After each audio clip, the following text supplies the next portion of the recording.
5, 4, 3, 2, 1. Liftoff. We have a liftoff. 50 years on, the feud continues, as a surprising number of people still believe that we never landed on the moon. The question lies at the heart of one of the greatest conspiracy theories of all time. A theory born from an era of global suspicion, political mistrust, and fake news. The whole Apollo program was a complete fabrication. Any idea could have been hoaxed is, quite frankly, insane.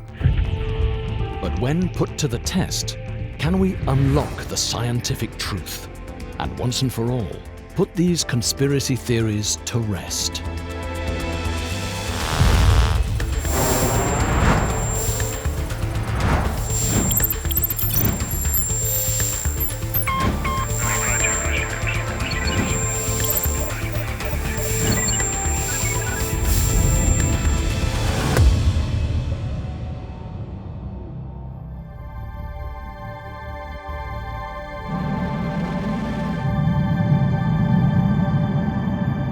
In the 21st century, one of the greatest achievements in history still remains a source of controversy. It's one small step for man, one giant leap for mankind. Did the Apollo moon landings really happen? Or were they the biggest hoax of all time? Trevor Weaver has dedicated years of research to the Apollo missions and was once a supporter of the moon landings. We didn't go to the moon, and that is an established fact.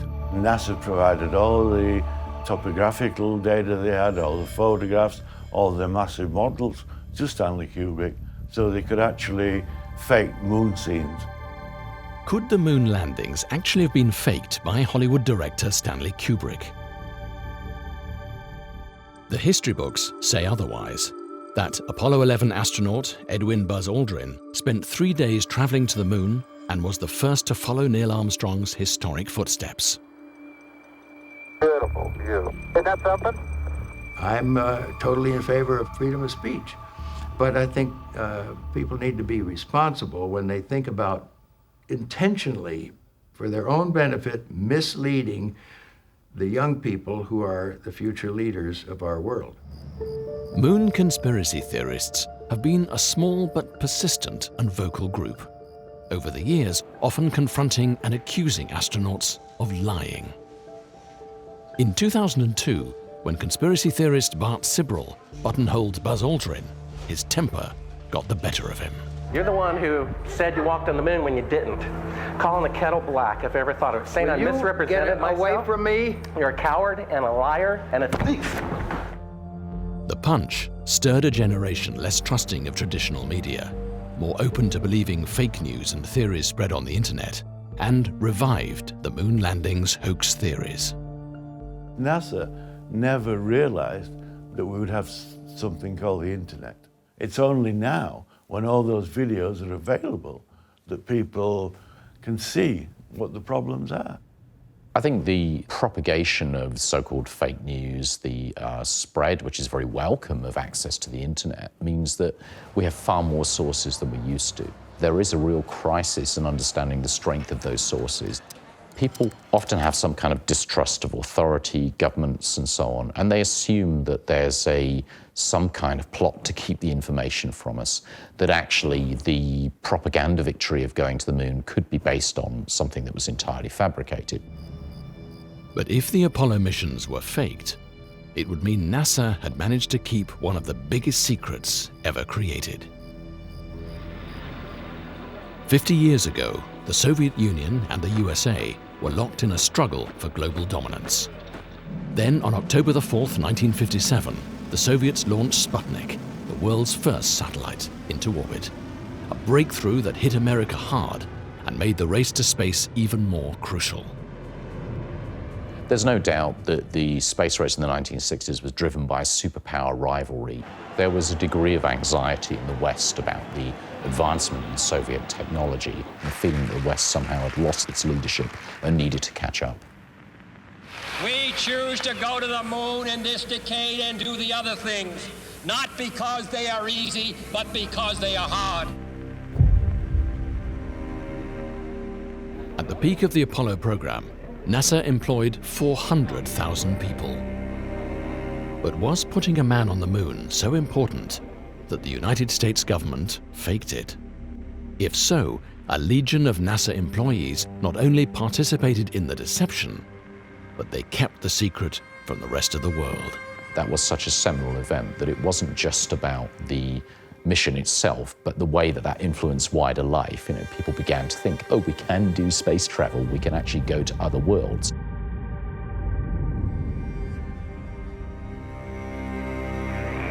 On July the 16th, 1969, the 3 Apollo 11 astronauts prepared for liftoff. But while the world eagerly awaited for history to be made, one man was already skeptical. During the 1960s, Bill Kaysing was the head of technical publications for Rocketdyne, the company that helped manufacture the Apollo rockets. Kaysing, who claimed he had access to some of its top-secret documents, questioned the competence of the Apollo project. I really believe that they weren't in the command capsule at launch. They did a little bit of a magician act with the astronauts. They went up the elevator, but they came down the elevator. In other words, they did not want to risk the lives of the astronauts in case the Saturn blew up. An explosive claim, which Kaysing said the CIA tried to silence by making 3 attempts on his life. Like Kaysing, Marcus Allen, British publisher of Nexus, a magazine of alternative politics, history and science, also questions NASA's engineering capability at the time of the launches. The problem is the whole Apollo program was a complete fabrication in order to be seen to succeed in the Cold War. The myth of Apollo is what is holding NASA back from future space travel. It's a tragedy. We didn't go the first time, we can't go now, we've never been. They lied to us. But if NASA didn't put a man on the moon, it would have had to fake the evidence. And its own visual images have done the most to fuel conspiracy theories. Every photograph taken on the lunar surface is online, 5,771. Some of them are not particularly good, some are out of focus, some are light struck, some just don't show very much of interest, and some of them are very good indeed. And it's the very good ones I question. I do not believe they were taken on the moon. They were taken here on Earth. Conspiracy theorists believe NASA faked all 6 of the Apollo moon landings and point to these NASA photographs as proof. Some of the most renowned claims suggest that areas lit from behind should be in dark shade, when in fact, they reveal full detail. In others, the shadows don't run parallel. Is this because they were lit by separate sources, suggesting film lighting? Despite being taken in space, no stars are visible in any of the Apollo photographs.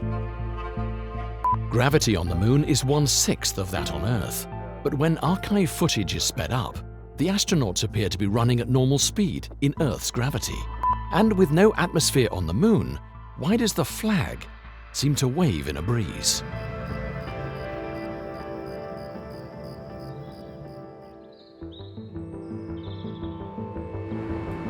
For the purpose of this program, we filmed an experiment on a lunar set built in the Trona Pinnacles in the Californian desert to challenge the hoax theories and put these claims to the test. By testing some of the most famous conspiracy arguments and addressing new evidence, can we put the lunar hoax theories to rest once and for all? This is Apollo Control Houston at 105 hours, now into the flight Apollo 11. People all over the world were eagerly tuned in to the historic event. Dass ein Mensch zum ersten Mal den Mond. Astronomer Sir Patrick Moore reported the mission live on British television. Ever since the dawn of human history, We dreamed about going to other worlds, and this was the first time it had been done. And of course it was an exciting time, and also a very tense one.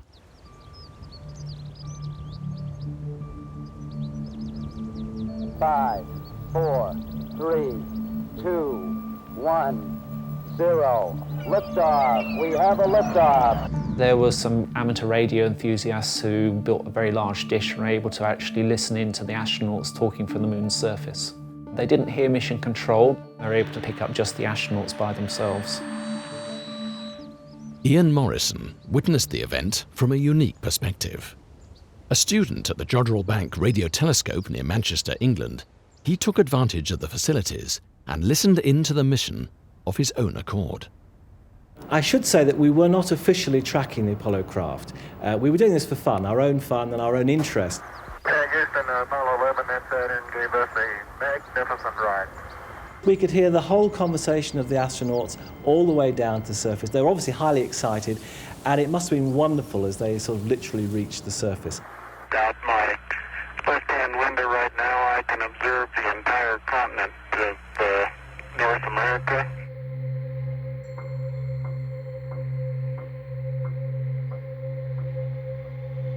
Okay, engine stop. We copy you down, Eagle. Tranquility Base here. The Eagle has landed. And then Neil's voice came through, the Eagle has landed.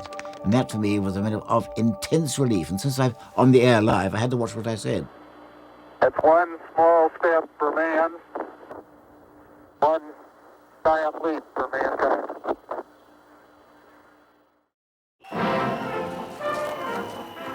In 1969, the public had little reason to question mankind's historic first step on the moon. After all, the achievement was a celebration of technological supremacy. America had finally won the space race.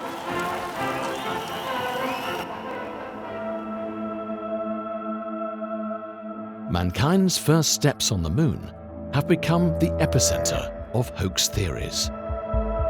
Conspiracy theorists claim NASA faced a formidable challenge with its primitive 1960s technology.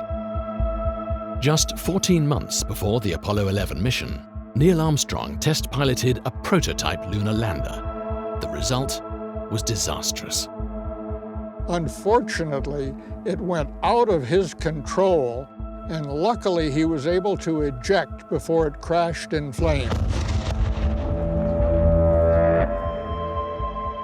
If they couldn't get a simulator to work on Earth, how in the world could they get the actual lunar module to work on the moon? And of course I knew both Neil and Buzz. There was no provision for rescue. Had they made a faulty landing, they couldn't have got back. That would have been too ghastly to contemplate. Conspiracy theorists question not only the technical capabilities of the landing craft, but also the computing power that guided it. They didn't have the technology to do it. And the risk is too great. They could not afford to risk failure. They wouldn't allow themselves to rely on science and technology to get them there. Pat Norris is a former space system and software engineer, hired by NASA to analyze the challenges of navigating to the moon and back. In the 1950s, computers didn't really exist. But by the mid-1960s, computers were available that were powerful enough to do the calculations needed for such a complicated mission. Of course, by comparison with today's computers, they were very primitive. While these advancements should surely encourage a new line of missions, conspiracy theorists argue that this is enough to question if we ever could have gone in the first place. We're talking about the mid-1960s here, when computers occupied rooms. The sort of computing power that you have in a mobile phone today would be greater than the computing power that was alleged to have been used to land man on the moon. One of the reasons that we had difficulty in navigating close to the moon was that the computers available weren't able to provide a sufficiently detailed mathematical model of the moon's gravity. Perhaps there wasn't enough information, but even if there had been enough information, the computers probably wouldn't have been able to cope with it. They were adequate for the mission at the time, but only just. Unlike modern-day PCs, the Apollo computers didn't have to store files or process images. Most of the number crunching was done at mission control, and the information transmitted back to the astronauts. In their attempt to disprove the missions, conspiracy theorists have analyzed the footage of the moon landings frame by frame. One of the most famous pieces of footage in history is Buzz Aldrin's dance across the moonscape.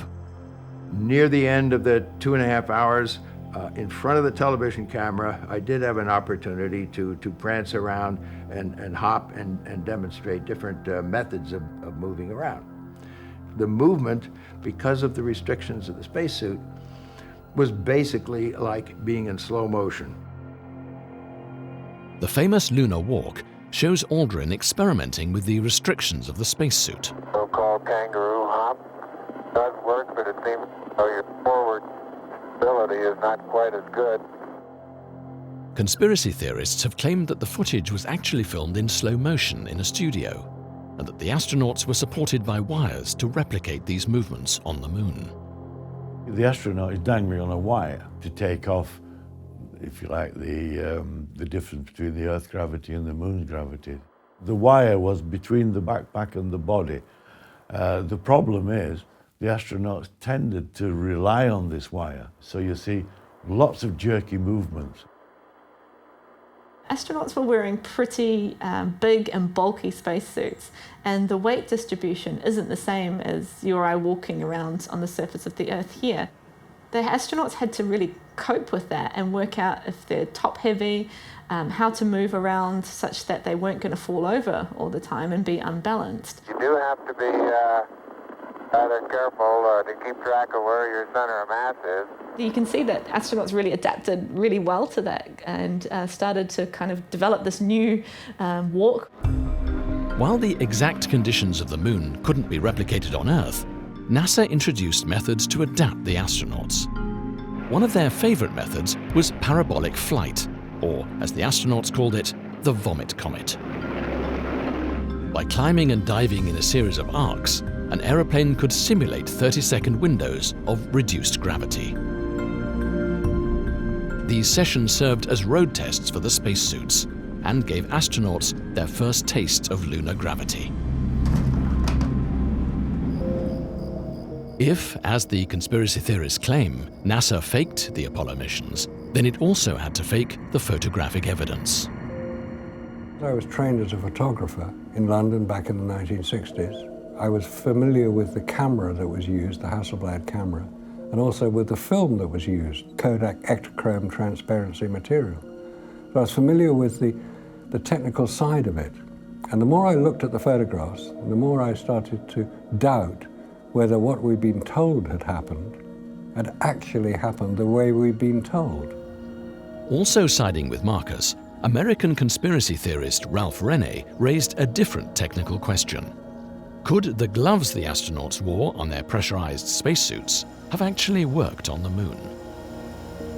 What I do is I pull a vacuum in this chamber I created, and I have a glove inserted inside of it, and it was to prove that the flexibility they shown in their suits and gloves are impossible. Right now I can put my hand in there and I can move it every which way. I can grasp, I make a fist, I can lift up, down, but as soon as I throw this switch here, I evacuate the chamber. As air is sucked out of the machine, the vacuum makes it more and more difficult to move the glove. And this glove doesn't want to move. I can't bend it backwards. I can hardly force it down. I mean, how could you pick up small screws and bolts like they've shown them to do, or trigger a little tiny trigger on a camera with the glove doing this? If it seems impossible to operate a camera properly in pressurized gloves, how could these perfect pictures have been taken? Trained aerospace engineer Jay Windley has extensively researched the moon landing conspiracies and was present at the experiment on the moon set to refute these theories. This is a Hasselblad EL500 camera manufactured specially for the lunar missions. It attached to the spacesuit via this bayonet. The camera would have a framework surrounding the bottom and rear of the camera, and it would slide down onto the control unit here so that the astronaut could work with his hands without worrying about the camera. Lunar cameras didn't have a viewfinder because the astronauts' helmets prevented them from looking down and framing the shot. Basically, you could just sort of point that camera at what you wanted without having to really look through a viewfinder. But according to conspiracy theorists, this was a problem that couldn't be solved. They had to focus it, set the shutter speed, set the aperture by hand, wearing armored gauntlets. And you can't see the shutter button on a Hasselblad, it's on the front of the camera. You didn't know if you'd taken a photograph because you can't hear anything in space, and you can't see the counter dials on the side of the camera. So with all those restrictions, we have some of the most iconic images ever taken in the 20th century. I don't believe it. I'll step out and take some of my first pictures here. Jay Windley investigated how these design features on the Hasselblad would have been operated by the astronauts. The Zeiss Biogon lens here has been fitted with these little paddles to allow the astronaut to manipulate them with clumsy fingers. You just push it in either direction. The shutter release, normally a very small button, has been made especially large so that it can be pressed with an astronaut's glove. The focus ring has been fitted with stops that correspond to near, medium, far, and infinity. So he didn't have to pay attention to whether he was 8 feet or 9 feet away from a subject.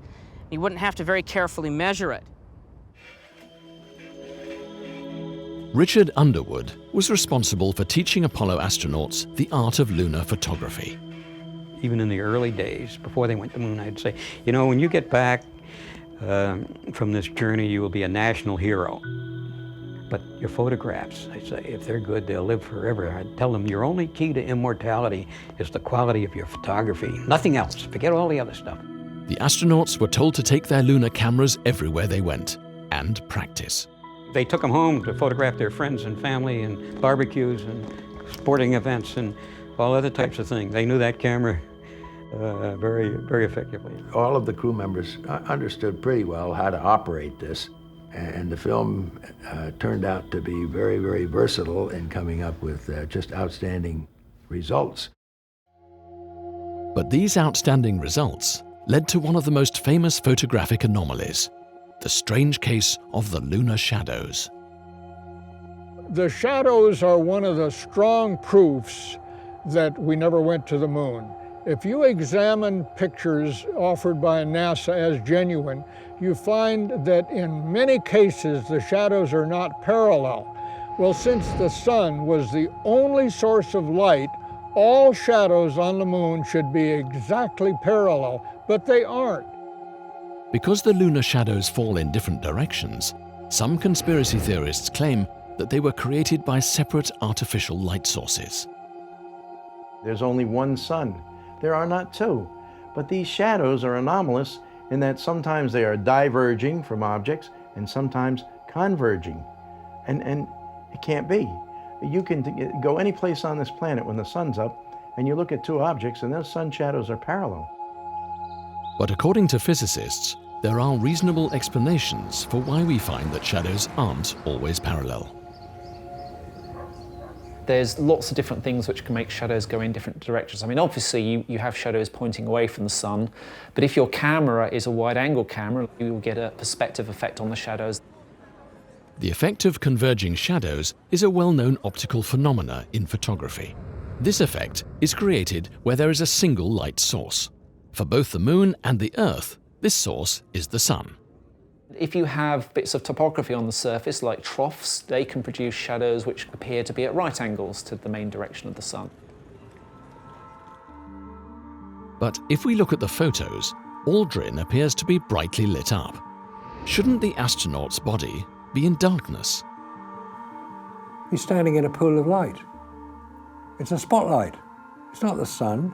This is taken here on Earth under controlled studio lighting conditions with a whacking great, probably a 12K array spotlight. On the moon, you're not just illuminated by the sun shining towards you and casting a shadow behind you, but there's also a huge area of the lunar surface around you, and that provides backlight to any subject on the moon's surface. You can also get reflections of light off bright objects like spacesuits, if they're fairly close to whatever they're illuminating. And specifically, the light bouncing off the highly reflective lunar module. In these pictures, you can clearly see where a pool of light appears. If you look at pictures where the astronauts are away from the module, the surface appears evenly lit. Another cause for suspicion among conspiracy theorists is Apollo's symbolic highlight, the American flag. Wherever there's an American flag, it's always brilliantly lit up, even if it's on the shadow side. And on the shadow side, that should be really dark black. But they had little spotlights, obviously, because that's the only way you can do it. Oh, geez, that's great. Is the lighting halfway decent? The flag they took to the moon was made of nylon, which is fairly translucent material. It lets light through, so I wouldn't expect to see one side bright and one side dark. Here we can see our flag brightly lit from the front, but if we move around to the back, we can see that even with our single light source, it's still brightly lit. The light is shining through and making the flag glow. But why does the lunar flag wave around if there's no wind on the moon? The stage sets were very hot, because when you film in slow motion, you need more light, because each frame is being exposed. They had 144 frames per second, so they needed very, very strong lights. Therefore, it was probably very hot. Probably they had some cooling. Is this waving flag the ultimate proof the landings were faked in a studio? With no atmosphere on the moon, the planting of the Apollo flag has caused some controversy. If you look at how the flag swings, the edge of the flag is acting like a pendulum.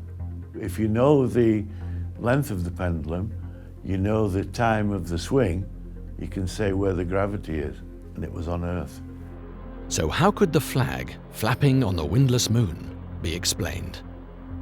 Neil Armstrong and Buzz Aldrin may not have been thinking about that question as they prepared for the historic moment. Putting the flag on the moon was really a symbolic highlight of the mission. It was one that we had not really rehearsed. Neil knew where the flag was stowed. We brought it out, then we had to put the two pieces together. It won't go up. Fade that in. The astronauts had to drive the flagstaff into the hard lunar surface with a twisting motion. A horizontal aluminium rod kept the flag suspended. And this caused the free end of the flag to flip up and back in response to that. Also, this is an aluminum tube, very similar to the ones used on the Apollo mission. It's very springy. If I cause it to spring and then let go of it, we see that this motion continues long after I've let go of it. Once it's in the surface, then those oscillations gradually dampen away over time, the vibrations going down the flagpole, and then it's pretty much stable after that. Beautiful, just beautiful.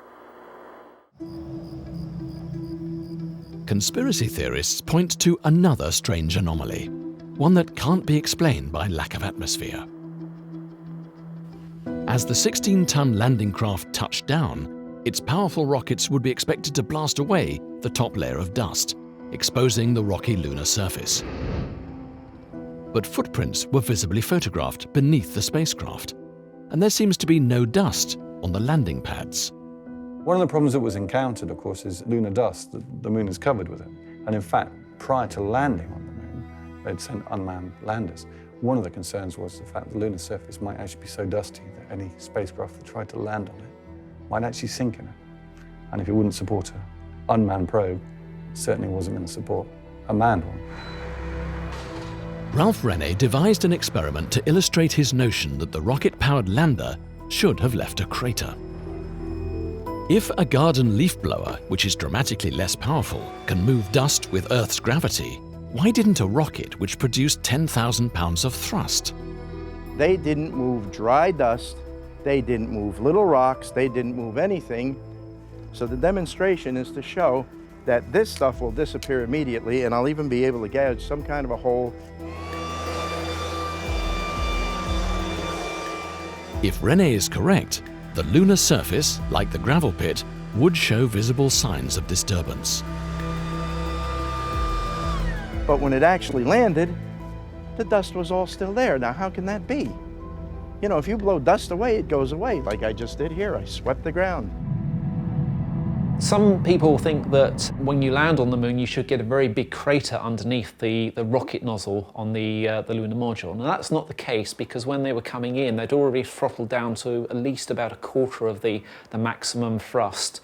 And just above the surface, they turned off the rocket motors. So any exhaust was actually pretty feeble when it landed on the moon's surface. Descent engine did not leave a crater of any size.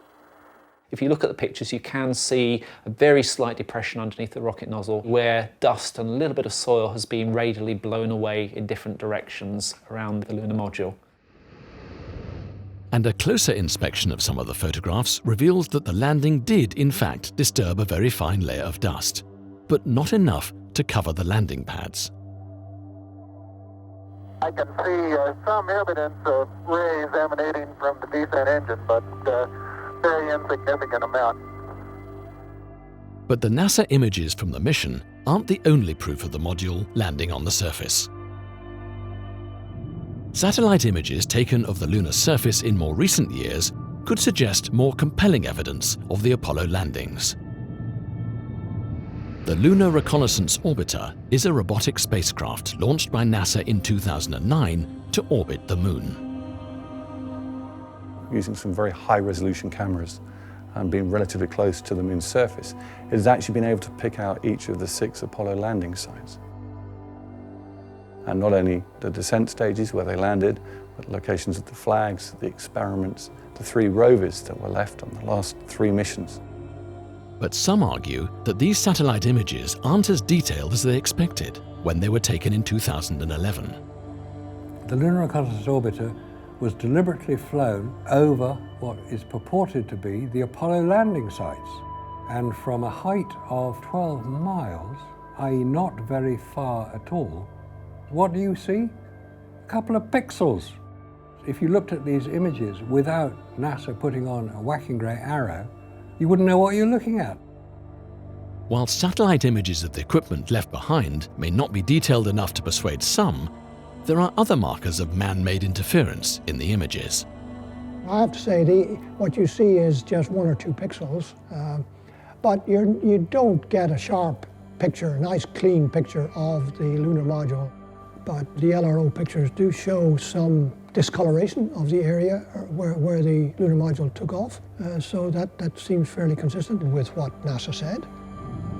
Alongside the lunar reconnaissance images, evidence from other missions have also been able to confirm the Apollo landing sites. Altitude 4200. Houston, you're a go for landing, over. Of course, we've also had the Chinese and the Japanese with their own lunar missions. They are able to image the areas in which the landings took place, and there are evidence of soil disturbance. So you do have that third-party verification that the landings themselves took place. There's one more big question conspiracy theorists ask about the Apollo 11 photographs. With no weather on the Moon, you would expect a spectacular view of space. Yet, there are no stars in the Apollo photographs. Some of these conspiracy theories, they think that if you go to the Moon, you should be able to see stars because there's no atmosphere there, so space should be nice and black, so you should be able to see a lot more stars than are shown in the Apollo photographs. Bill Kaysing is convinced this was a conscious decision on NASA's part.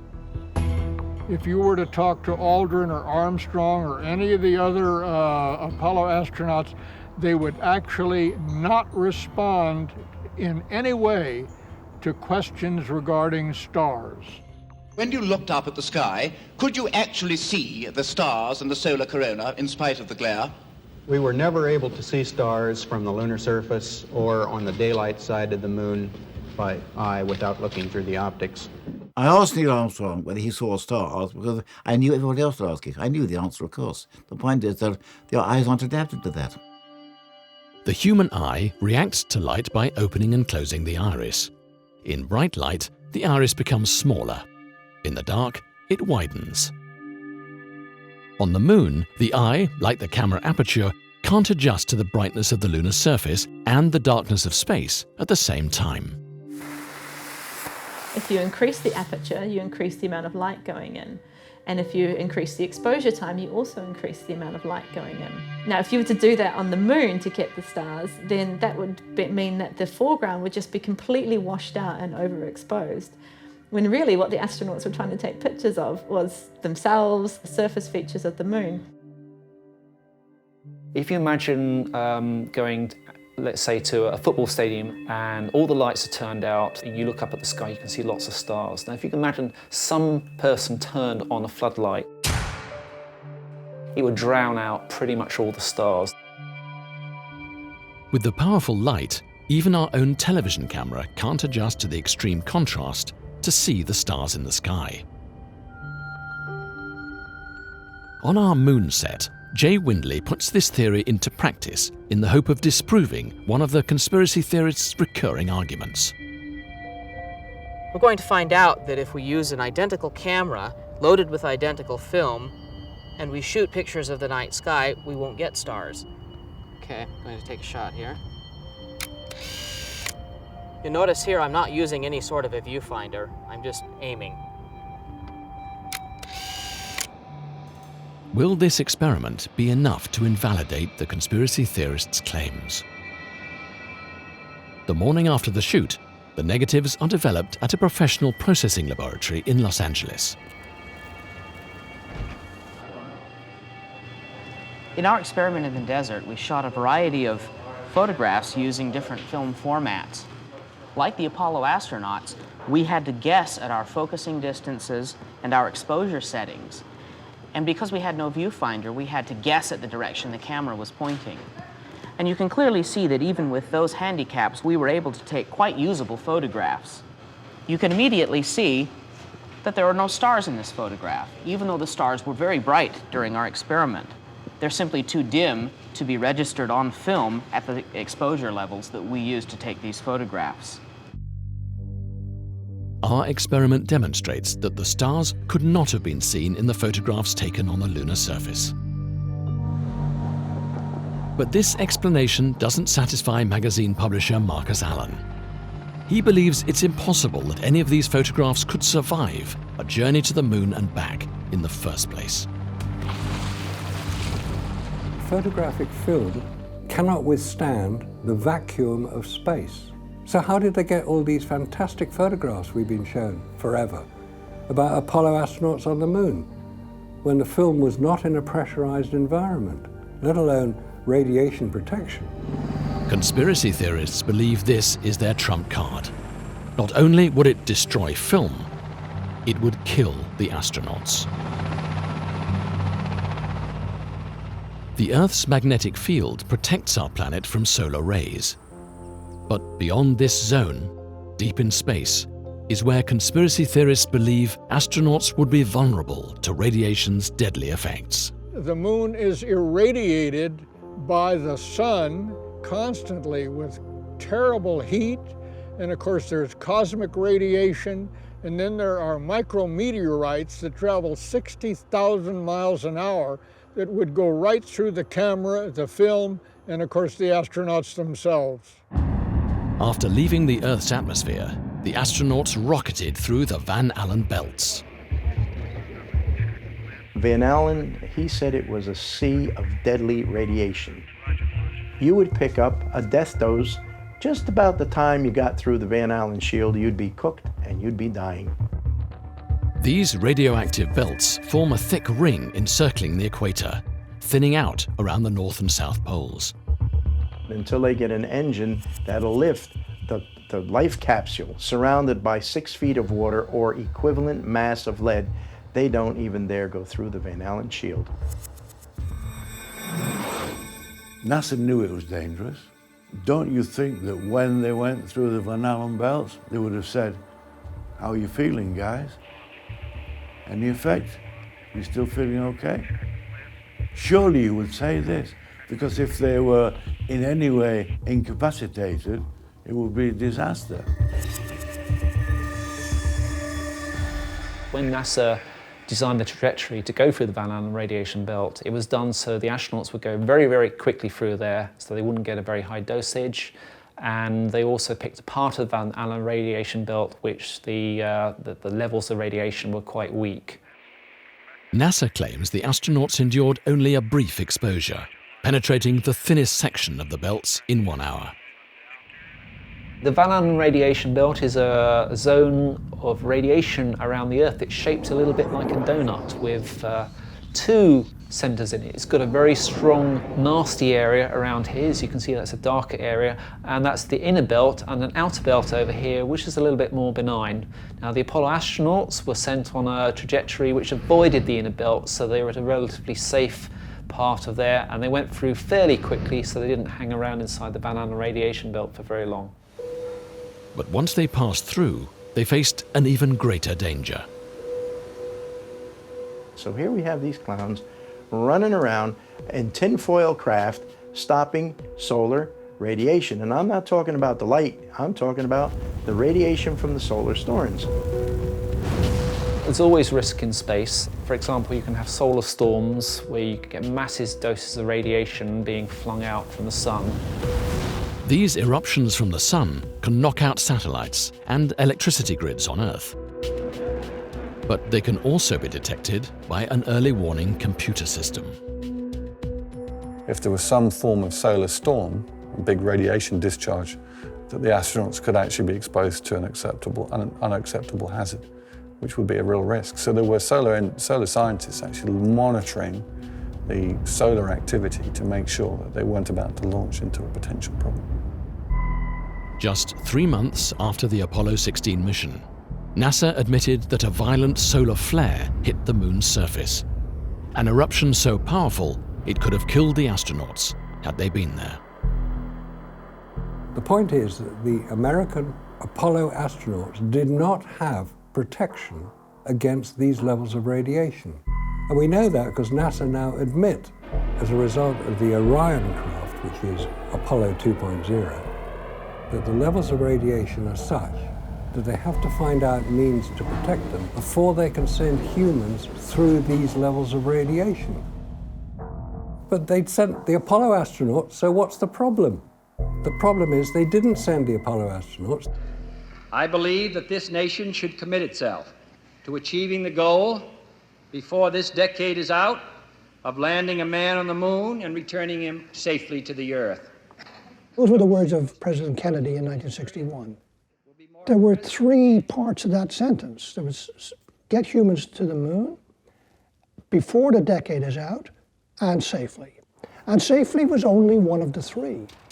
And there were a number of occasions during the course of the Apollo program when particularly the phrase, before the decade is out,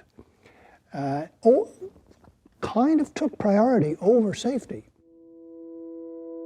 Sometimes they had to take some risks in order to keep to the schedule. The astronauts could only rely on their spacecraft to survive a solar flare. By studying the disk of the sun, you can make predictions about when these are going to likely happen and avoid those times.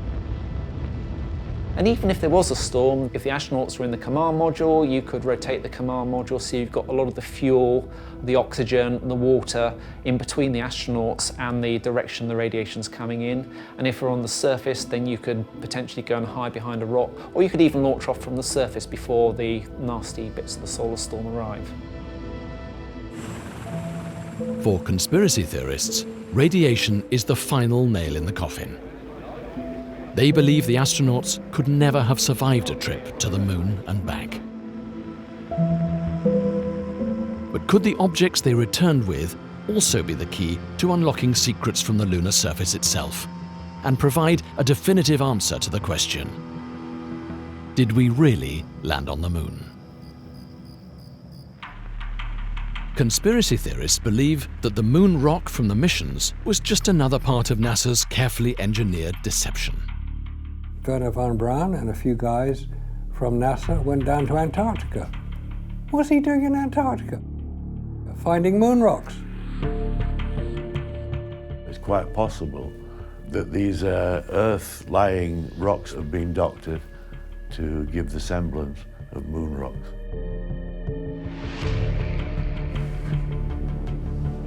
It would be really, really tough to fake these things. It would be really hard now, and certainly 50 years ago, the idea that you would spend resources on producing some kind of secret lab rather than actually sending people to the moon to bring them back.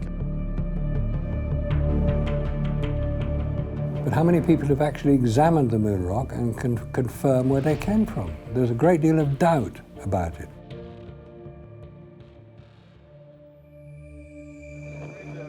In total, the Apollo missions brought back over 382 kilograms of lunar soil and rock. These samples were distributed to laboratories all over the world. At the independent Berkeley Geochronology Center in California, geologist Paul Rene has been studying lunar rock samples throughout his career. His main interest is these tiny glass spherules from the moon's surface, created by the intense heat of a meteorite impact.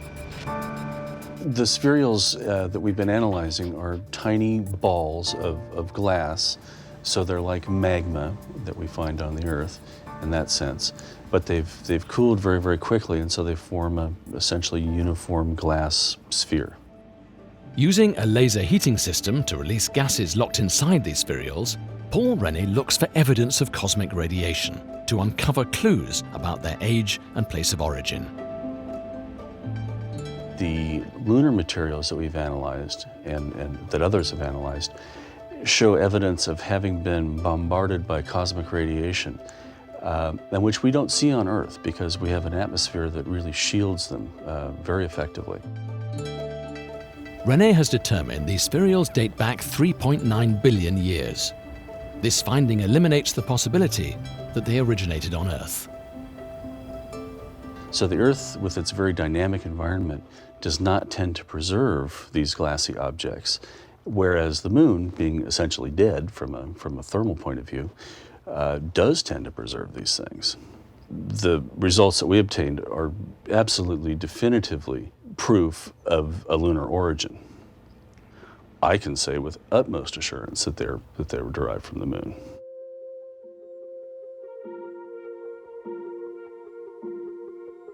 But it's evidence the astronauts left behind, and not what they brought back, that may offer the clinching proof. Each successful Apollo mission set up a range of experiments, and 50 years after Apollo 11, the lunar laser range is still in use. There were two major experiments. One was a series of corner reflectors to reflect laser beams from the Earth sent to the moon that then, because of the geometry of these corner reflectors, would send the beam back in exactly the direction that it came from. But conspiracy theorists believe that these experiments were taking place before the Apollo missions. You don't need retroreflectors to fire a laser. It was being done by the Massachusetts Institute of Technology in 1963. They were firing lasers at the moon. No reflectors there then. Nobody had landed then, and they were getting a signal back. If this had already been achieved without a reflector, what was the advantage of NASA placing these on the lunar surface? There are no lasers there. NASA only did the reflector business so they could prove they went to the moon. It was just another part of their ploy. You send a laser pulse from the Earth with a very powerful laser pointing for a big telescope at a location on the moon, and it reflects a lot of that light back to you. So it's fairly directional, it comes straight back to you, it doesn't get scattered. And by measuring the time difference between when you send the pulse and when you get the received pulse back, you can work out the distance to the moon very precisely to literally centimeters. The reflectors placed by the Apollo 11 crew allowed scientists to achieve greater accuracy about the Earth's position in the solar system.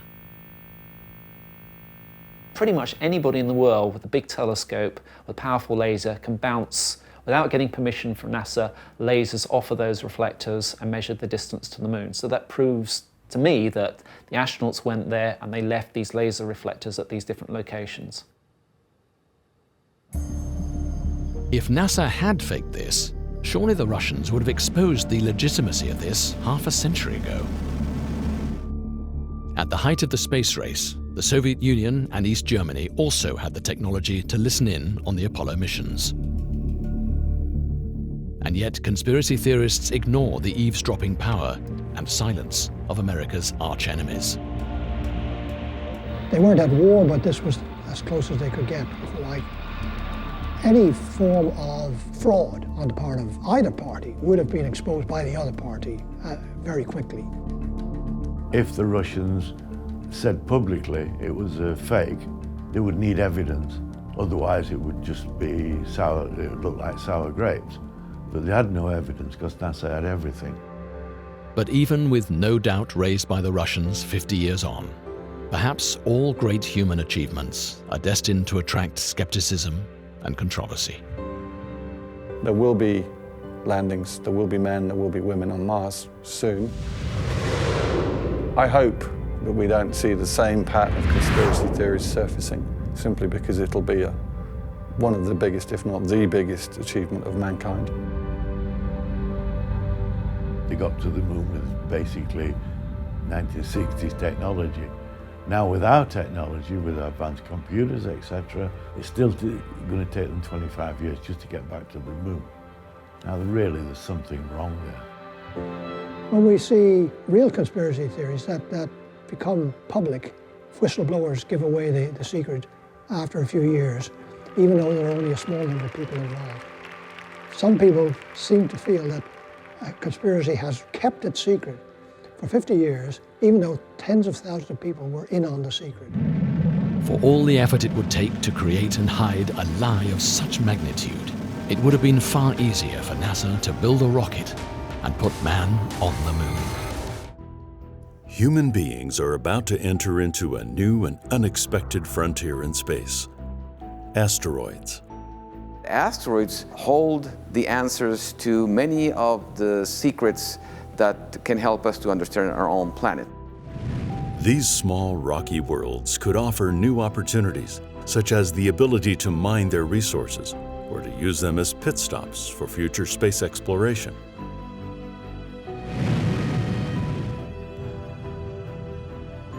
However, they also pose a danger to the Earth that could eventually cause a planetary catastrophe, like the one that wiped out the dinosaurs.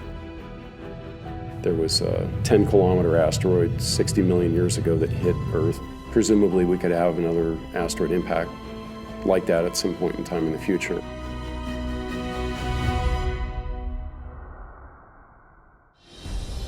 We are now starting to prepare for that unlikely event by tracking the closest asteroids that could threaten our survival as a species. But there is still much to be done. Right now, NASA has several ground-based surveys that use telescopes to scan the sky and look for threatening asteroids. They're trying to find all the asteroids that might present a threat to the Earth in the future. Asteroids could also help us solve great enigmas about the origin of the solar system and how the planets were formed. We still don't know if they played a key role in delivering elements of life to Earth.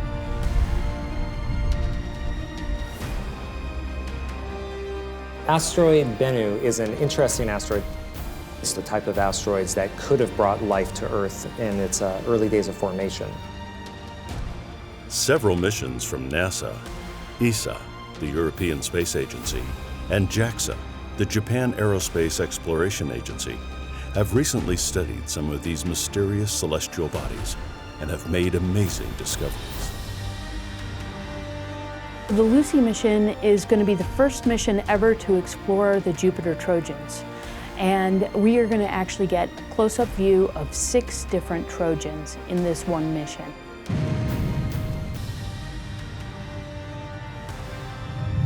In the near future, asteroids could become potential resource targets, which might kick off a new gold rush in space.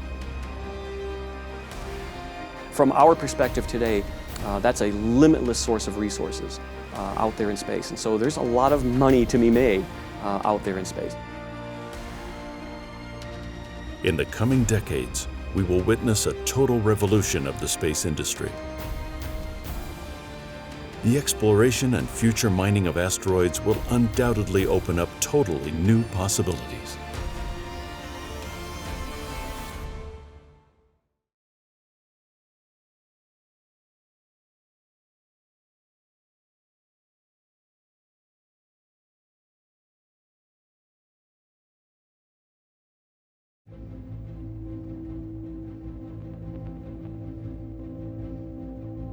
After more than 2 years of travel, on December 3, 2018, the OSIRIS-REx probe finally reached its target, the asteroid Bennu.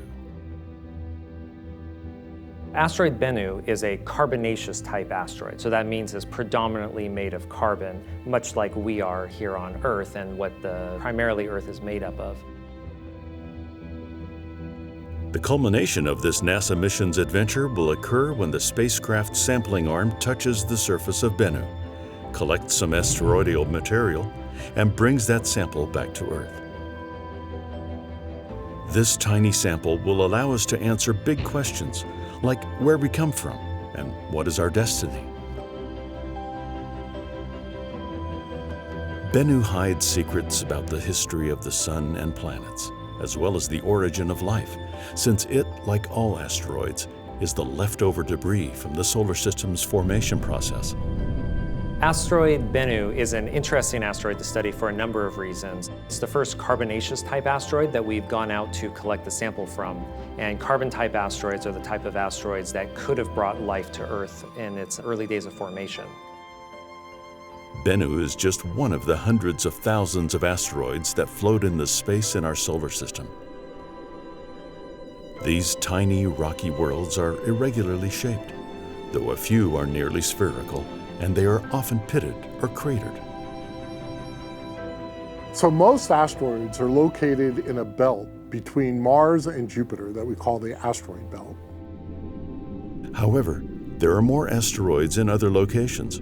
The so-called Trojans are asteroids that share an orbit with a larger planet, but do not collide with it. Trojans are just objects that happen to be at what we call a Lagrange point of a planet. The Lagrange point is 60 degrees before or after. And the way to think about it is that if you take a planet and the sun, the gravitational force of an object at exactly 60 degrees between those two objects, plus the centrifugal force of rotation, all cancel out. So if you put something at that 60-degree point, it'll stay there forever. And so these Trojans, therefore, are leftovers of the formation of the planets. And that's what makes them so interesting, is that they're an ancient population that shared an orbit with Jupiter. The main population of Trojan asteroids are the Jupiter Trojans, which is thought to have as many asteroids as those in the asteroid belt. There are also Mars and Neptune Trojans. However, they are not as numerous as the Jupiter ones. The other major population of asteroids is the near-Earth asteroids. There's also near-Earth asteroids, and these are asteroids that cross the orbit of Earth. So they're ones that could potentially hit Earth. The near-Earth asteroid population is about 1,000 times less populous than the asteroid belt. The main asteroid belt has about 1 million objects larger than about 1 kilometer. And the near-Earth object population has about 1,000 objects larger than 1 kilometer. However, not all asteroids that float around our solar system belong to one of these populations, near-Earth asteroids or Trojans, or are trapped in the main asteroid belt. There are rare exceptions. On October 18, 2017, an unexpected discovery shocked the international scientific community. Astronomers discovered that a very weird asteroid passed by the Earth. This asteroid seems to be at least 3 times as long as it is wide. It is possibly as much as maybe 8, 9, or 10 times as long as it is wide. This is something we have yet to see in our solar system, and how it gets produced is something we're not sure how to do this at this point. The object was initially thought to come from the Oort cloud, a region far outside the solar system, which can have extreme orbits that take them careening through the inner solar system at speeds exceeding 37 miles per second. This strange celestial body was so significant because it moved at the astounding speed of 54 miles a second, too high to have come from our solar system. The conclusion was clear. It had to have originated from another solar system, making it the first ever discovery of an interstellar object.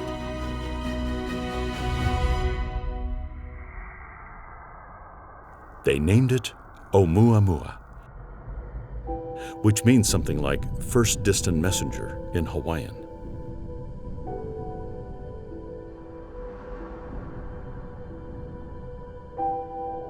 Oumuamua is the first interstellar asteroid we've ever seen. So this is an asteroid that came from another solar system. And it came and it passed through our solar system and is on its way out of our solar system. And that's really amazing because we live at a unique time when our telescopes have gotten better and we're scanning the skies regularly and we're able to detect this first interstellar asteroid. It is likely that other objects have passed through our solar system and we just never were aware of it.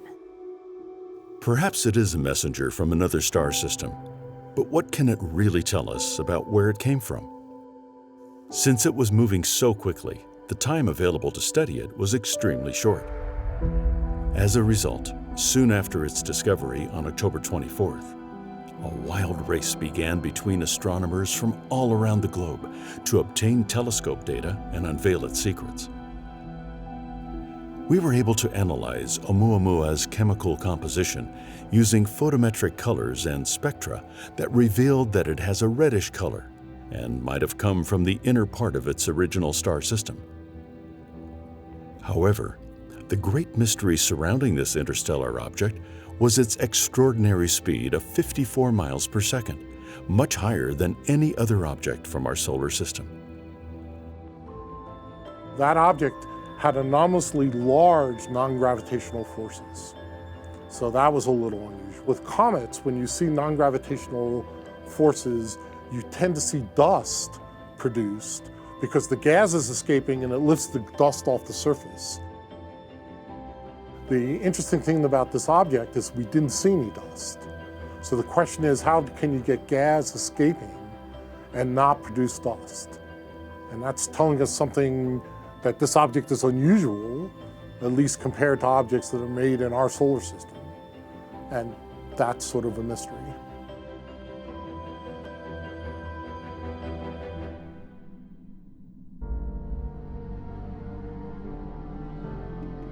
Although we don't know Oumuamua's exact composition yet, we know the composition of asteroids that have been observed and studied for decades.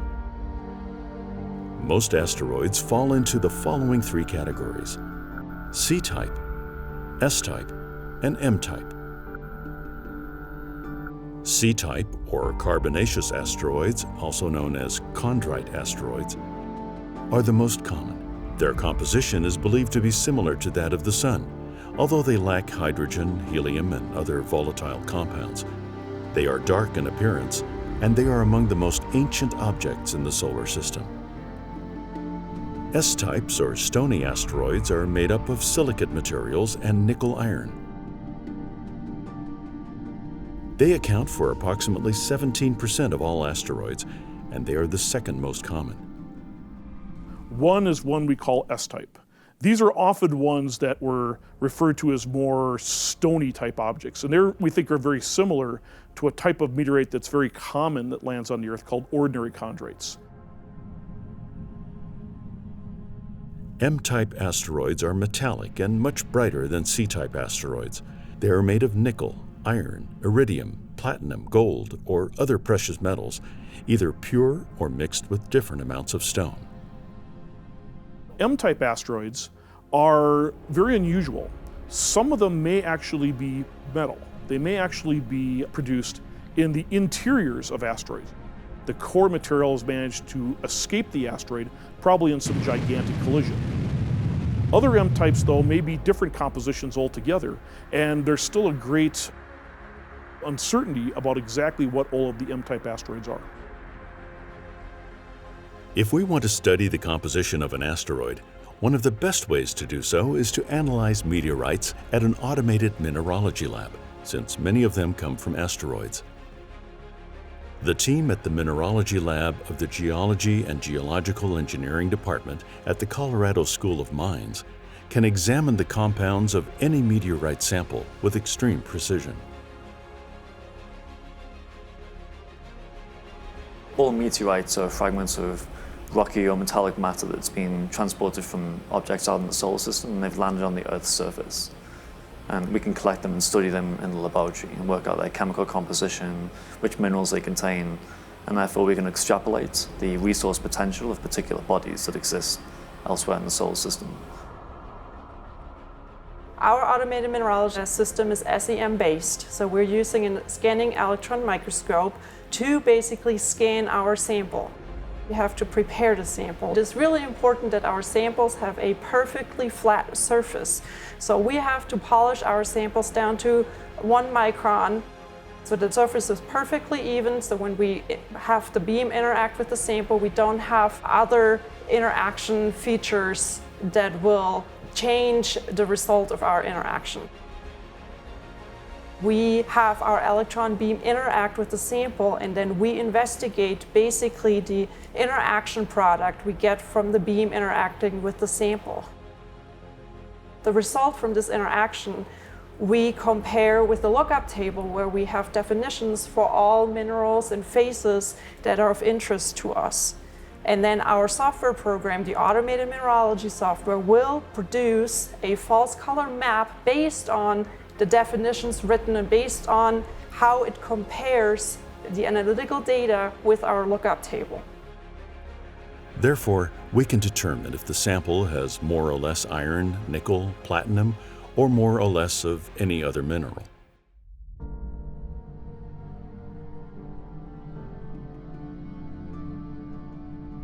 All asteroids, no matter their composition, are rocky remnants left over from the early formation of our solar system about 4.6 billion years ago.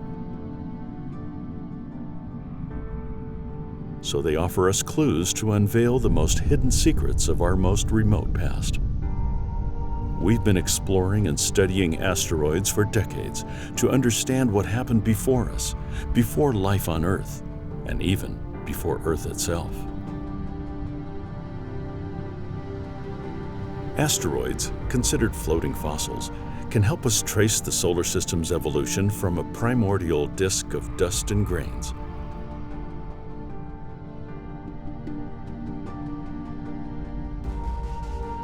Asteroids can help us understand how the planets were formed and the origin of life on Earth, since there are theories that claim that the massive impact of asteroids was mainly responsible for delivering elements of life to primitive Earth.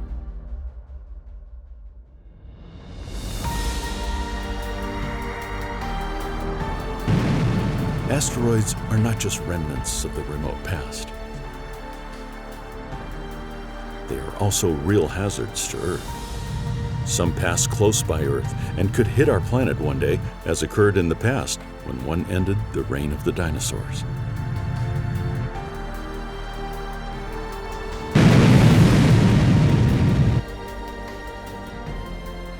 There was a 10-kilometer asteroid 60 million years ago that hit Earth.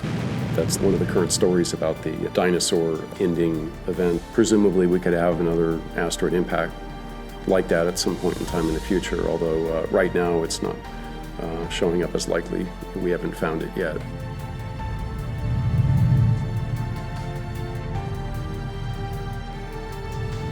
A few years ago we saw an object the size of a large office building impact over Chelyabinsk, Russia.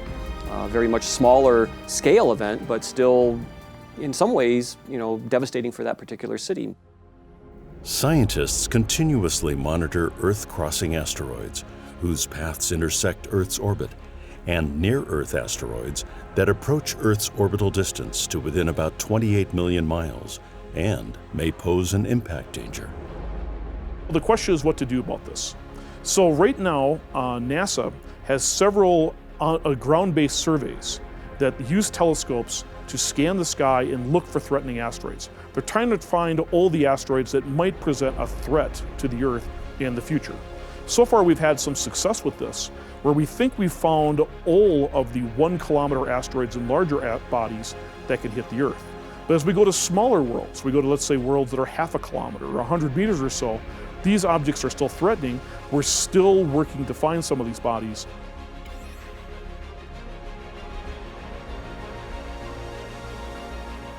Bennu, the target of the OSIRIS-REx mission, is one of the most potentially hazardous asteroids to Earth that is currently known, even though its odds of colliding with Earth are still relatively small. NASA hasn't been able to control or change the trajectory of any asteroids yet. We are really at the beginning of understanding the types of asteroids that could impact Earth and how we might redirect them, which is one of the goals of the OSIRIS-REx mission, is to understand how the asteroid Bennu actually orbits and what we might do in the future to redirect it. In fact, there is a NASA mission, the DART mission, that will test a technique for defending the planet from a future hypothetical asteroid impact, the main goal of which is to attempt to change the trajectory of an asteroid. Currently, there is no coordinated international plan to act in the event a potential hazardous asteroid is detected. Nevertheless, there are several non-governmental organizations that are focused on this issue. One of the most active is the B612 Foundation, which works toward protecting the Earth from asteroid impacts and informing and forwarding worldwide decision-making on planetary defense issues. There are a number of groups worldwide that are concerned with asteroid detection and defense, and one of them is the B612 Foundation. The B612 Foundation works to make interpretation of asteroid data open and accessible, and serves as an informed source for an international community of policymakers and scientists who can best help to achieve these goals. We haven't had any of these extinction-level events in recent history, but there might be one in the future if we don't do something about it. Some of Earth's largest craters, which are millions of years old, are large enough to hold a big city or even a small country. One of the most stunning craters that was recently discovered was in a remote area of northwest Greenland, buried under 0.6 miles of ice. It's 1,000 feet deep and 19 miles in diameter, which is bigger than Paris. That crater formed less than 3 million years ago, when a meteorite more than half a mile wide smashed into that area. The devastation that an impact like that could cause today would be catastrophic. Over the last decade, governments have started to gain awareness of this threat and have begun to make progress on the planetary defense front. With the ground-based U.S. National Science Foundation's Large Synoptic Survey Telescope, the LSST, 5 years from entering service, and with the selection of the Space Telescope NEOCAM as a finalist in the NASA Discovery Mission Program, scientists will be able to track 90% of near-Earth asteroids larger than 460 feet in about a decade.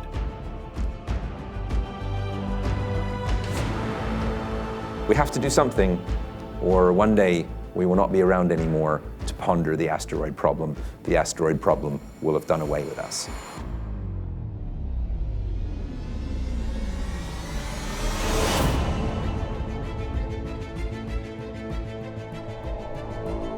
Asteroids are among the oldest celestial bodies in the solar system. As floating fossils that witnessed Earth's primordial stages, they convey key information about the origin of life, as they are believed to have delivered the elements of life to Earth during its early stages. Asteroids are fascinating celestial bodies that are somehow misunderstood. The asteroids hold the answers to many of the secrets that can help us to understand our own planet. In addition to asteroids, comets and other small bodies offer clues that can help us understand Earth. Comets are very similar to asteroids. Both are remnants of the very distant past, like flying fossils from the origin of the solar system. However, while asteroids consist of metals and rocky material, comets are made up of ice, dust, rocky materials, and organic compounds. A comet is an object that shows activity, and asteroids generally don't, although there are rare occasions of asteroids that show activity as well. The comets typically have a very eccentric orbit. So when it comes closer to the sunlight warms the gases and ices in the comet and creates a gas and dust tail. 2 missions targeting comets have helped us to unveil some of their secrets. NASA's Deep Impact mission and ESA's Rosetta mission, one of the most important missions led by the European Space Agency. In 2005, some of our ideas about the formation of comets and their role in delivering the elements of life to Earth changed thanks to NASA's Deep Impact mission, which was a pioneer in the study of these mysterious and beautiful celestial bodies. The probe reached the comet Tempel 1 on July 3, 2005, and the following day it successfully released an impactor on the surface of the comet, which generated a brilliant flash of light, later discovered to be ice and dust debris ejecting from the fresh impact crater. The Deep Impact mission was the first attempt to peer beneath the surface of a comet. It revealed a number of new findings about comets and their composition, including evidence of water ice and organic materials. The Deep Impact mission was a wonderful example of the kinds of technology that we want to have available to us in the future for deflecting the trajectory of a potentially hazardous object. Deep Impact was purposely targeted to impact the nucleus of Comet Tempel 1, not for the purpose of pushing it off course, but for the purpose of studying what the subsurface properties of that comet are like. The side benefit, of course, was this is the first time we'd ever done something like this, purposely targeting a spacecraft to slam into a small object in the near-Earth environment. And so it was a great accidental practice, if you will. It was an unintentional practice of the kinetic impact method of deflecting asteroids.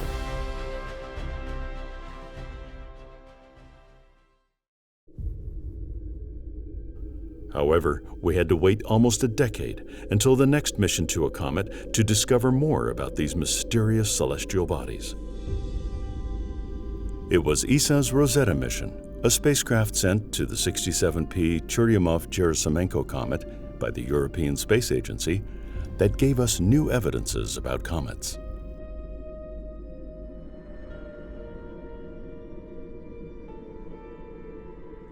On November 12, 2014, an unbelievable milestone was reached when it successfully deployed its Philae probe on the comet's surface. The first time in history that such an extraordinary feat was achieved. Rosetta gathered significant data on the comet. It revealed that it had a remarkable array of surface features and many processes which contributed to its activity, painting a complex picture of its evolution. Coming in with the Rosetta mission, one of the strong motivation was whether or not comets played a role in delivering water to the Earth or potentially even organic compounds. I believe some of the outcomes from the Rosetta mission are now clearly showing that the comet didn't really play much of a role in delivering water to the Earth. We can look at isotopes of hydrogen, for instance, and deuterium on the comet, and they have distinct properties to what we find on water on Earth. And so there doesn't seem to be much room for delivery of water from comets. So that is an important aspect.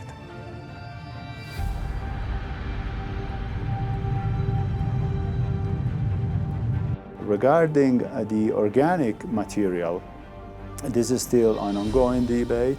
Clearly, comets contain lots of organics, and so in principle, there is an opportunity to deliver organic material to the surface of the Earth, but it's totally unclear whether or not they actually played any significant role in the, let's say, formation of complex organics on Earth that eventually led to the formation of life.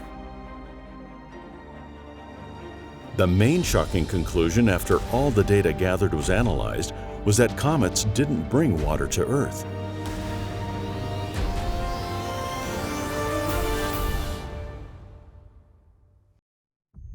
Regarding asteroids, there are theories that suggest that they might have planted the ingredients for life on Earth. The key point would be to know how much water they have, which would be considered evidence of how they helped plant the seeds of life on Earth. There are two ongoing missions that may provide an answer to this question: the Japanese Hayabusa 2 mission to the asteroid Ryugu, and NASA's OSIRIS-REx mission to the asteroid Bennu. Both missions will collect asteroidal materials and bring them back to Earth for in-depth analysis. The OSIRIS-REx mission to asteroid Bennu is a sample return mission to detect amino acids on an asteroid and bring back a pristine sample to Earth for study here. We will learn a lot from comparing the two asteroids, Bennu and Ryugu, and understand the similarities and differences between their samples. The first one to be launched was JAXA's Hayabusa 2 mission, a mission of the Japanese Aerospace Exploration Agency that left Earth in December 2014. Hayabusa 2 mission is visiting an asteroid called Ryugu. It's about 1 kilometer across. It also seems to be a primitive carbonaceous chondrite, but the interesting question is, did it come from a different parent than, let's say, Bennu? It's possible that both of these asteroids came from very different parent bodies originally in the asteroid belt, but it's also possible they came from the same parent body. In the process, we're going to learn about the nature of very large asteroids that are primitive in the asteroid belt. It successfully reached Ryugu on June 27, 2018. It landed 3 hopping rovers on the surface of the asteroid. Some of these rovers have already sent home stunning images.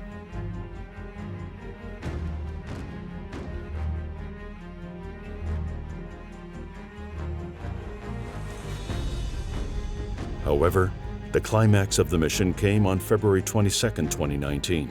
That day, the spacecraft was able to make the most complicated maneuver, the first touchdown. The probe was able to grab a tiny sample of dirt off the surface of the asteroid. It was the second time that humanity has ever achieved such a feat. These are the actual images of the historic moment of the first touchdown.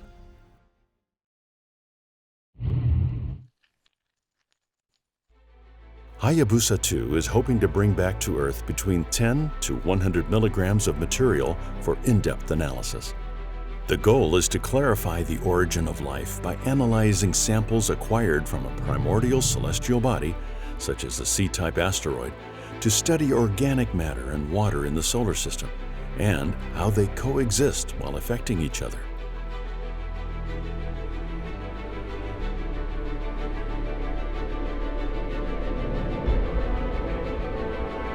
The other asteroid sampling mission that is now underway is NASA's OSIRIS-REx mission. On December 3, 2018, after a 1.2 billion mile journey, it reached its asteroid target, Bennu, and started to orbit. It is scheduled to bring back a sample of this mysterious celestial body to Earth in a sample return capsule in 2023. The OSIRIS-REx mission launched in September of 2016, and it's a 7-year mission to go out to the asteroid. So we're going to reach the asteroid in 2018 and perform science studies of it through 2019 and 2020. And then in 2021, we will begin our return back to Earth. The OSIRIS-REx mission will answer some key questions about the origin of the solar system, since, as an asteroid, Bennu is a flying fossil from our solar system's most remote past, and about the origin of life on Earth, since, as a carbonaceous asteroid, it may contain molecular precursors to the origin of life and Earth's oceans. One of the reasons why we want to find out whether or not there are amino acids on Bennu is because we're not exactly certain how the building blocks of life got on Earth in the first place. One of the theories is that asteroids may have impacted Earth while it was in its early formations, and if those asteroids had amino acids on it, then it would have seeded life here on Earth. OSIRIS-REx will determine Bennu's physical and chemical properties, which will be critical information to have in the event of an impact mitigation mission. It is scheduled to touch down on the asteroid's surface with the touch-and-go sample acquisition mechanism, or TAGSAM, that consists of a robotic arm with an attached sampler head. We use the TAGSAM arm, which is kind of like a really expensive vacuum cleaner, which reaches out and touches the surface of Bennu from about 6 feet away and uses nitrogen to stir up the dust and the regolith that's on the surface of the asteroid. And that gets collected inside of a round collection plate, which we then store on side of the spacecraft and bring back to Earth.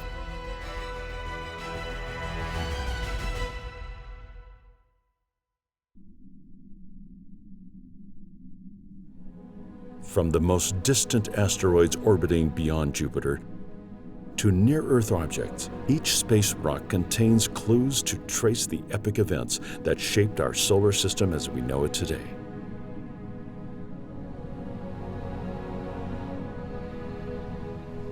By studying these small bodies, we can learn more about how they accreted to form larger planets and about the time period when they massively impacted primitive Earth's surface.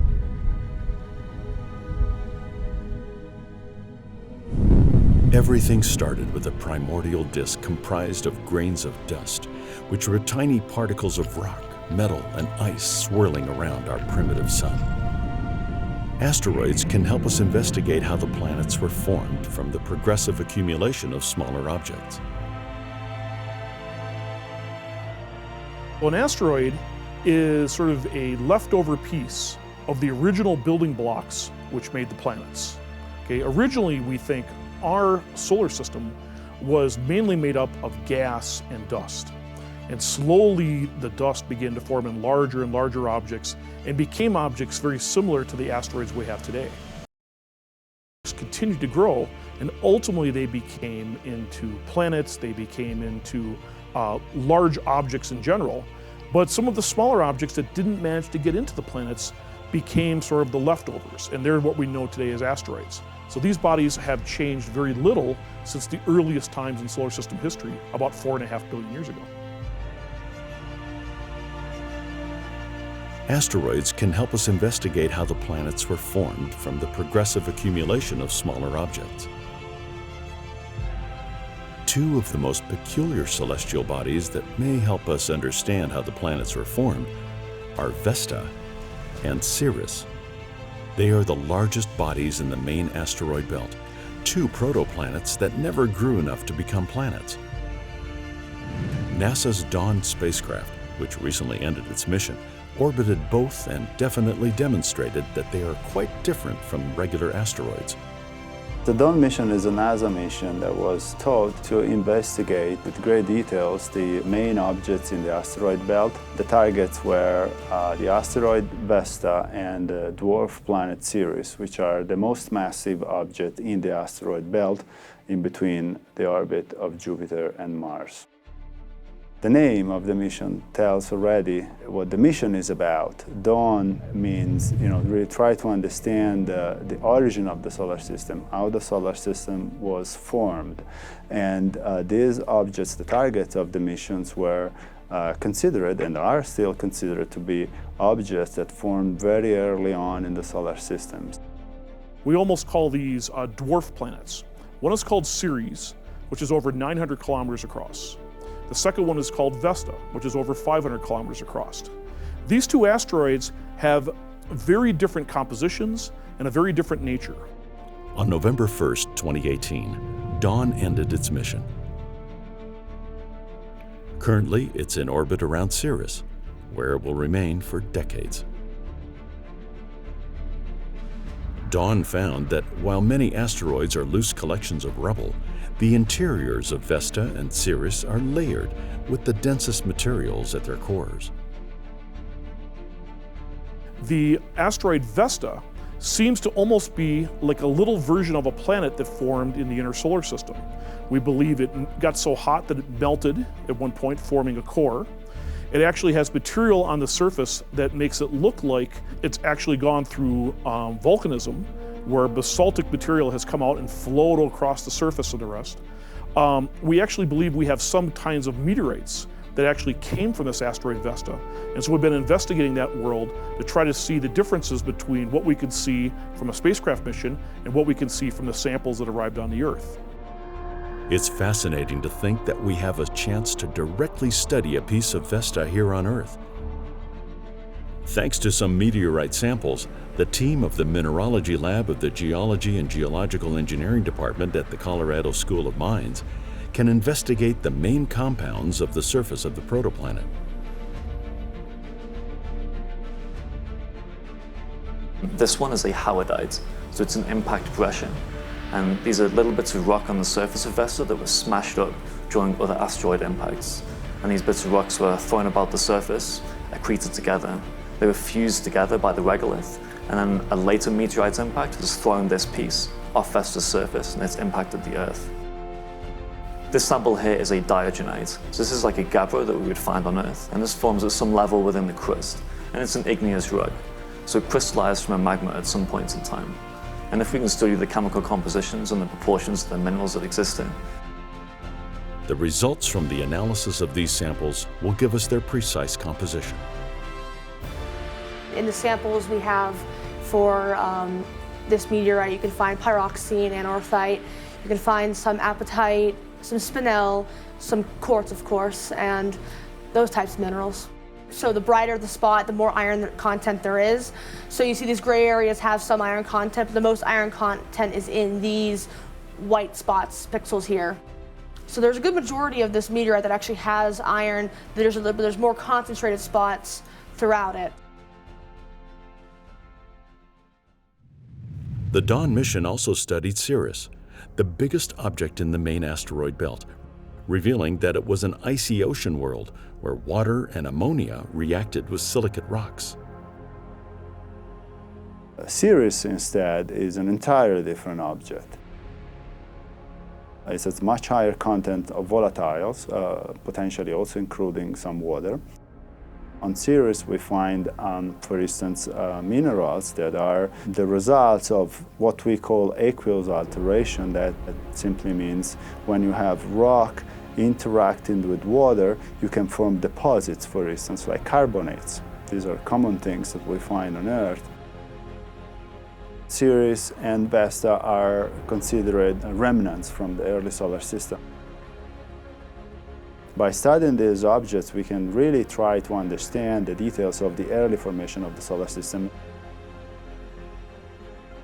This object, along with many other asteroids that are found between Mars and Jupiter, didn't have an opportunity to grow to larger sizes, like a full-blown planet like Mars or the Earth. And there are several reasons why this happened. We think the main reason is because Jupiter, which was a massive planet, is not far from this region of the solar system. Jupiter has enough perturbation to those little planetesimal, small planets that were trying to accrete in order to form a much larger object.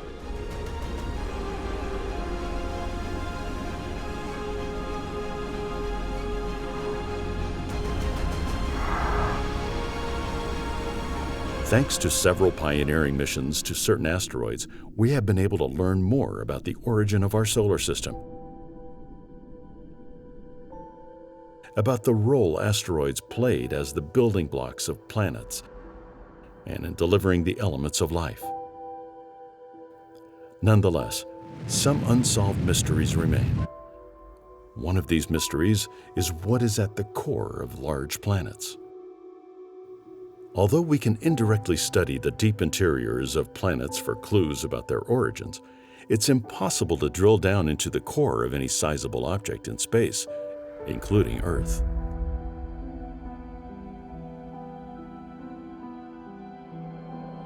Nevertheless, a rare object called Psyche may offer the opportunity to explore a planet-like body's core without any digging.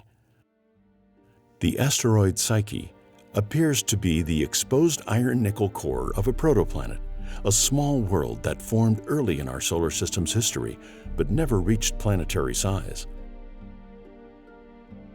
Like Vesta and Ceres, Psyche's path to planethood was disrupted. There's an upcoming mission to this unique and strange asteroid that will help tell the story of planet formation by conducting an in-depth study of this metal object. NASA's Psyche mission.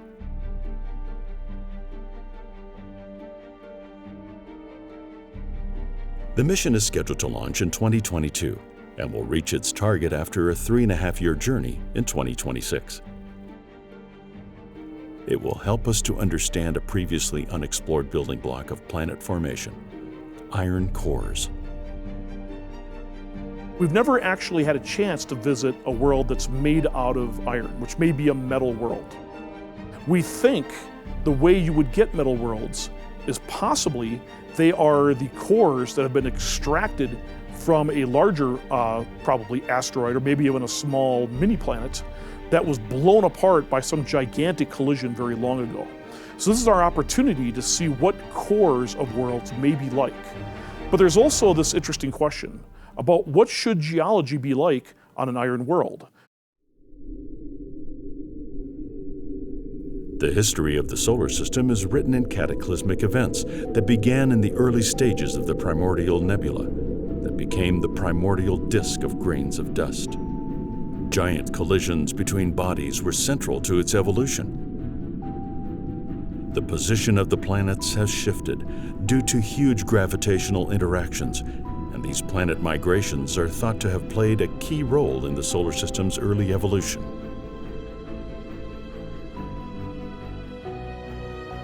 The Trojans, as ancient remnants of that remote past that are trapped in the orbit of some planets, could help us understand what happened.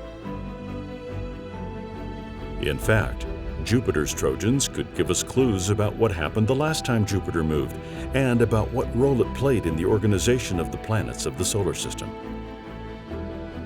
Lucy is going to visit 6 what we call Trojan asteroids, which are these asteroids that lead or follow Jupiter in its orbit.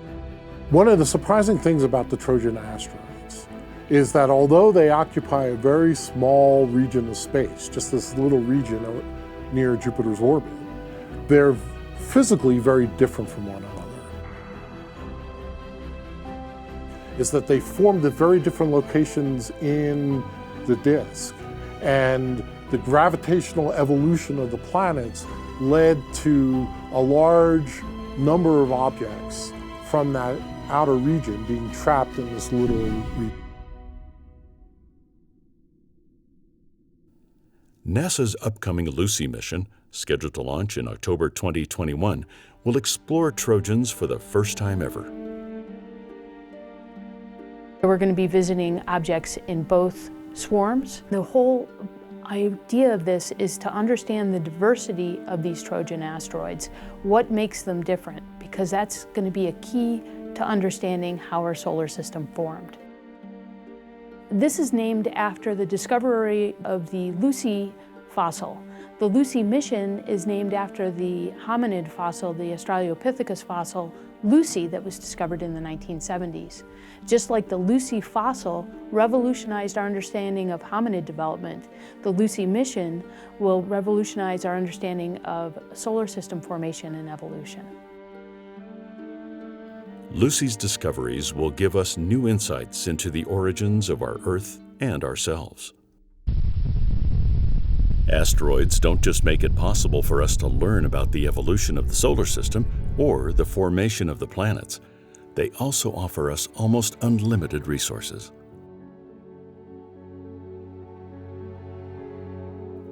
They contain natural resources such as water, organics, and precious metals.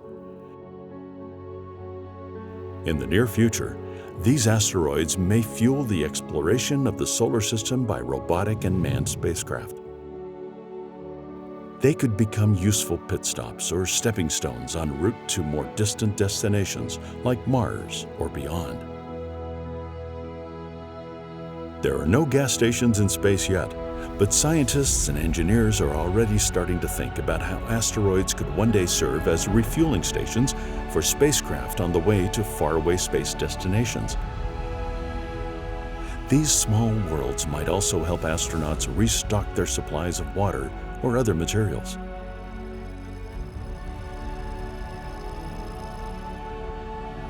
Asteroids are not just small celestial objects, but extremely small worlds that can help us understand our own world, Earth, as well as the solar system. They can offer us clues about its origin, its evolution, the formation of the planets, and even about the origin of life.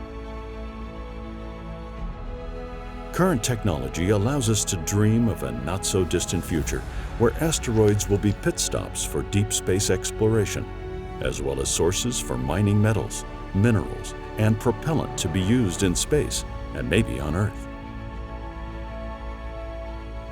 This is only the beginning of the adventure.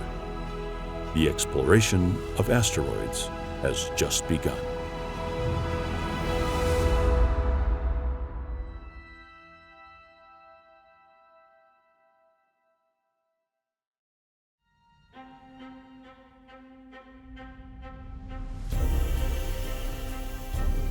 In the last few years, several missions to asteroids have shown us that they have many resources that could be useful to us.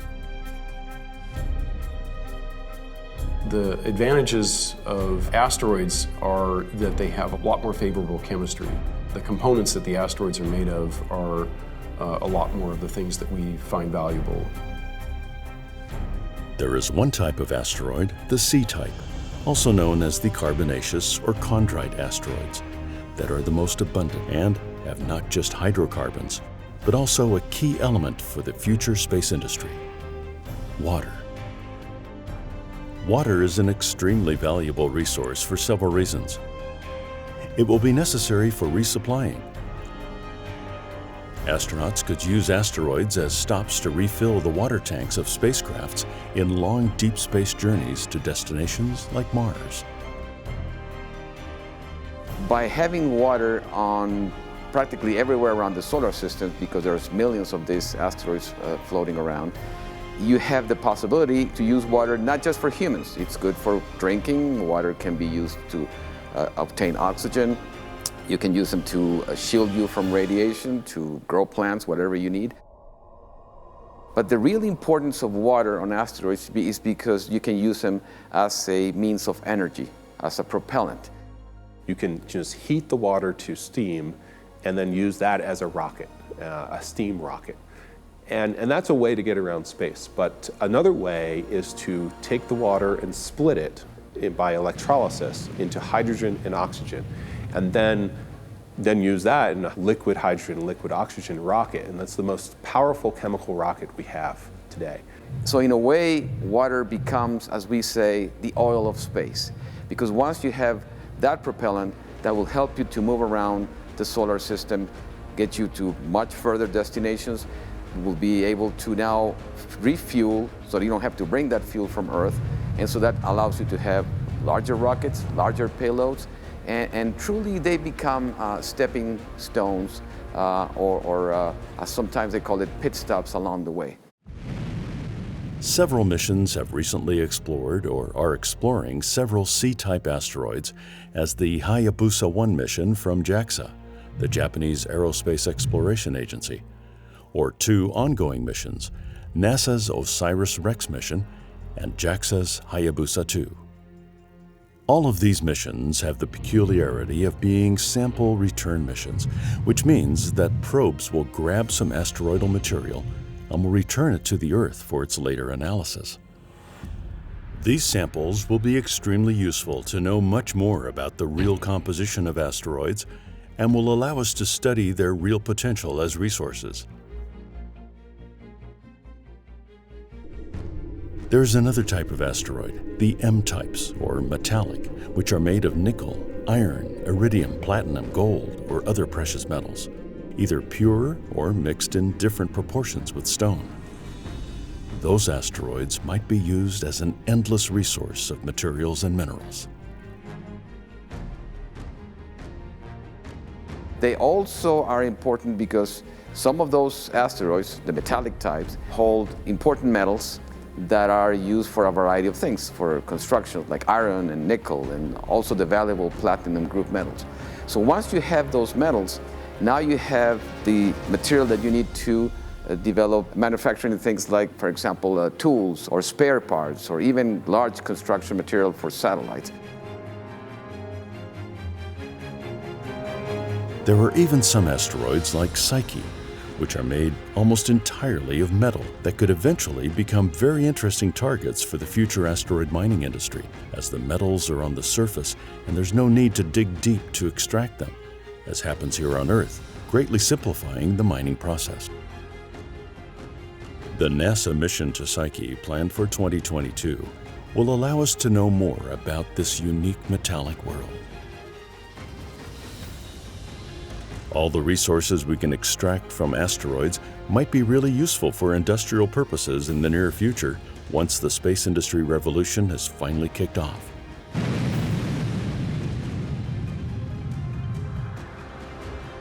Things have been changing very fast in the space industry in the last few years, thanks to the rapid growth of private space companies. The real game changers in the space industrial revolution. I think we are entering a new era when private entities are taking a bigger role in space than they did before. They're creating a kind of more commercial market for new people to work and live in space that we didn't have before. And that's driving what I think is going to be a new era in space exploration that is less directly tied to government programs, but more commercial activity in space. This new space industry has several main drivers. On the one hand, improvements in launch systems, sensors, and other input and innovations, such as the small-sat architecture, are driving down costs. The new space concepts, this idea that there's this environment out there, a potential environment for economic investment and economic return that is effectively boundless. We live on a planet with limited resources. Space around us, the solar system around us, represents economic resources, mining, mineral resources that are effectively boundless. The combination of decreased costs and increased capabilities of smallsats opens up new use cases, industries, and applications for businesses. All of these have led to the democratization of space, as it will be no longer just territory exclusive to huge national public space agencies, but also for any big or small private companies eager to invest in space. That is what is pushing not just the governments, but the private industry and the rest of the world, not just the spacefaring nations, but the rest of the world, as you're seeing now, is interested in entering this new phase of space. It will be not just for exploration, not just for gathering scientific knowledge, but to truly start using space to help us in commercial activities and economic ventures. The key driver has undoubtedly been the increasing development of fully reusable rockets that will dramatically reduce the costs of launching. The main reason that space has been, up until now, an industry only affordable to huge space national public institutions such as NASA, ESA, Roscosmos, Russia, or JAXA, Japan. Private companies like SpaceX or Blue Origin, led by multi-billionaire entrepreneurs like Elon Musk or Jeff Bezos, are the ones that are investing most heavily in developing techniques to reduce launching costs. The development of more capable and increasingly smaller satellites is another of the drivers of this coming industrial revolution. Private companies like Planet or OneWeb are leading the production, launch, and control of these nanosats, which will radically improve our network communications, broadcasting systems, geolocation systems, or Earth observation.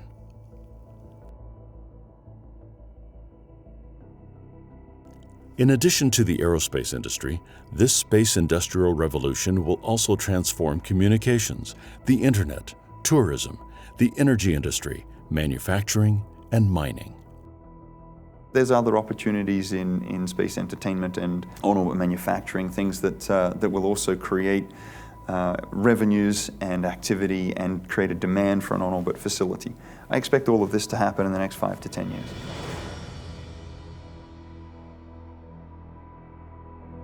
The mining industry will focus especially on the Moon and on asteroids as the easiest targets for obtaining resources such as minerals, metals, or water. Asteroid mining, which has belonged to the realm of science fiction until now, could become a reality in the near future. We may be witness to a 21st century gold rush.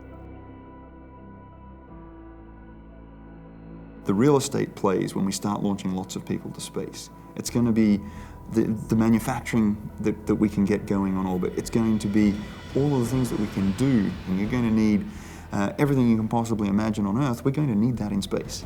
That's going to create an incredible amount of value. That's going to engage a lot of people.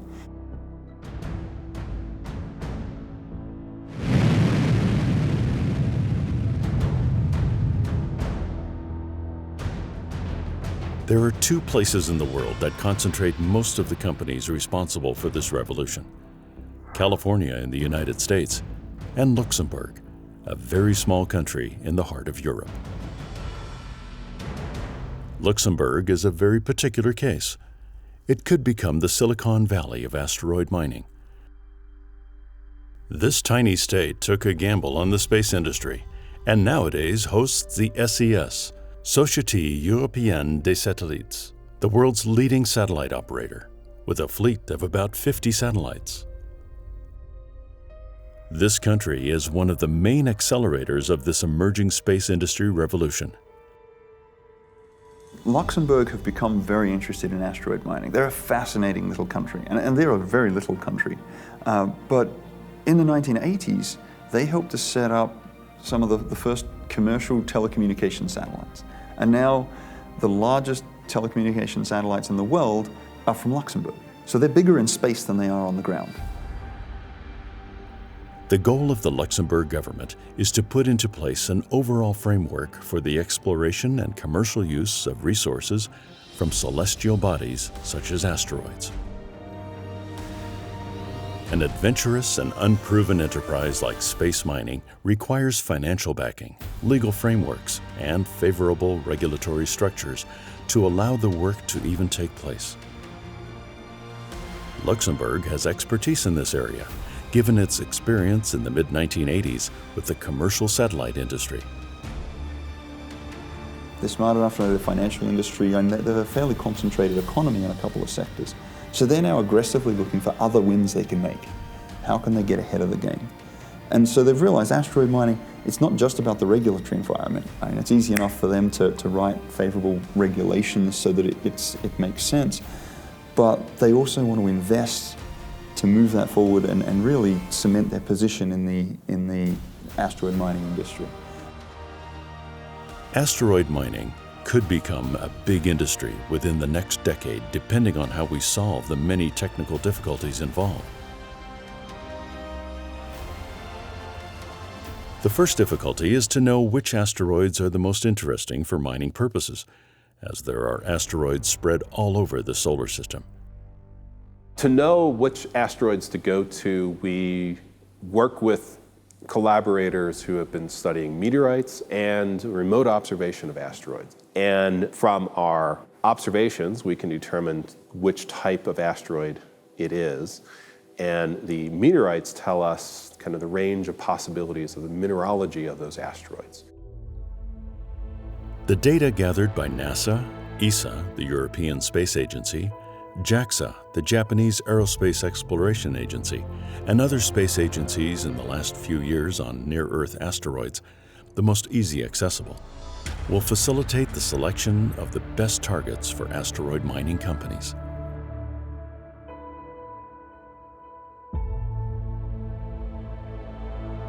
Another difficulty would be to decide the best way to mine, whether to bring raw asteroidal material to Earth for use or to process it on-site to bring back only processed materials and perhaps produce propellant for the return trip. or even to transport the asteroid to a safe orbit around the Moon, Earth, or to the International Space Station. This could hypothetically allow for most materials to be used and not wasted. What makes asteroids unique and different from other bodies like moons or planets is that they are so small that their gravity is practically zero. That low gravity is good for a couple of things. That makes it easier to get to them. The energy that you need to get to them is lower than even to get to the Moon or Mars. So they are easily accessible energetically, not necessarily on time. They may be far away, but it's easy to get to them in energy. But one thing about the very low gravity of them is that all the techniques that we have learned on how to mine or extract materials here on Earth are quite different when you get to an asteroid. You no longer have that gravity that can keep an excavator on the ground and the traction that you need to move around. These things will tend to float. So you have to design different techniques how to extract this material. At the Center for Space Resources of the Colorado School of Mines, one of the most renowned space research centers in the world, different experiments have been developed to test the specific techniques intended for asteroid mining. The scientific team uses a sophisticated vacuum chamber to recreate the extreme conditions in space more accurately. Here at the Colorado School of Mines, we focus on creating environments in which we can test mining equipment in space, or potential mining equipment in space. We have a large vacuum chamber in which we can create a low pressure environment that's similar to what we have in space. We can place simulants of asteroid surfaces that are dusty and will create a dust cloud as we work with them. We can pull a vacuum on it to bring the pressure down to a low enough that it's simulating space. And we can do other things like chill it to very cold temperatures as you might have in space. So it mimics the conditions in space. To recreate the conditions of an asteroid surface for asteroid mining tests with greater accuracy, scientists use simulants, composed mainly of silicates such as feldspar and quartz. Most of the simulants are similar to materials we would find in carbonaceous chondrite asteroids, which are the most abundant and most closely studied. Their composition is based on a variety of data sets, including laboratory analysis of meteorites, observation of bolides, remote sensing of asteroids, data from asteroid missions, and scientific modeling. Thanks to all of this data, scientists have been able to produce the simulants with great accuracy in mineral content and particle size. What we have here are asteroid simulants. We're making simulants of asteroids. We get the raw material for these simulants from our collaborators at the University of Central Florida, who are experts in the mineralogy of asteroids. And then we're making asteroid surfaces. We're creating a simulant of the asteroid surface. This is one example that kind of mimics a large boulder on an asteroid. These here are smaller boulders or cobbles. Friable because asteroid surfaces have rubble strewn across them, of varying sizes from boulder size to hand size to little pellets. When it comes to developing mining techniques for asteroids, drilling and anchoring are two processes that have to be closely studied due to the peculiar properties of these small celestial bodies. In the case of drilling, the microgravity plays an important role, as the almost total lack of gravity creates different conditions for mining on Earth. One thing to understand about asteroids is that the gravity on asteroids is very low. In a lot of processes we use for mining on Earth, we use the weight of a vehicle to hold it down so you can dig. But you can't do that on an asteroid. The data gathered in the microgravity research in core drilling will provide conclusions on the efficiency of drilling to collect asteroid material, as well as the dangers presented by having loose debris so close to the drill operator. After collecting data on the exit patterns of the debris in a microgravity environment, an appropriate capturing device can be designed to ensure maximum collection. Developing a device that collects excess debris will also decrease the potential for damage to the drilling device. What you can do is build systems that grip the asteroid, or harpoon it and create an anchoring point onto the asteroid. That then gives you a way to hold onto the asteroid while you use some other device to scoop up the parts of the asteroid and move it into some processing system, like cut up a metallic asteroid so that you can take in metals and refine it within some microgravity refining system. We can study the methods you might use to anchor to asteroids. Might look a little bit like a drill or a harpoon, or even just kind of gripping devices that hold onto the surface of an asteroid.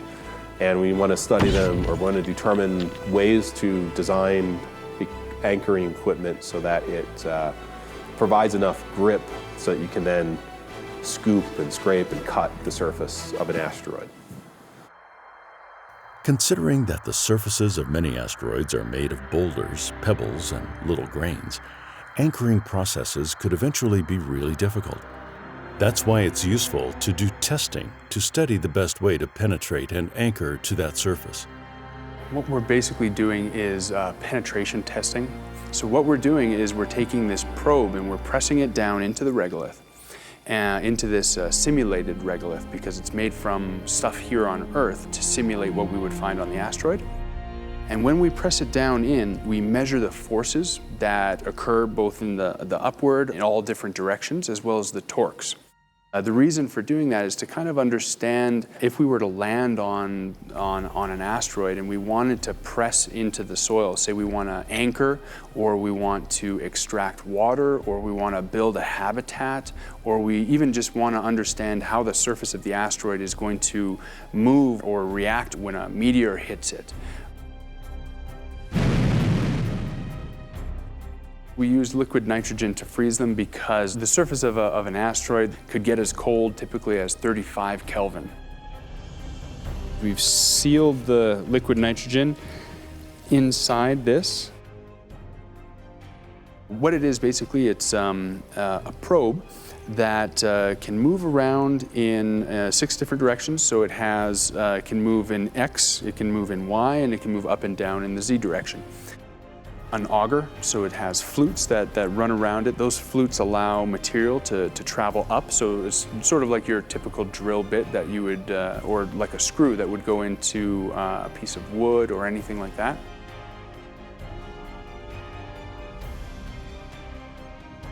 This test analyzes the forces involved when drilling or anchoring on a rocky surface, which would be useful for the future asteroid mining techniques. One of these techniques is surface mining. On some types of asteroids, material may be scraped off the surface using a scoop or auger, or for larger pieces, an active grab. There is strong evidence that many asteroids consist of rubble piles, making this approach possible.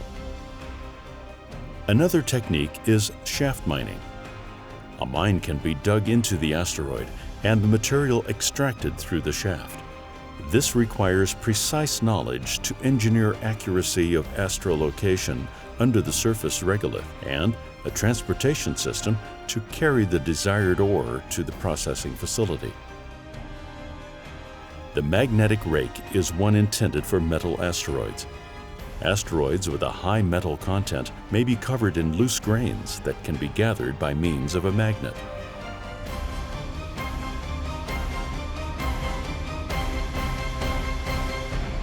The question now is whether asteroid mining nowadays is really a feasible industry if we think of it as a mining industry that provides resources for the Earth.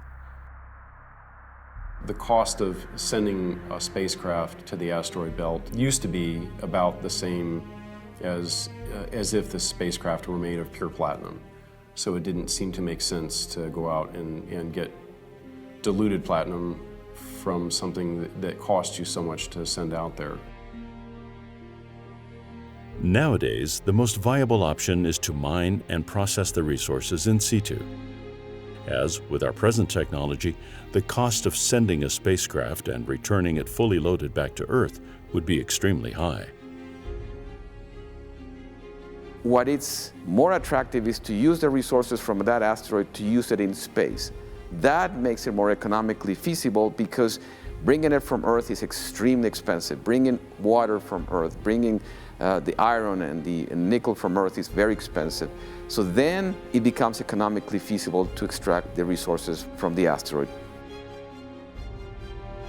Maybe in the future, if we are able to radically reduce the cost of space missions, it could become feasible.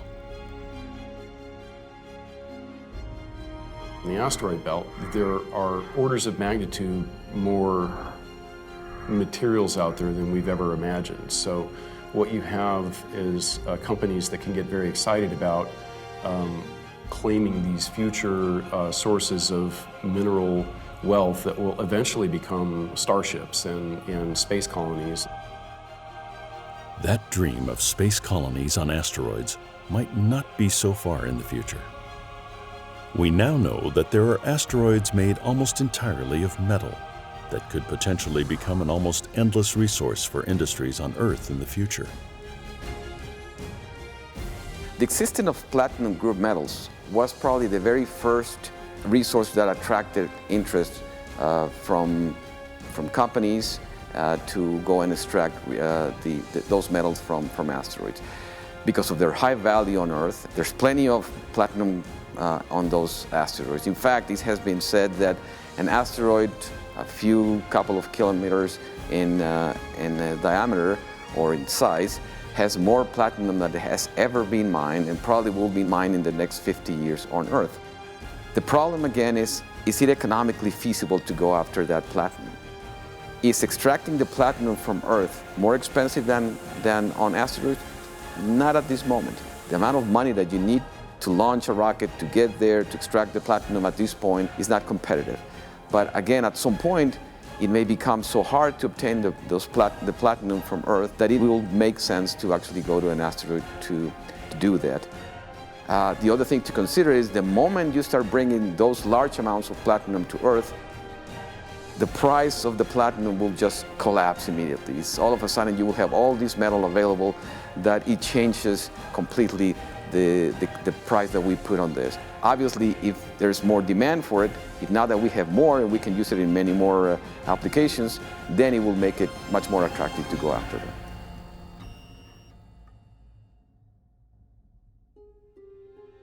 This emerging industry is about to kick off. Undoubtedly, the key game changers are asteroid mining companies that are investing mainly in the development of technologies to make this industry economically feasible. Among the asteroid mining companies, there were two that led the race until recently: Deep Space Industries and Planetary Resources. However, due to the low feasibility of the mineral extraction, they are now in a redefining process.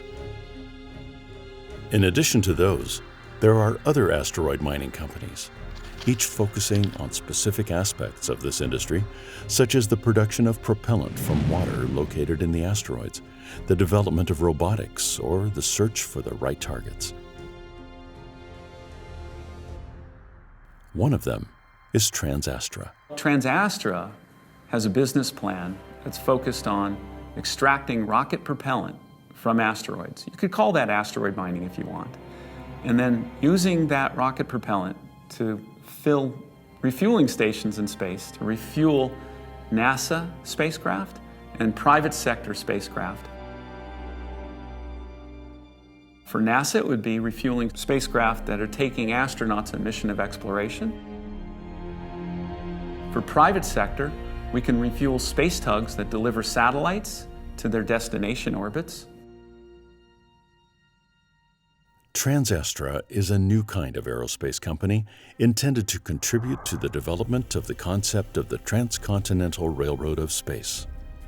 Their vision is for humanity to become a spacefaring species homesteading the solar system. We can build the transportation network. It's kind of like the transcontinental railroad of space that will make it possible for industries to go in space for a profit. Their ultimate goal is to turn thousands of asteroids into refueling stations for NASA and commercial spacecraft, opening the frontier for NASA human exploration and commercial industries beyond imaging satellites and telecommunications. They aim to lead the work in supplying services for 21st century industries of asteroid mining, space solar power, space tourism, and manufacturing in space. That is going to create the greatest industrial revolution in the history of mankind. And we're standing right here at the moment in history when it's about to happen. The company has a clever mining technique called optical mining that benefits from the solar power to mine the water on asteroids, water to be used as propellant. One of the best energy sources we have in space is the sun, and that's one way we can use that is by building reflectors that concentrate sunlight to extract and process materials in space. An example of this is a technique called optical mining that is invented by TransAstra and Joel Sercel. We are collaborating with TransAstra to help understand the basic process of concentrated solar interaction with minerals of C-type asteroids. TransAstra has invented a process that we call optical mining. Optical mining is an approach whereby highly concentrated sunlight is focused onto the surface of an asteroid or other volatile containing body. The highly concentrated sunlight heats and thermally fractures, means it breaks up the surface. So you have the surface of the asteroid or other water-containing extraterrestrial body. The highly concentrated light hits the surface, and as it heats the surface, it fractures it due to the heat. What's really exciting is that the little particles of the broken surface then individually heat up very fast, and all you have to do to get the water and other valuable compounds out of the asteroid is heat it up. The water comes out as vapor. That vapor actually cleans the surface and exposes the next layer of surface and for the sunlight beam to fracture, and it's a continuous process. The optical mining technique has been tested in vacuum chambers at the Center for Space Resources of the Colorado School of Mines. They use hydrated mineral-type simulant, similar to the material found on the surface of an asteroid. I have the chamber itself, and that makes it a vacuum and allows me to put in samples and make them hot or cold, depending on the kind of test that we're doing. Then I have a lamp on top of it, and that allows me to have sunlight focused down, or simulated sunlight focused down onto my sample. And then inside the chamber, I have samples of many different kinds. We will get the light out using just sunlight. So we'll concentrate it down to a spot, and a column of water vapor will rise from the surface. So this will probably be the first technique that people use when they're gathering space resources. So after the ice on top of the regolith turns into steam and is sublimated, and it's going to form a little cloud. We're going to take a tent and put it on top of this cloud. The tent is going to be colder than the ground underneath, and in this situation, whenever something is the coldest, that's where the ice will stick. TransAstra is developing an innovative mission concept called APIS, an acronym for Asteroid Provided In Situ Supplies, that includes an autonomous spaceship that will be launched on spacecrafts to reach asteroids. So what we're going to do is we're going to build a spacecraft that's about the size of a pickup truck and launch it out to an asteroid that's about the size of a house. And then this spacecraft that's about the size of a pickup truck will have inflatable structures, and it'll have a bag that it uses to inflate and then enclose the asteroid. And then the solar concentrators will pump sunlight in, and then through the optical mining process, we'll excavate the asteroid, extract the water, and freeze the water in ice bags. So this honeybee mission, as we call it, will take about 6 months to get to the asteroid. It'll do mining for about 3 months, and then it'll take 6 months to get home, and it will bring back 100 tons of ice. And that's the first small industrial scale mission to bring back an economically important quantity of rocket propellant that can change the economics of space. And we think that that will launch a gold rush in space to harvest asteroid material and also material from the lunar poles. And that will make it so inexpensive to operate in space that it will become practical to do things like build solar power stations in space where the sunlight is much more accessible, much more consistent, much more cost effective if you can launch into space inexpensively enough.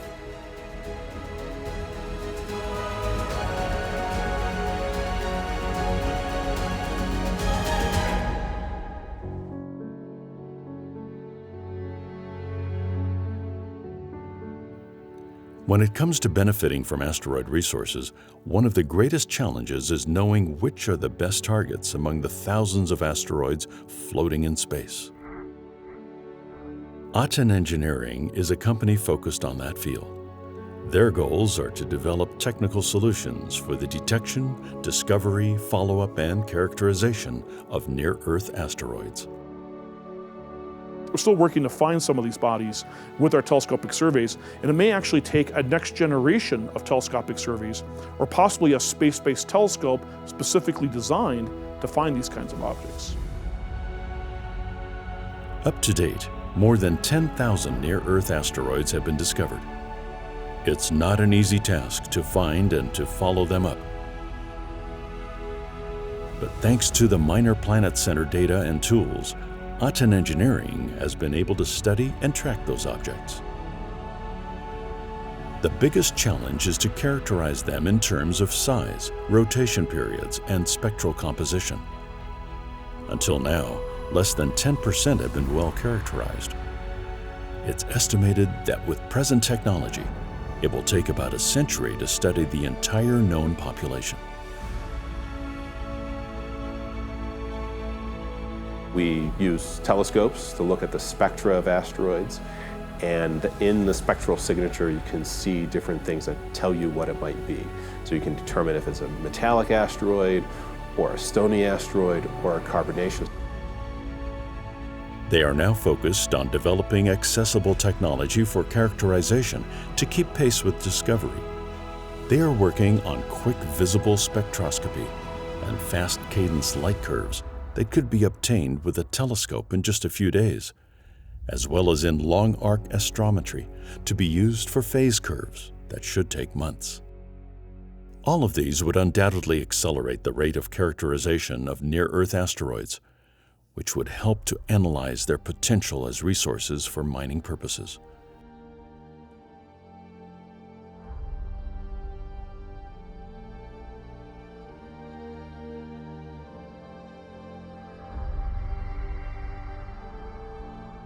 I'm really excited about asteroids, the near-Earth asteroids in particular, as targets for future human and robotic exploration. Other companies like Offworld are focused not on the study of the asteroid's properties, but on the development of robotic devices to mine autonomously. Their ultimate goal is to create a squad of autonomous robots working under human supervision on other planets and asteroids, which will allow human beings to spread beyond Earth. While these little asteroids offer us a lot of benefits to go to as targets, there are still a lot of challenges involved with going to a little asteroid like that. The environment out there is extremely harsh. Human settlers will have to cope with long, deep space journeys, lethal cosmic radiation, zero or lower gravity, or artificial atmosphere. Offworld thinks the best way to minimize the risks of establishing a permanent and sustainable settlement on other planets would be to have a local robotic army that would be in charge of the hard work. Building landing pads, excavating underground habitats, extracting water ice and materials, making drinkable water, breathable air and rocket propellant, manufacturing basic structures and solar cells, producing electricity, and eventually replicating themselves.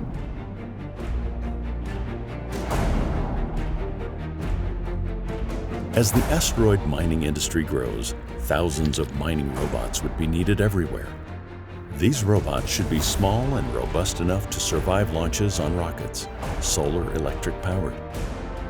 Extremely adaptable to work in a wide range of environments on asteroids, the Moon, or Mars without a major redesign. Autonomous and fast learning to survive without on-site human supervision. And modular and reconfigurable to maximize the reuse of launched hardware. The robots should also have self-replication capability using local resources and should be able to manufacture the first off-world computer chips, closing then the robotic self-replication loop. All these asteroid mining companies are now leading a race that could push human beings beyond their natural frontiers to colonize these small, mysterious, rocky worlds in the near future.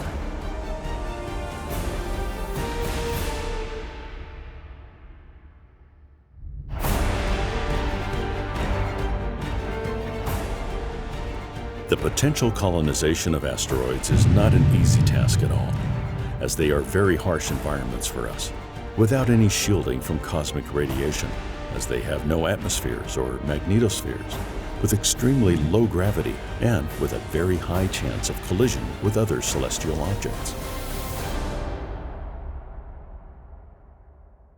The two main reasons that justify moving off Earth to asteroids would be to benefit from their almost unlimited resources, as well as their colonization as a risk mitigation strategy to ensure the long-term survival of our civilization in case of a planetary catastrophe.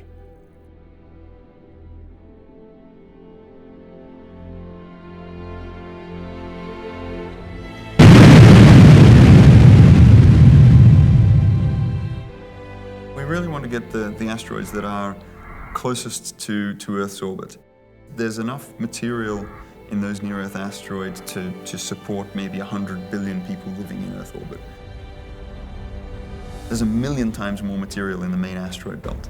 So after we've got people to orbit, we're using this material to live and work and build cities, we can expand to a huge civilization circling the sun. That's pretty exciting. You're looking for stuff that you want, and specifically, if you're going to turn an asteroid into a place for people to live, you want the kinds of things that would support life. Like especially you would want a certain amount of water. You would want components that you could turn into soil for a greenhouse so that you could grow your own food. You would want sufficient metal concentrations that you could make your own building materials from the base metals. You would want enough precious metals that you could export precious metals to sort of feed yourself and have things to trade with other asteroid colonists or with the moon people or the Earth people or whatever.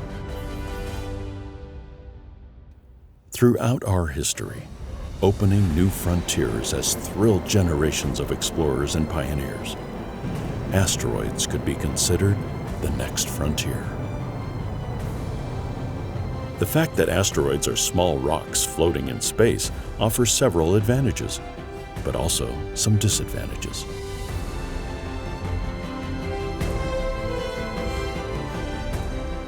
Their extremely low gravity, because of their small size, is one of the greatest advantages. This low gravity would make construction of huge structures much easier and would reduce the costs of landing and launching rockets in comparison to the Moon's or Mars's higher gravity wells.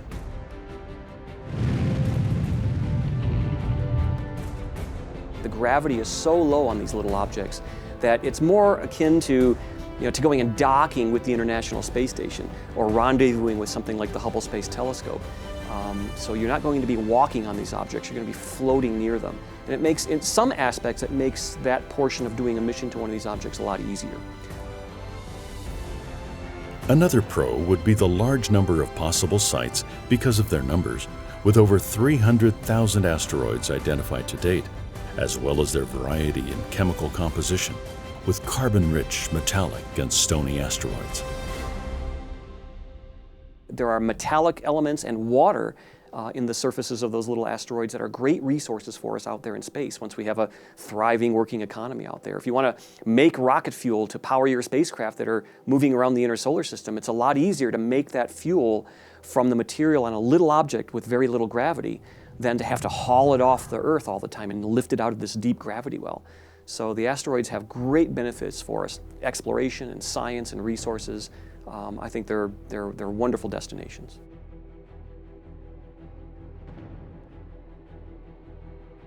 However, to make this future mining industry a reality, we need to solve several challenges such as asteroids' low gravity and zero atmosphere, which make them vulnerable to cosmic radiation and to the impact of small objects.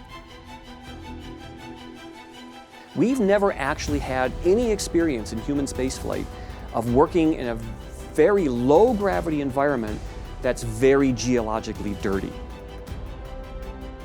Unlike on the moon, where if you stir up dirt, it very rapidly settles again, on a little asteroid, if you stir up the dirt in that environment, it's going to stay around you in orbit around that asteroid for the entire rest of the duration of your mission. It's going to contaminate your spacecraft, it's going to contaminate your suit, it's going to make the visibility environment difficult. So there are challenges like that. Combining the challenges of a zero gravity EVA, a spacewalk, with the dirty environment of something like the moon is something we have no experience with. And that's going to be, I think, one of the biggest challenges in human crews working around these little objects.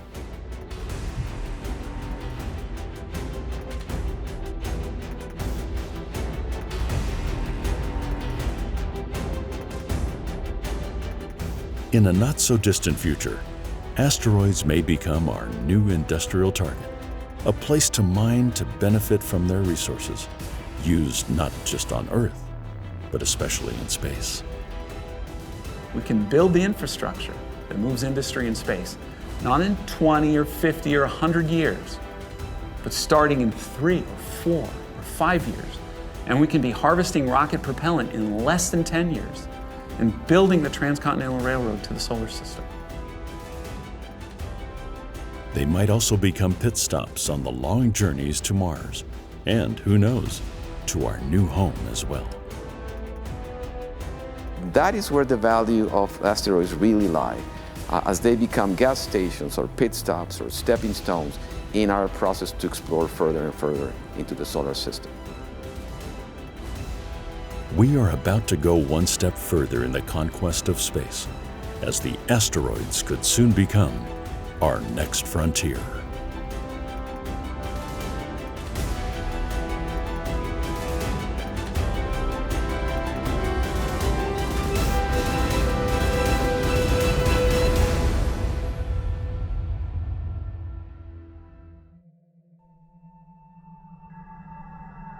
Is life an amazing phenomenon exclusive to our planet? Is there life beyond Earth?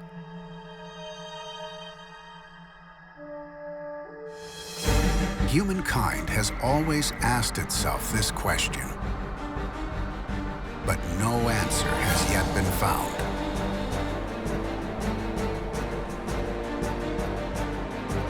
However, thanks to the latest extraordinary advances in astronomy, it appears that we are closer to solving this mystery. State-of-the-art space probes explore planets and moons in our solar system, while sophisticated telescopes scan the universe looking for answers. The results of the research are amazing. One of the big triumphs of astronomy in the last 2 decades is to show the majority of stars have planets. There are planets all over the place. There are more planets than stars. These findings have been made possible thanks to the NASA space probe Kepler, whose launch in 2009 marked a milestone in the search for life beyond the boundaries of our solar system. We now know that in our galaxy alone, there are billions of Earth-like exoplanets. Given the vastness of the universe, with more than 100 billion galaxies, it is hard to conceive that somewhere there is no Earth-like planet that can harbor life. Finding it is simply a matter of time. It's a game changer. It changes what we think about the possibility for life somewhere else. Exoplanets and extremophiles, two game changers. This leads us to think that in apparently harsh environments in our solar system, there is now, or may have been, life. We may find some form of life in the strange methane lakes of Titan, in the oceans hidden under the mysterious icy surface of Europa, in the gigantic geysers of Enceladus, or in the desert plains of Mars. The second genesis within the same solar system implies that life, the origin of life, is a likely event.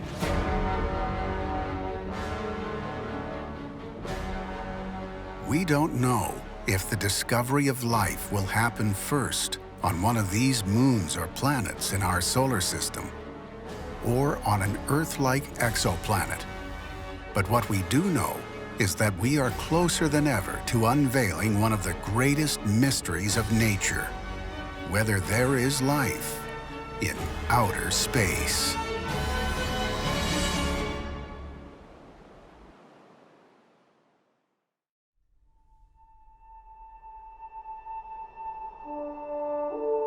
Life, an unbelievably perfect combination of elements able to create living matter. Possibly the biggest mystery of nature.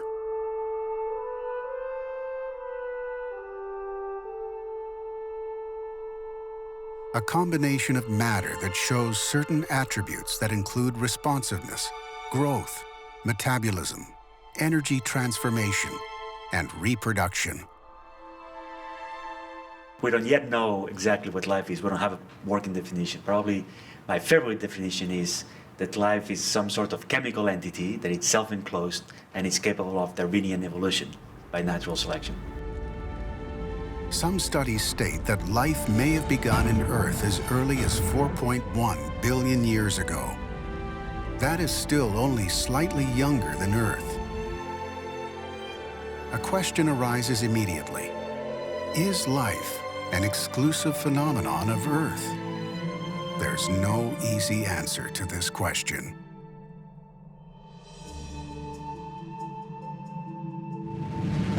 The chemistry of life, begun shortly after the Big Bang, 13.8 billion years ago, during a habitable epoch when the universe was only 10 to 17 million years old. Life may have emerged independently at many places throughout the universe. Or life may have formed less frequently, then spread maybe by meteoroids or comets, between habitable planets in a process called panspermia.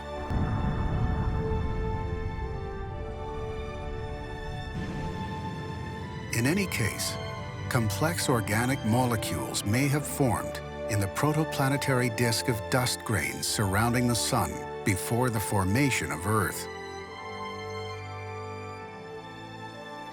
According to these hypotheses, this process may occur outside Earth on several planets and moons of the solar system, and on planets of other stars, the so-called exoplanets.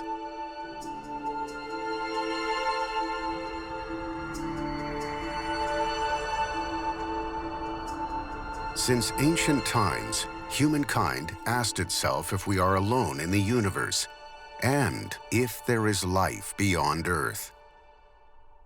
Those questions may not be easily answered. However, they have always fascinated us. Astronomers have been interested in the question of life beyond Earth for a very long time. I mean, we can trace back through the ancient Greeks and Romans and Chinese writings, speculation about life beyond Earth. The main issue to search for life in outer space is to establish what are the life support conditions. A source of energy, such as from a nearby star, is needed to drive endothermic, or energy-absorbing reactions. Raw materials, predominantly carbon, build and form organic molecules. So the building blocks of life on Earth, and we know them, there are carbon, hydrogen, oxygen, nitrogen, and others. They are what we are looking on other planets to look for life as we know it. These building blocks for life, at least as we understand it, are ubiquitous. Also indispensable is the presence of a liquid or very dense gas as a solvent for biochemical reactions to occur quickly and stably. Liquid water, the life-sustaining universal solvent, at least on Earth, entails certain atmospheric composition and temperatures. In order to have a habitable environment, you need three things. You need liquid water, and you need organic material, and you need energy. And there are a number of places in the solar system where all three of those things are thought to exist. Now we already know the key conditions for supporting life. A question arises immediately. How many planets or moons in our solar system meet these conditions? Considering that one of the key prerequisites for extraterrestrial life is the existence of liquid water, there are three candidates in our solar system to have liquid water on its surface: the planet Mars, the Jovian moon, Europa, and the moon of Saturn, Enceladus. Besides Mars, Europa, and Enceladus, which might have liquid water on their surfaces, there is another candidate for supporting life in our solar system: Saturn's largest moon, Titan. Until 2004, Titan remained a great mystery to astronomers, as a dense, opaque haze prevented understanding of its surface. On 2004, the spacecraft Cassini reached Titan and released a small probe named Huygens. That would change everything. These are the images that the Huygens camera recorded as it descended through the haze. Titan's landscape is very similar to Earth's, with mountains, valleys, and plains. When the probe touched down on the surface, it revealed something no one expected. There were pebbles everywhere, similar to the rocks of riverbeds on Earth. When you are looking at those pebbles, yes, they are rounded pebbles, and they have been rounded by torrents and rivers. But they are not rocks in the sense that we understand. They are actually water ice, so hard that it behaves like rock. How were these rocks eroded? Is there liquid water on Titan's surface? At minus 180 degrees Celsius, water should be frozen solid. Cassini's radar had the answer. It showed us that Titan's surface has hundreds of lakes. The big difference, though, is that they are not made of liquid water. They are made of liquid methane. These two hydrocarbons on Earth are volatile gases, but with Titan's chilly temperatures, they are liquid. The atmosphere of Titan has methane and ethane and other organic materials that provide a very different kind of chemistry, but a kind of chemistry that is reminiscent of what Earth very possibly looked like before life was abundant. All these worlds are very far away from the heat of the sun, so they are extremely cold, and some of them are exposed to very high levels of radiation, as they have very thin atmospheres. Therefore, their environments are quite hostile to life. However, life might have found its way. We also now know about extremophiles, forms of life that live in environmental conditions that when I was a student, I was told, impossible, can't have any life there. It's too hot, it's too cold, it's too acidic, it's too basic, too much pressure, too much radiation. They have evolved to thrive in those conditions. So this whole new field of study of extremophiles, it's a game changer. It changes what we think about the possibility for life somewhere else. Extremophiles such as bacteria that live in high temperature, toxic, deep-sea hydrothermal volcanic vents on Earth offer insight into life that could have developed on other planets that mostly share such extreme, inhospitable environments, which also can include freezing temperatures and minimal sun exposure. This gave us such a different view of actually what was necessary for life to survive. And all of a sudden, the solar system totally exploded. The horizon of what we call habitability and habitable environment completely expanded in ways that we could not have expected at all. The chances of finding life on any of these remote worlds in the solar system are now much higher. Finding it is simply a matter of time.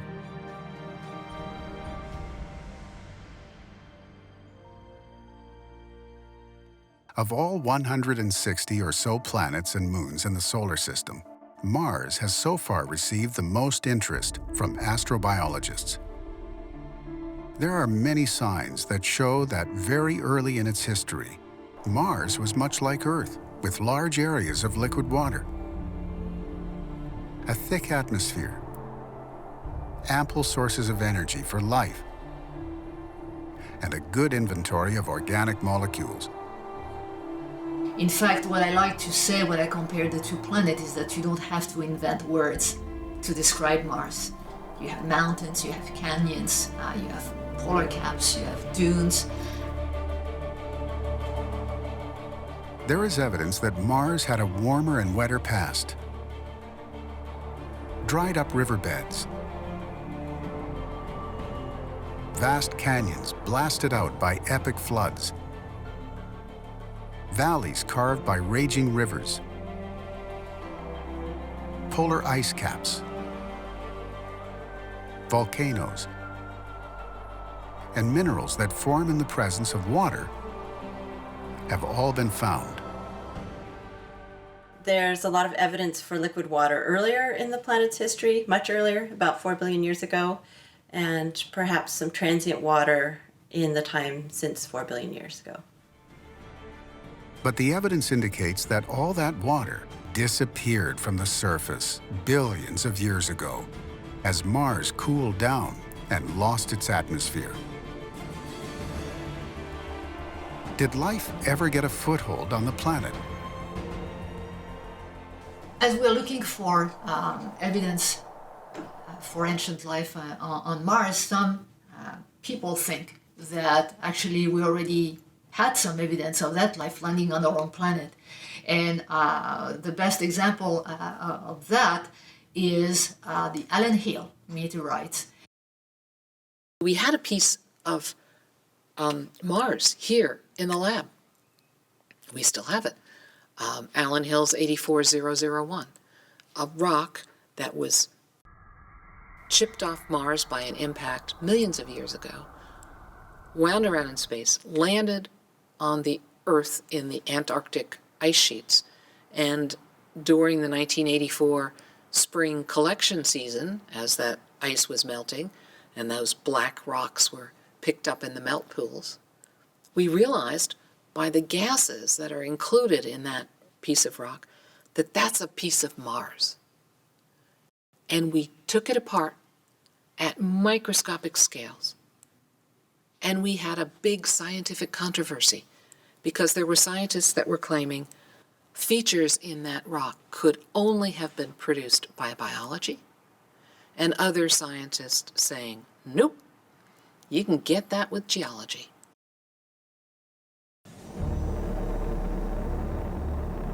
The search for life on the red planet started decades ago.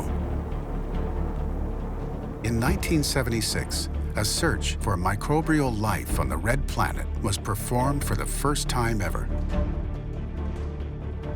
2 decades later, in 1997, the Pathfinder mission took a new step forward in this search for life adventure. It found magnesium, aluminum, iron, and phosphate in Martian rocks, which are all possible life-supporting materials. In 2008, the Phoenix spacecraft explored Mars' North Pole.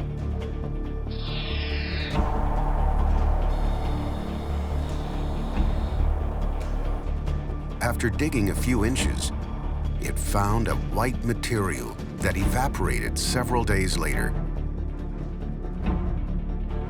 The analysis of that material revealed it was water ice. Satellites scanned both polar caps and found that there was a lot of water ice under a layer of frozen carbon dioxide. If all that ice ever melted, a more than 80 feet deep ocean would cover the whole planet. The same satellites also discovered that there was ice buried everywhere beneath the desert plains. That was a shocking discovery. Mars had huge amounts of water ice everywhere. But could life exist in the buried ice itself? We now know that there are extremophile microorganisms able to live in similar environments in the dry valleys in the Antarctic here on Earth. Currently, Mars is very dry and very cold. It's like some regions in Antarctica today, and it's kind of like a very cold desert. So liquid water would not be stable. If you opened up a container of water, it would immediately evaporate because it's so dry. Buried ice was found under a layer of dry dirt, as happens on Mars. At the point where the dirt met the ice, there was a thin film of liquid water where extremophiles thrived, just for a short time. These microorganisms remain frozen and dormant most of the year, and they only flourish for a few warm weeks during the summer. Today, Marcus could still live at depth, at some depth, favored by the presence of thin films of water, or maybe more liquid water, because the deeper you go, the more the chance that water could be liquid. During the Martian summer, it's common to reach 20 degrees Celsius at the equator, so the buried ice might melt and create similar conditions to those found in the Antarctic dry valleys. Any microbes that might have been there, they're probably living within the rocks or under rock coatings. So that's one of the analog sites that my group's been investigating, is microbes that are living underneath the surface, because that might be viable for Mars as well. A future mission could eventually prove whether this hypothesis is true or not. But there is another possibility that liquid subsurface water exists on Mars. Mars' huge volcanoes, such as Olympus Mons, could contribute internal heat to sustain subsurface water. This would imply that hydrothermal vents could exist on Mars as well, and therefore it might be also possible that extremophiles, similar to the ones that thrive in the terrestrial hydrothermal vents, might also exist on Mars. However, this is quite unlikely.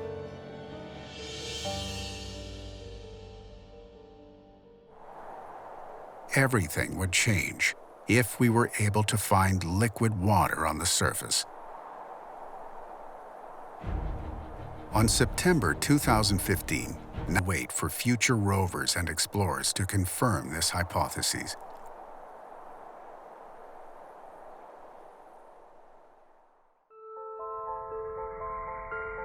What will really change our understanding of the Red Planet are the NASA and ECA missions, both part of the Mars exploration program.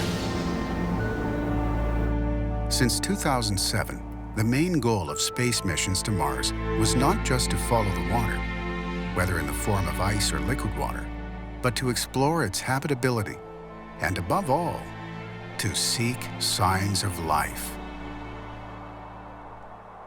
The more we investigate Mars, we obtain more clues that the ancient history of Mars was certainly supportive of life, and then that final step of, did life actually evolve? And then if it did, where did it evolve? And what clues are remaining today? Because that was so long ago.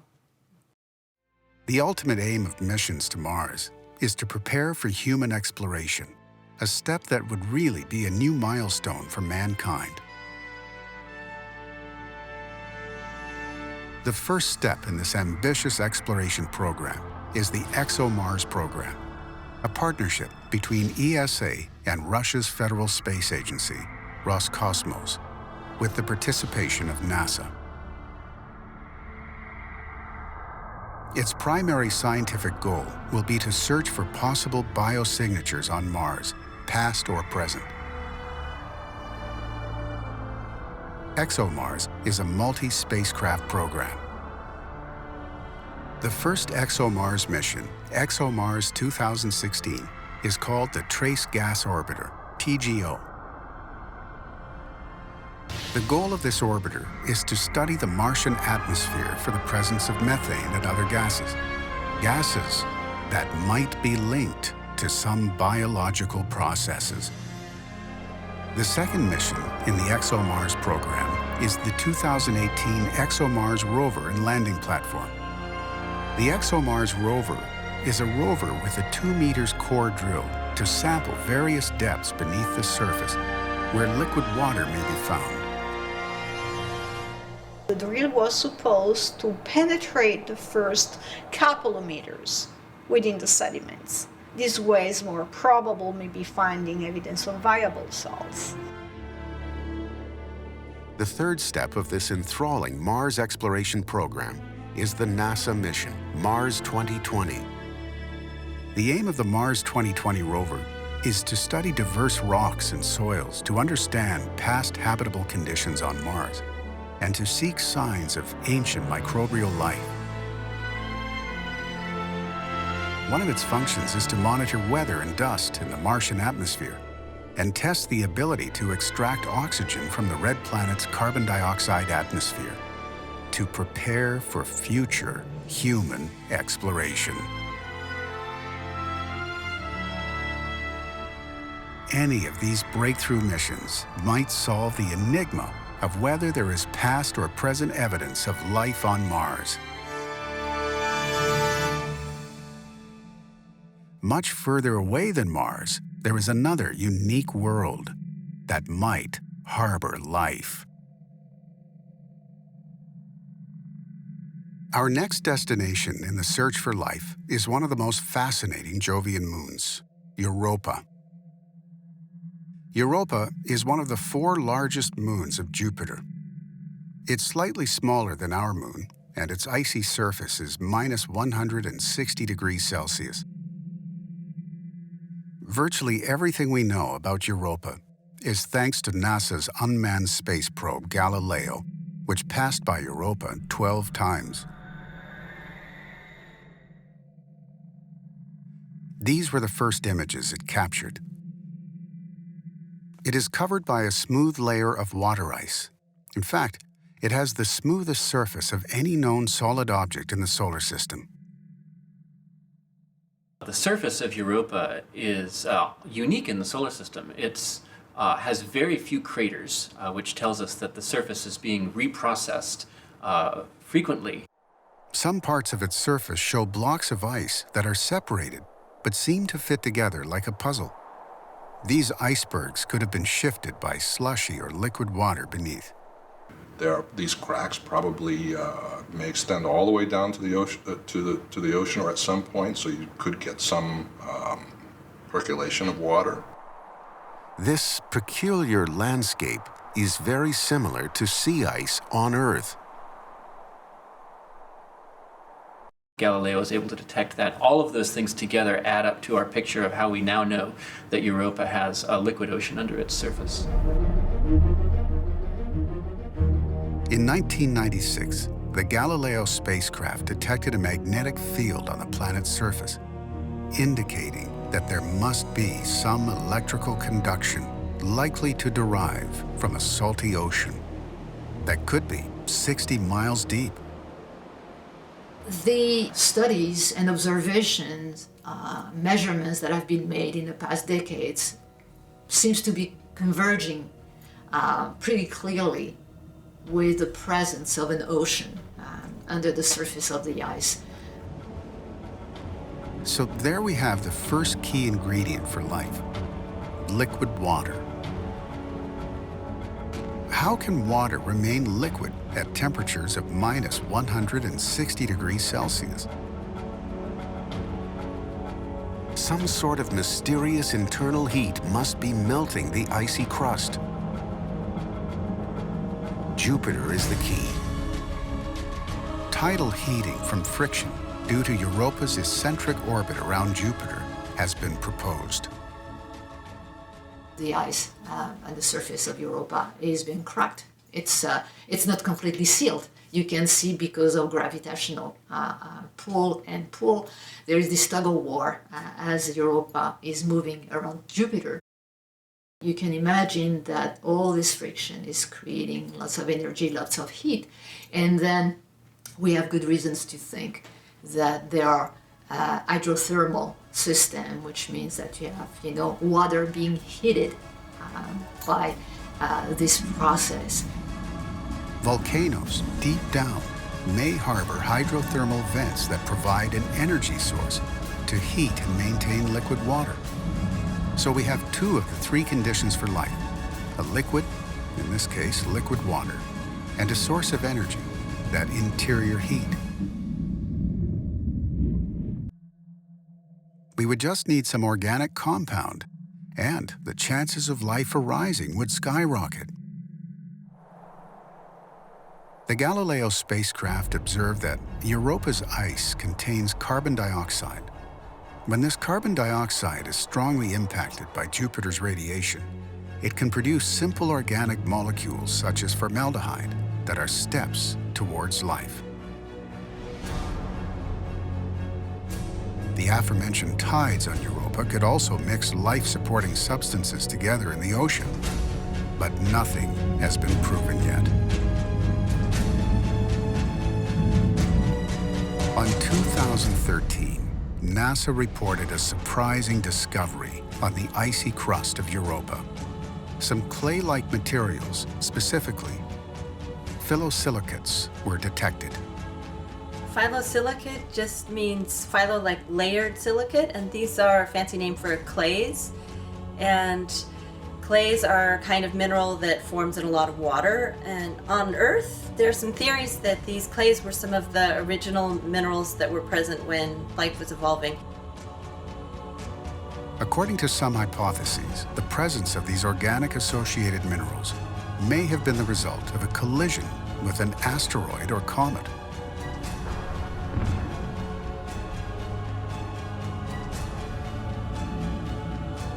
With liquid water, an energy source and the necessary chemical building blocks, perhaps delivered by comets or asteroids, Europa opens up the possibility that life could exist in places never imagined.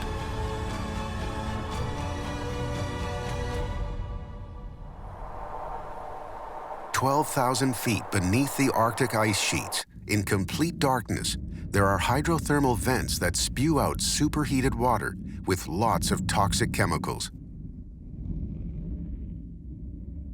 Scientists think vents like this could also exist on Europa's ocean floors. We think that the potentially source of energy for an ocean Europa will be the volcanic activity. We have recently discovered that clustered around the vents, there are extremophile microorganisms that cover miles of the Arctic seafloor.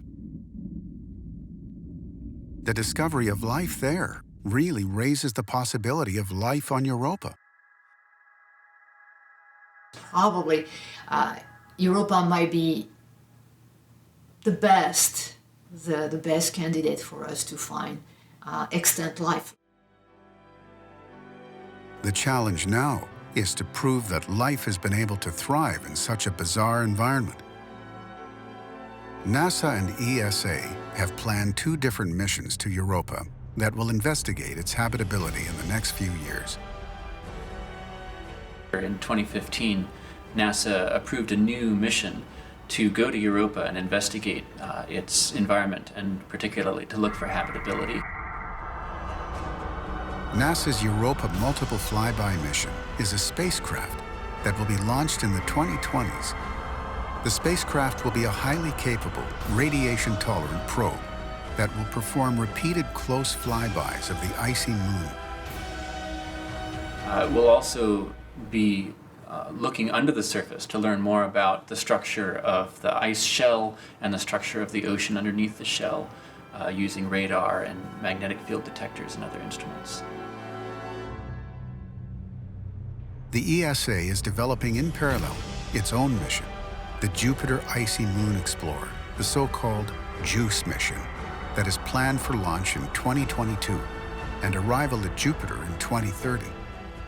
This spacecraft will spend at least 3 years making detailed observations, not just of Europa, but also of the giant gaseous planet Jupiter and 2 of its largest moons, Ganymede and Callisto. We will have to wait till the next decade to confirm whether or not there is life on Europa.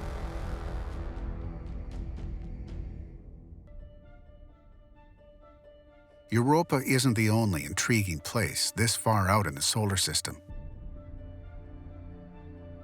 Could similar conditions exist on other moons orbiting other planets, even further away from the Sun? Orbiting Saturn, there is a small, mysterious moon that is totally different from the rest of its more than 60 moons. This tiny icy moon, only 300 miles across, is Enceladus. In the last few years, this tiny moon has become the main goal for exobiology, as it has revealed some extraordinary conditions for harboring life. Most of what we know about Enceladus is thanks to a mission called Cassini. It's a mission that it's been going on for many years. It's an orbiter that has been studying the entire Saturn system and its different moons, but it's been paying close attention to Enceladus. The Cassini mission offered us a close-up of this remote world for the first time ever. These were the first images it took. The surface is white and glittering, and it is carved with fissures, crests, and cracks. At the South Pole, Cassini made a surprising discovery. It photographed some strange, large cracks, seen here in blue. 4 parallel fissures, scientists named the tiger stripes.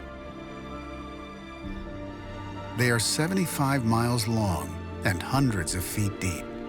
They are similar to fault lines on Earth. After several flybys, Cassini's thermal radar revealed something unexpected. The tiger stripes should be colder than the rest of the moon, as they were in the South Pole. However, they were radiating heat. The fissures were at minus 80 degrees Celsius, which was more than 120 degrees Celsius warmer than the rest of the moon. It's definitely a place where we see evidence that something profound is happening in terms of potential for habitable environment. But the most shocking finding was still to come. When Cassini was reoriented, it captured a shocking image. Vast jets of ice were erupting into space. The camera was able to image plumes of water vapor and ice crystals coming off the south pole of Enceladus. These actual images showed the plumes were ejecting ice particles hundreds of miles out from the tiger stripes. Those materials are being ejected through fractures on the surface of the moon, which seem to be connecting the surface with the interior. However, how this small moon can generate so much heat as to be able to maintain such geothermal activity? Scientists believe that Enceladus might have an internal energy source, like Europa. When it orbits the massive Saturn, friction from gravitational process causes it to heat up, melting ice in the moon's interior in the same way as on Europa. These jets were giant geysers of water that erupted from its icy surface, much like those in geological hotspots on Earth. Cassini actually has a detector that can fly through the plume, pick up some of the particles and analyze them chemically. And when that detector did its work, it found that some of the particles are salty. And the only way to get salt incorporated into a particle is to have it evaporating directly off of liquid. So that was yet another hint that Enceladus has liquid under the surface from which these plumes are emanating. But could it prove that under the icy crust of Enceladus existed a subsurface ocean, like on Europa? We needed even more evidence. The next piece of evidence was from Cassini flying past Enceladus and just carefully analyzing its trajectory as it flew past Enceladus to directly measure how Enceladus's gravity was pulling on the spacecraft.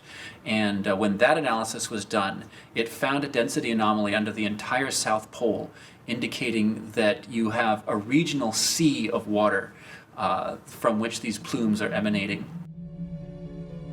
These jets might be connected to active hyperthermal vents at a subsurface water ocean floor, where the moon's ocean meets the underlying rock, a prime potential habitat for life.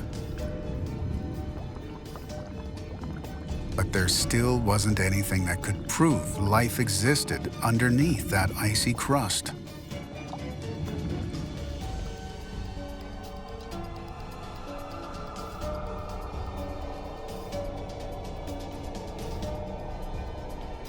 The probe spectrometers detected something really exciting. They found in the jets the basic chemical building blocks of life. So Enceladus is fascinating because, as far as we can tell, it contains the three basic ingredients for life: liquid water, nutrients, and organics. But does this strange and alien world actually support life? The geysers could provide easy access for sampling the moon's subsurface ocean. And if there's microbial life in it, ice particles from the sea could contain the evidence astrobiologists need to identify them. There are 2 exploration missions proposed by NASA to Enceladus in the near future that would try to find evidence of life in the tiny icy moon. The first one is the Journey to Enceladus and Titan mission. This is an astrobiology mission concept to assess the habitability potential of Enceladus and Titan, moons of Saturn. The second mission, waiting for approval and financing, is the Life Investigation for Enceladus. This proposed mission would capture icy particles from Saturn's moon, Enceladus, and return them to Earth, where they could be studied in detail for signs of life, such as biomolecules. It's relatively simple, technologically speaking, to send an orbiter to Enceladus that can capture those icy particles in the plume and analyze them in situ or bring them back to Earth for detailed analysis in the laboratory. Unfortunately, none of these missions have been approved yet.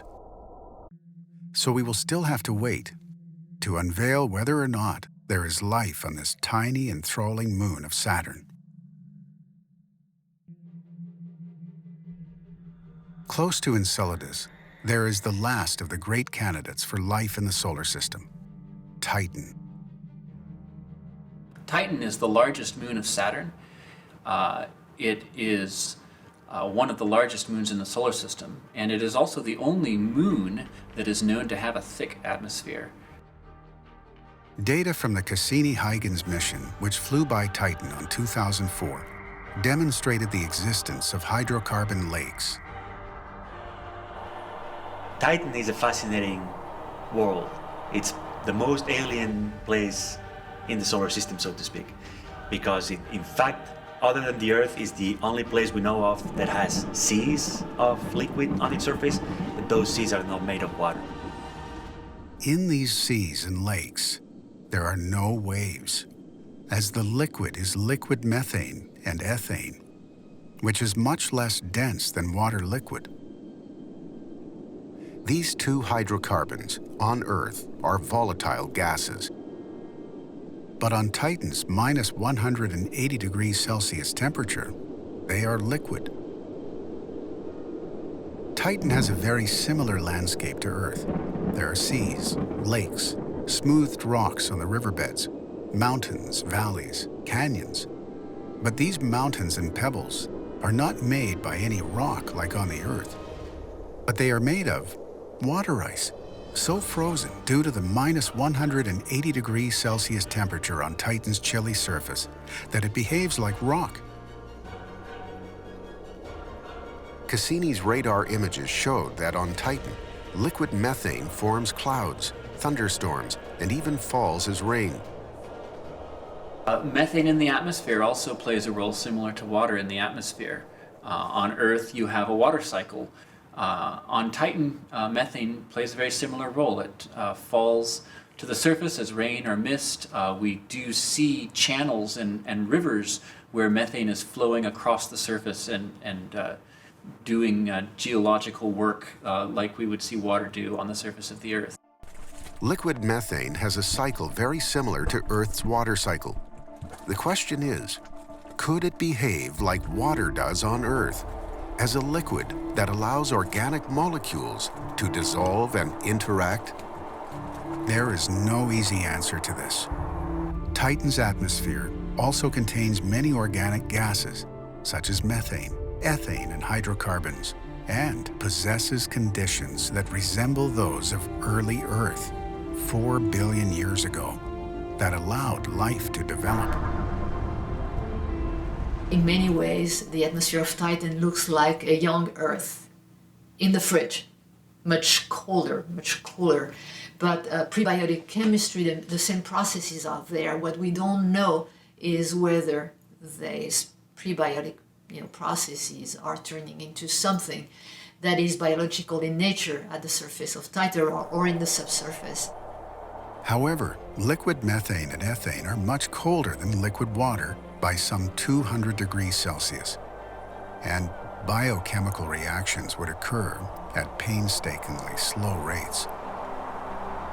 These compounds are also far less capable as solvents compared to water, and therefore, much less life-inducing. Water is also missing from the picture due to freezing temperatures of minus 178 degrees Celsius. Several experiments have shown that with an atmosphere similar to that of Titan and the addition of UV radiation, complex molecules and polymer substances like tholins can be generated, substances that could be considered a sort of precursor to life. What weirdo chemistry, physics, biology could be, people are trying to think in terms of what could be biology based on methane. It's not the best, apparently, when it comes to provide a structure for biochemistry. The conclusion is that Titan is a world rich in organic matter, with a methane cycle comparable in atmospheric and geological processes to Earth's water cycle, that is really likely to harbor life.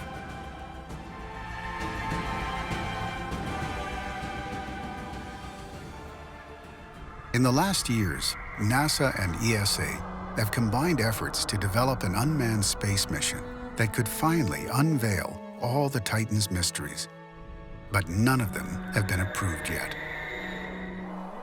One of the most exciting missions proposed to unveil the secrets of the methane and ethane lakes of Titan is NASA's Titan submarine. This submarine would explore the depths of the Kraken Mare, the largest known body of liquid on the surface. This mission would be designed to measure the organic constituents on Titan and would have performed the first nautical exploration of an extraterrestrial sea, analyze its nature, and possibly observe its shoreline. As the other proposed mission to Titan, this Titan submarine mission hasn't been given the green light yet. There's lots of really fun options for exploring Titan, but NASA has not actually selected one of these options. Therefore, to date, there are no confirmed space missions to Titan in the coming years. But everything could change if a shocking discovery is made in the near future. Whether or not any of these potential space missions finally reveal the existence of life on Mars, Europa, Enceladus, Titan is an unknown. But what we do know is that now we are much closer than ever to finally finding an answer to the question of whether there is life beyond Earth.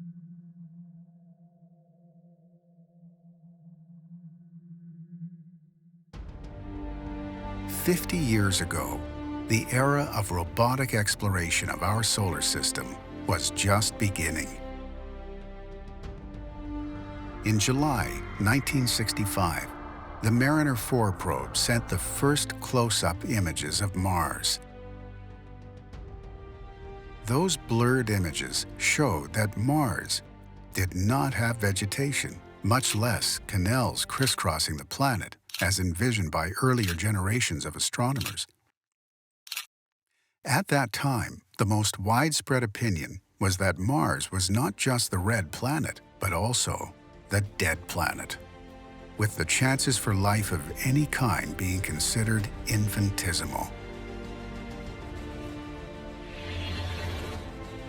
Things have radically changed since 1965, thanks to the extraordinary advances of technology that have led us to use more and more sophisticated space probes to explore our neighbors in the solar system. The three vital factors, energy, liquids, and chemical building blocks, are more widespread than has ever been realized. Now it's not so unlikely to find life beyond the Earth in our solar system. We can't deny that such a huge discovery, even if it were just microbial life, would be really shocking for mankind, as it would imply the first step toward believing that we may not be totally alone in the universe.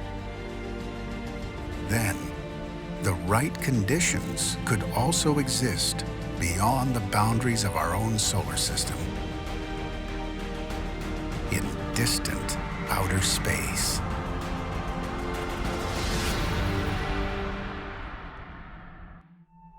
Life, an unbelievable, perfect combination of elements that is able to create living matter, may be the biggest mystery of nature. Is life an amazing phenomenon exclusive to our planet? In recent years, we have made several amazing discoveries that suggest that the conditions in our solar system for life might be more prevalent than ever imagined. recent missions are revealing strange worlds, moons that could have vast oceans concealed beneath miles of ice, like Europa, which orbits around the giant Jupiter. Places where jets erupt hundreds of miles into space, like Enceladus, the tiny Saturn's moon. Or moons with a very Earth-like landscape, with mountains, valleys, clouds, and lakes of liquid methane or ethane, like Titan, the largest moon of Saturn. If life was ever possible, or is now a fact in any of those remote worlds in our solar system, with very harsh and different conditions from Earth, that could imply that life could be possible in any other remote world in outer space. Second genesis within the same solar system implies that life, the origin of life, is a likely event. If it happens twice in the same solar system, it's likely happening everywhere in the universe. Now, scientists are searching for planets far beyond the boundaries of our solar system, where we might detect life in the near future. Thanks to the NASA Space Telescope, Kepler, launched in 2009, we know that in our galaxy alone, there are billions of Earth-like exoplanets orbiting their stars. Given the vastness of the universe, with more than 100 billion galaxies, it is hard to conceive that somewhere there is no Earth-like planet that can harbor life. Unless something very unusual happened here on Earth, then life is developed on thousands of millions of planets just in our galaxy, right? If it's not a miracle, then it's all over the place. That's the bottom line. In recent years, thanks to Kepler, we have confirmed dozens of Earth-like exoplanets that might harbor life, and even intelligent life waiting to be discovered. We don't know if the discovery of life will happen first on one of these moons or planets in our solar system, or on an Earth-like exoplanet. But what we do know is that we are closer than ever to unveiling one of the greatest mysteries of nature, whether there is life in outer space.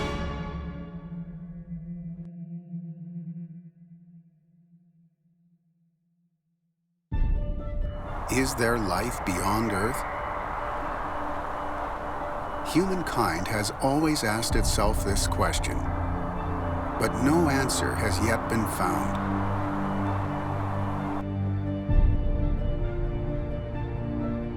It appears that we are closer to solving this mystery. Recent discoveries have uncovered planets beyond our solar system that are believed to be similar in many ways to Earth. If I got to ride on a spaceship to one planet that we found with Kepler, the one that I would go to is Kepler 186f. It's one of the smallest ones. It's at the right temperature that liquid water could exist on its surface. Kepler 186f is the first validated Earth-sized planet to orbit a distant star in the habitable zone where liquid water might pool on the planet's surface. The discovery of Kepler 186f confirms that Earth-sized planets exist in the habitable zones of other stars and signals a significant step closer to finding a world similar to Earth. Kepler 186f orbits its star once every 130 days and receives 1/3 the energy that the Earth does from the Sun, placing it near the outer edge of the habitable zone. If you could stand on the surface of Kepler 186f, the brightness of its star at high noon would appear as bright as our Sun is about an hour before sunset on Earth. Today, when we take a look at what we know about the origins of life on this planet, it leads us to think that the same things that happened here might well have happened elsewhere. And so life beyond this planet is quite plausible in terms of the science that we know today. We now know there are 4 important candidates in our solar system to harbor life. Mars, Jupiter's moon Europa, and Saturn's moons Titan and Enceladus. On every of them, we can find all of the 3 key ingredients for life: organic compounds, a liquid, and an energy source. There is water on Mars under the form of ice at the poles and under the surface, but it is also flowing from time to time at the surface during spring and summer. Although there's no evidence of any form of life on Mars yet, scientists think it might be found soon. On Jupiter's moon Europa, 2 of those key ingredients can also be found.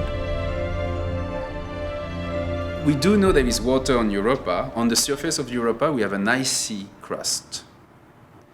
This icy crust has been observed using Voyager spacecraft, but also the Galilean spacecraft in the 90s. Under an eerie water-ice crust, 10 to 30 kilometers thick, that covers this tiny moon, there's supposed to be a liquid ocean, which may be about 100 kilometers deep.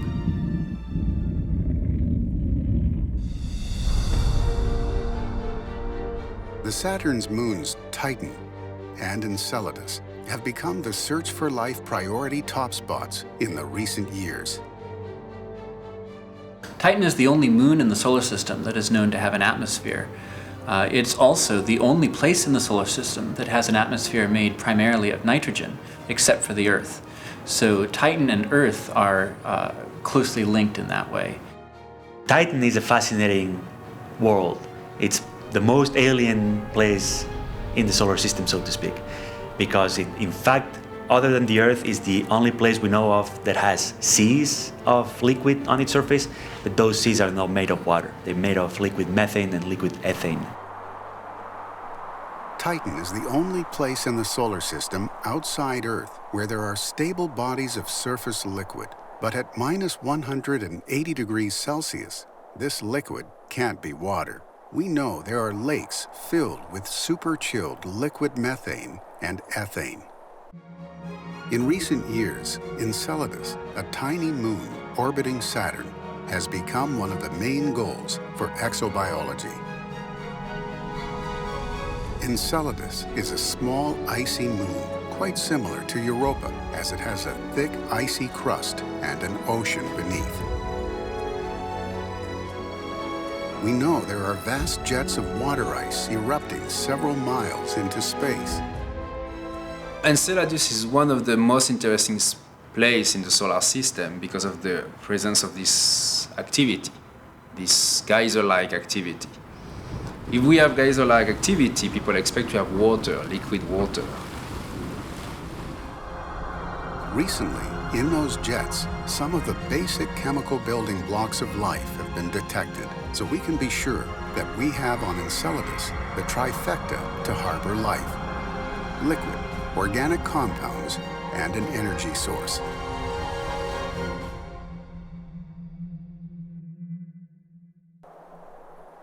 But if life was able to emerge in any of those remote and harsh worlds, why couldn't it also arise on any other planet far beyond the boundaries of our solar system? The second genesis within the same solar system implies that life, the origin of life, is a likely event. If it happens twice in the same solar system, it's likely happening everywhere in the universe. If we were able to find life within our own solar system on another place, and furthermore, be able to say that it developed, independently, then you're saying within the same stellar system, you had life evolve twice. And the conclusion from that is that life forms very easily. A generation ago, just the idea of a planet orbiting a distant star was still in the realm of science fiction. So, To think of the possibility of life on a planet like that was simply unimaginable. In fact, the first exoplanets weren't discovered till 1992. That very year, 2 super-Earth exoplanets were found around pulsar PSR 1257+12 at a remote distance of 2,300 light-years away. This announcement shocked the scientific community at that time, as it was the first multi-planet extrasolar system ever discovered. Could any of these super-Earth harbor life? Unfortunately, a pulsar is a very different kind of star from the Sun. In fact, it's a dead star, formed when some of the largest stars in the universe exploded as supernovae. A pulsar, which is what's left after a star, a really massive star explodes, and you've got this thing which is one step away from being a black hole. While this was really exciting, it was hard to tell what it meant because pulsars are so much different from normal stars. These may not seem at first to be good places to look for habitable planets. Supernovae are, frankly, quite apocalyptic events that would easily vaporize any ill-fated planets in orbit around the exploding star. That distant world would be bathed in a lethal cocktail of X-rays and charged particles emitted by a star so faint in visible light that it would scarcely cast a shadow on this world's surface. So the chances of life arising in such a weird and hostile environment would be remote. However, the real importance of this discovery was that for the first time ever, the existence of planetary systems beyond the limits of our solar system was confirmed. If we found 2 exoplanets out there, why couldn't there be many more? We had to wait 3 more years to find an exoplanet orbiting a Sun-like star, which was far more important because the conditions of such a planet would be potentially similar to any of the planets in the solar system. On October 6, 1995, was the announcement of the discovery of the first planet orbiting a Sun-like star in the journal Nature. That star was 51 Pegasi, a Sun-like star located 51 light-years away, and the exoplanet was a giant planet. The first exoplanet found around a star like our own was called 51 Pegasi b. It's very unusual. It's a very large planet. It's bigger than Jupiter. It's more massive than Jupiter. And it's on a very short period orbit. It goes around its star. 1 year on this planet takes 4 days. It's a very short amount of time. That discovery marked a turning point in the search for exoplanets. From that moment on, many new ones were found.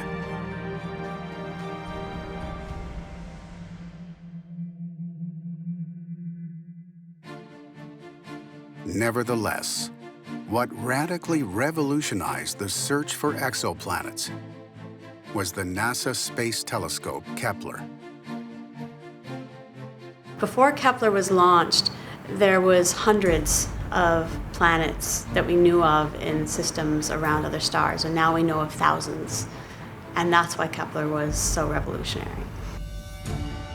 The Kepler was a space telescope specifically designed to survey our region of the Milky Way galaxy to discover hundreds of Earth-sized and smaller planets in or near the habitable zone of their respective stars and determine the fraction of the hundreds of billions of stars in our galaxy that might have such planets.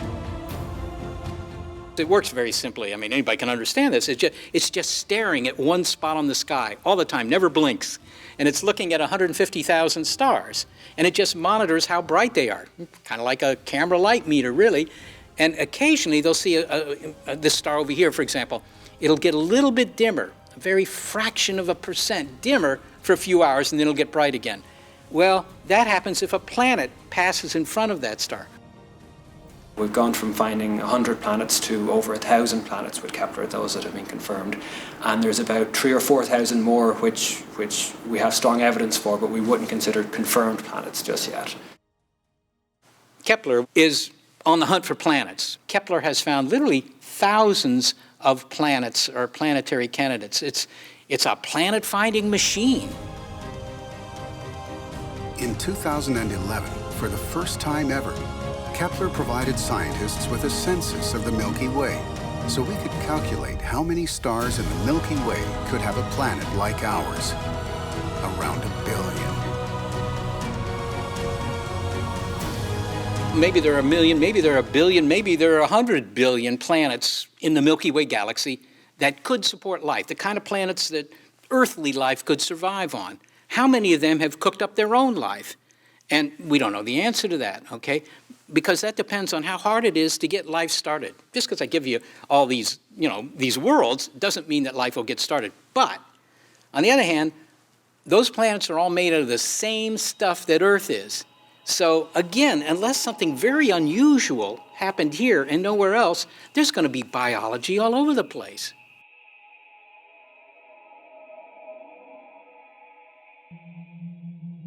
Just 4 years after its launch, on April 2013, the Kepler team reported one of their first great triumphs, the discovery, for the first time ever, of 2 exoplanets very similar to the Earth, Kepler-62e and Kepler-62f. This discovery created great enthusiasm, as it implied the confirmation of Earth-like planets where life might be possible. Each of these planets have a radius 1.6 and 1.4 times of Earth, and orbits Kepler-62, an orange dwarf star, in its circumstellar habitable zone.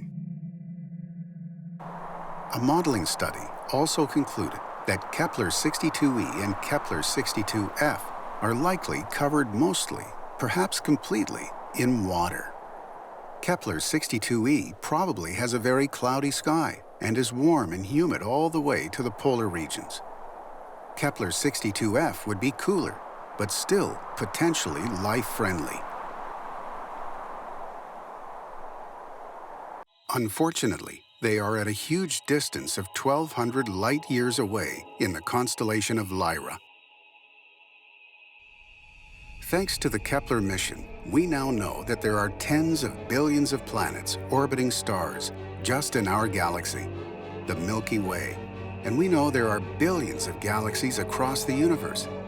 So if in just one planetary system like ours, life arose on one planet, and there are at least 4 more candidates, the likelihood of finding a planet in outer space that could harbor life should be very high.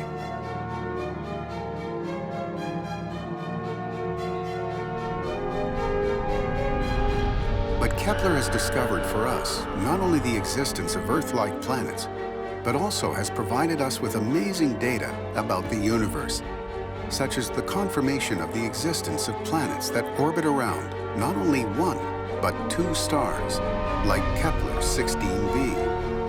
This planet was Kepler's first discovery of a planet that orbits 2 stars, what is known as a circumbinary planet. So one of the most exciting discoveries from Kepler was that we were actually able to find planets around binary stars. And the first one that was found was Kepler-16b. Kepler-16b is many people's favorite planet that was discovered with Kepler. It orbits around not 1, but 2 stars at the same time. This was something which was predicted not to exist. 2 stars setting at the same time was just a piece of science fiction. But the universe is stranger than what scientists can imagine, and it turns out that this sort of thing is true.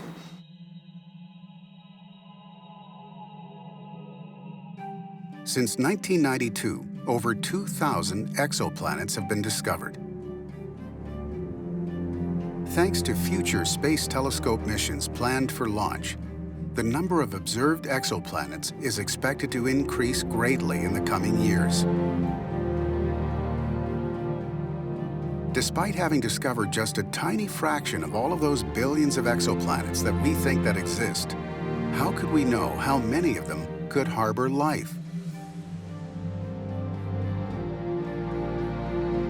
In astronomy and astrobiology, the region around a star where a planet with sufficient atmospheric pressure can maintain liquid water on its surface is known as the circumstellar habitable zone. The habitable zone is a place, it's kind of a way of thinking about the right way to go look for planets like our own.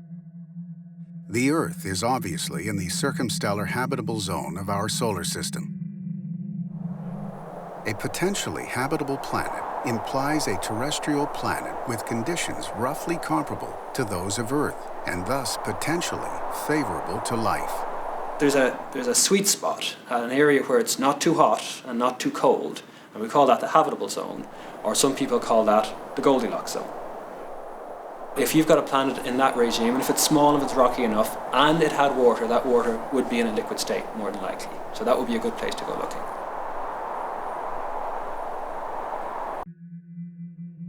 On November 2013, astronomers reported, based on Kepler space mission data, that there could be as many as 40 billion Earth-sized planets orbiting in the habitable zones of sun-like stars and red dwarfs just in our galaxy, the Milky Way, 11 billion of which may be orbiting sun-like stars.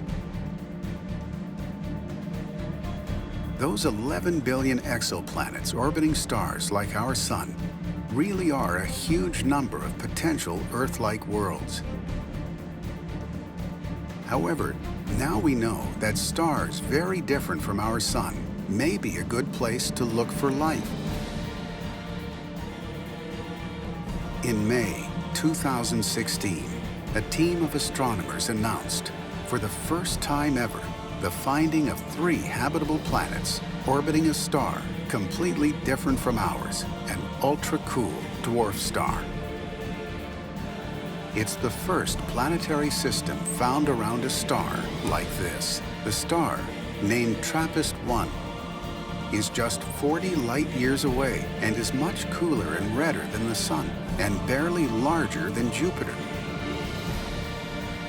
In fact, stars like this are very common in the Milky Way, and they are very long-lived.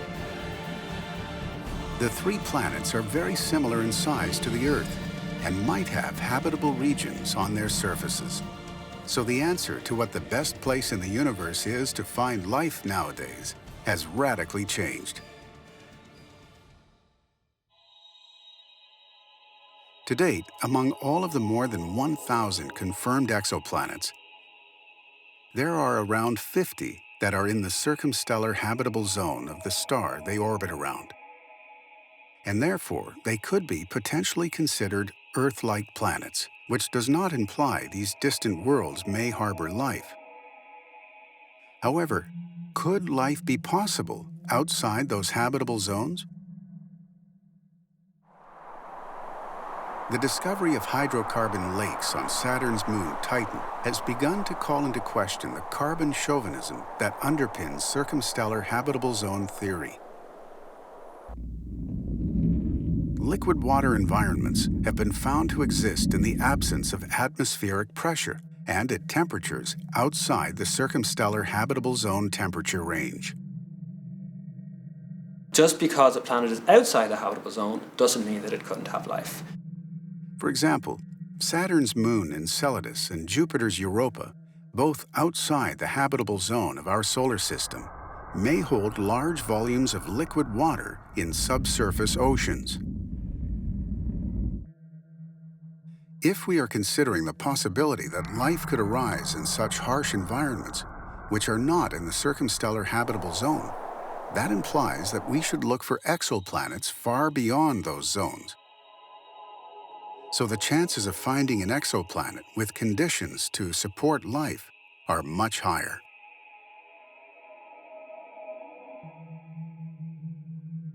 We know that it's not an easy task to study and analyze the planets and moons of our own solar system, as they are millions of kilometers away from Earth. However, exoplanets are not just millions of kilometers away, but many light years away from Earth.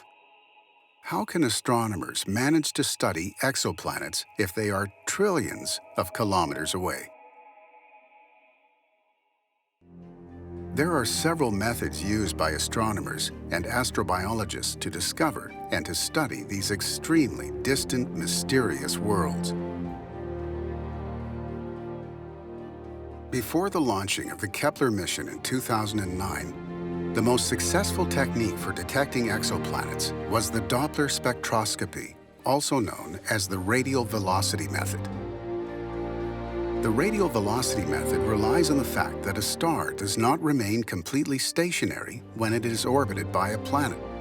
A planet is much smaller than its star, but it still exerts a tiny gravitational pull or tug on the star as it orbits.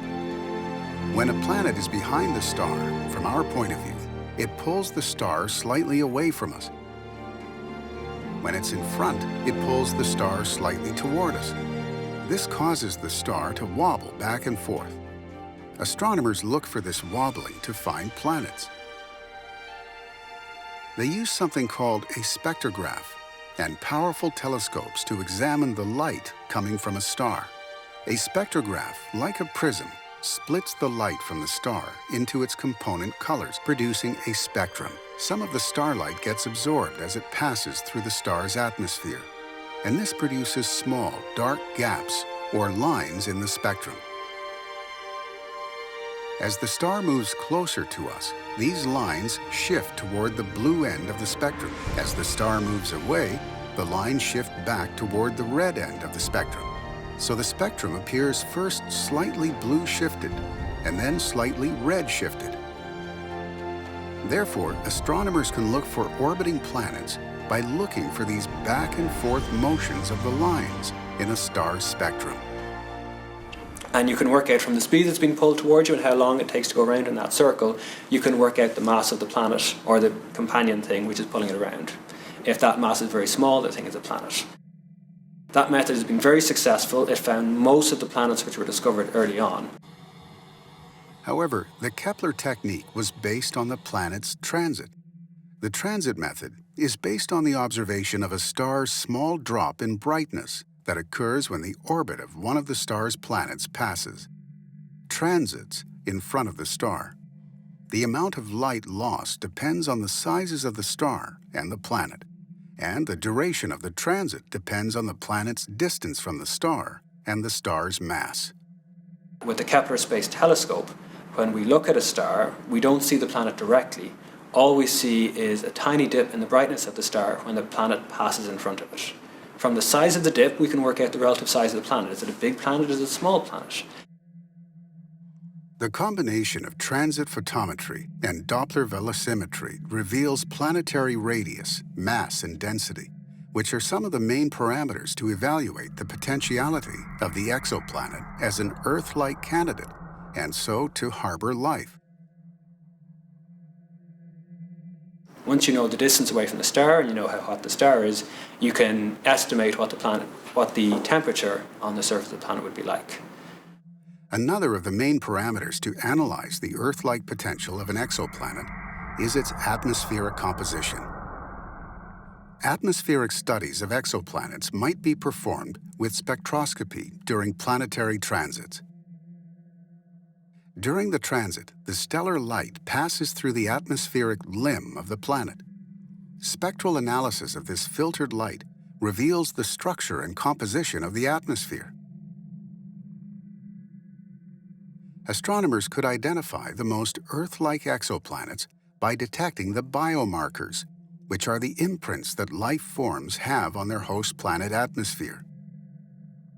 For instance, the molecular oxygen that we are breathing results from the presence of life on Earth. Unfortunately, with present-day technology, it's extremely hard to closely study the atmospheric composition of those remote planets. The main thing that's keeping us from being able to do that now, of course, is technology. We don't have the technology, in functioning instruments at the moment to be able to do that effectively. But that's something that will change with other missions in the pipeline, like JAXA Webb Space Telescope and other missions that are happening.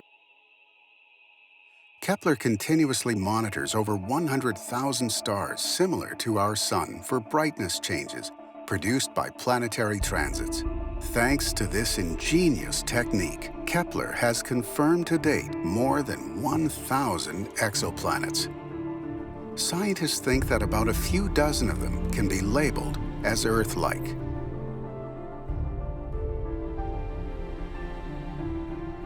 considering the possibilities of finding an Earth-like exoplanet are much higher in the circumstellar habitable zone of its planetary system, the planet hunting then started to focus on those areas. One of the first discoveries was 70 Virginius b, an exoplanet located approximately 60 light-years away in the constellation of Virgo. 70 Virginius b was located exactly in the middle of the circumstellar habitable zone of its planetary system, so it was supposed not to be too hot or too cold. Unfortunately, further studies reported that this remote world was a gas giant with very high temperatures, which ruled out any potential for liquid water, and therefore of life. The early findings were discouraging in terms of detecting an Earth analog. But this was just the beginning. In 1998, a discovery made in the star Gliese 876, a red dwarf located in the constellation of Aquarius at a distance of 15 light-years away from Earth, really encouraged astronomers.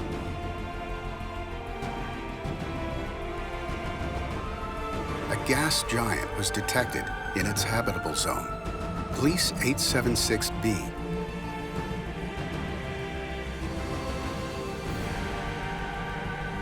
Three years later, another gas giant closer to this one was found, Gliese 876c.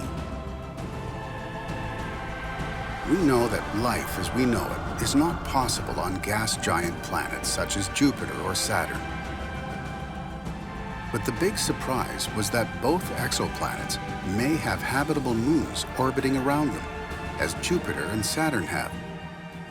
This was one of the first planets to be discovered in the habitable zone, and people theorized that if it had a moon around it, the moon would be rocky, and the moon would be the right temperature to have liquid water. Why couldn't any of these hypothetical moons around Gliese 876b and c harbor life, as we hope Jupiter's moon Europa or Saturn's moons Titan and Enceladus might? So it's an exciting place to think about, and maybe an exciting place to look for in the future.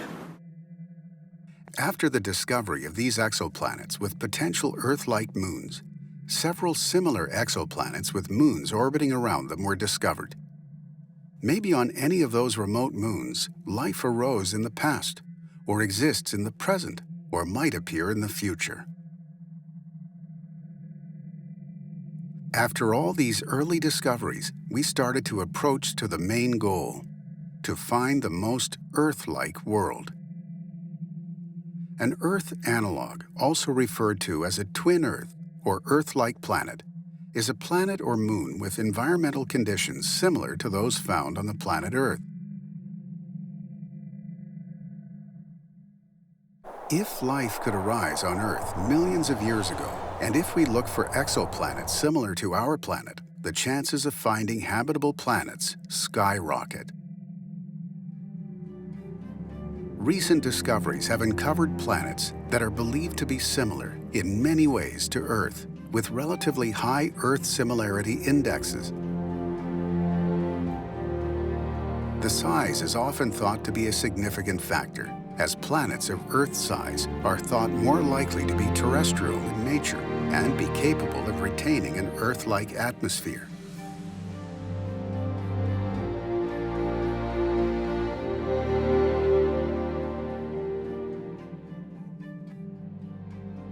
From the point of view of Kepler, a planet is Earth-like if it's small enough that it's probably rocky. It's not a gas giant like Jupiter or Saturn. But size alone is a poor measure, particularly in terms of habitability, because next to us, there is a planet with a very similar size and mass, Venus, where it is almost impossible for life to arise.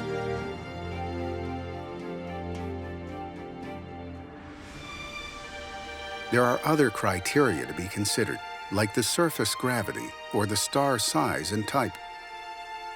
Our planet is Earth-like if it's the right distance away from its star, that it's in the habitable zone, that it's not too close that it's too hot and all the water that it would have would boil away, and not so cold that if there was any water on it, it would all freeze to ice. If we are able to examine all of these parameters of an exoplanet, we would be able to know if it is or not a real twin Earth. So when we say Earth-like for Kepler, we usually just mean that it's small enough that we think that it's solid enough that you could stand on it, but that doesn't mean that it has an atmosphere or that it has an ocean. It's also often cited that an Earth analog must be terrestrial. That is, it should possess a planetary surface composed of materials similar to Earth's. The conclusion would be that extrasolar planets, or moons, in the center of its circumstellar habitable zone, the so-called Goldilocks position, with substantial atmospheres, may possess oceans and water clouds like those on Earth. In addition to surface water, a true Earth analog would require a mix of oceans or lakes and areas not covered by water. We believe that water is essential, but just about everything else you can think about, which is important for life, there seems to be life on the Earth that doesn't need it. There is life that survives without sunlight, there's life that survives without oxygen, there is life that survives deep down underneath the ice in Antarctica. Unfortunately, with the present technology, we can't properly evaluate most of the parameters like the temperature, the atmospheric composition, or the surface of the exoplanets. Nevertheless, considering we have already discovered hundreds of exoplanets, we can't help but wonder if a real Earth analog has already been discovered.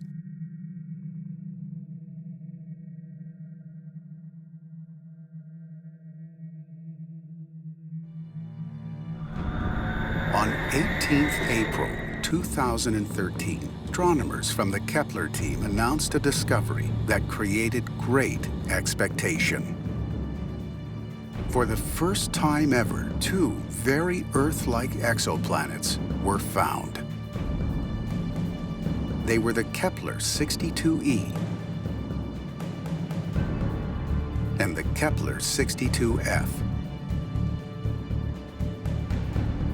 And orbits Kepler 62, an orange dwarf star, in its circumstellar habitable zone. They immediately became prime candidates to host alien life.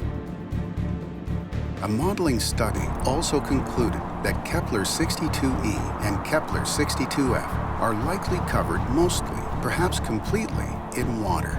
Kepler 62e probably has a very cloudy sky and is warm and humid all the way to the polar regions. Kepler 62f would be cooler, but still potentially life-friendly.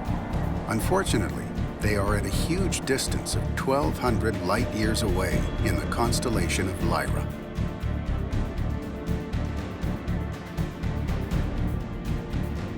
Soon after, it was discovered an exoplanet even more similar to Earth, Kepler 186f.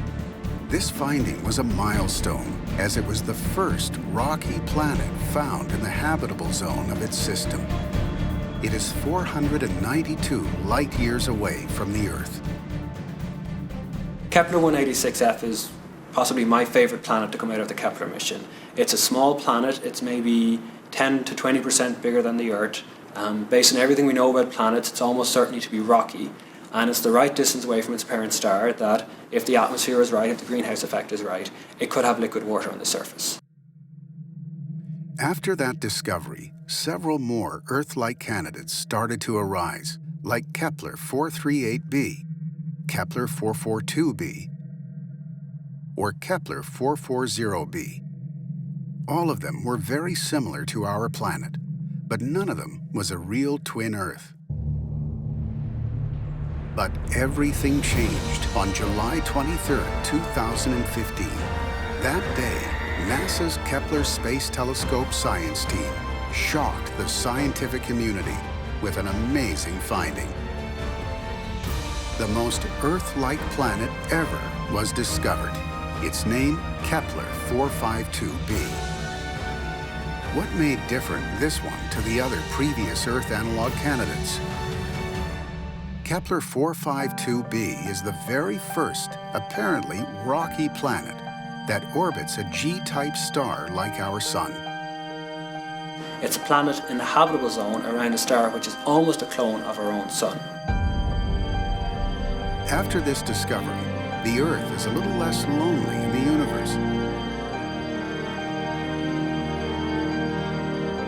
Kepler 452b circles its star, which is about as hot as our Sun, 10% brighter and 20% larger, at an orbital radius just 5% larger than that of the Earth. A year on this planet is 385 Earth days long, just 20 days longer than Earth's. What makes this slightly less exciting from the point of view as could it be habitable is its size. Our best guess at the size is that it's about 60% bigger than our own Earth. It is the smallest Earth analog planet ever found in the habitable zone of a G-type star like our Sun. Previous research on super Earth-sized planets like 452b suggests this one has a good chance of being rocky. If it is a rocky world, it'd weigh in at about 5 Earth masses, giving it a surface gravity of roughly 2 grams, which would mean that our weight would be double on its surface. Kepler 452b could have a thick, cloudy atmosphere and volcanic activity. Even more exciting than Kepler 452b's Earth-like demeanor is the fact that this world has spent around 6 billion years in the habitable zone of its star. That's considerable time for life to arise somewhere on its surface or in its oceans, should the conditions for life exist.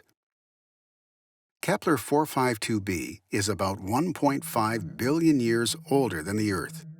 If it was Earth-sized, the planet and its aging, brightening star might be at a point in their evolution where liquid water would be rapidly evaporating from the surface. But because of its higher mass, astronomers believe Kepler 452b could continue to hold liquid water for the next 500 million years or so. So far, it's the only known world in the system, which lies some 1,400 light-years away in the Cygnus constellation. Obviously, we're not going to get there anytime soon, but it's fascinating to imagine that far off in the distant reaches of space, a world very much like our own might already exist. If this twin Earth exists, why couldn't thousands more like it exist?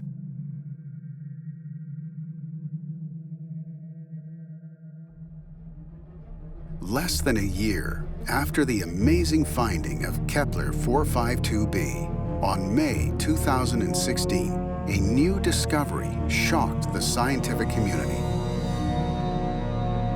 Astronomers using telescopes at European Southern Observatory in Chile discovered 3 planets around a dim dwarf star just 40 light-years from Earth in the constellation of Aquarius.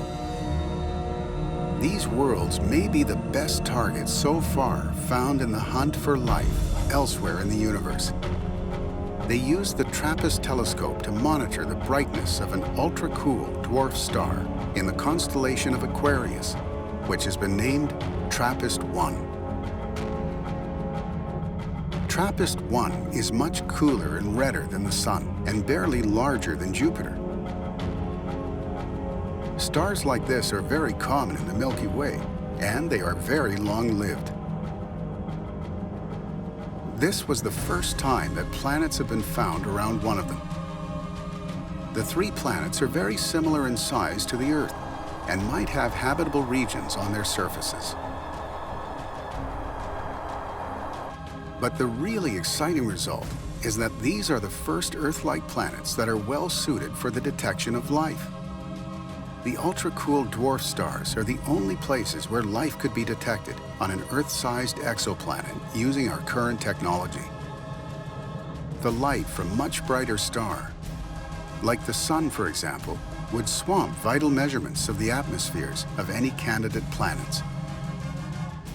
The next step is to make more detailed observations using the next generation of telescopes, such as ESO's, European Extremely Large Telescope, and the James Webb Space Telescope.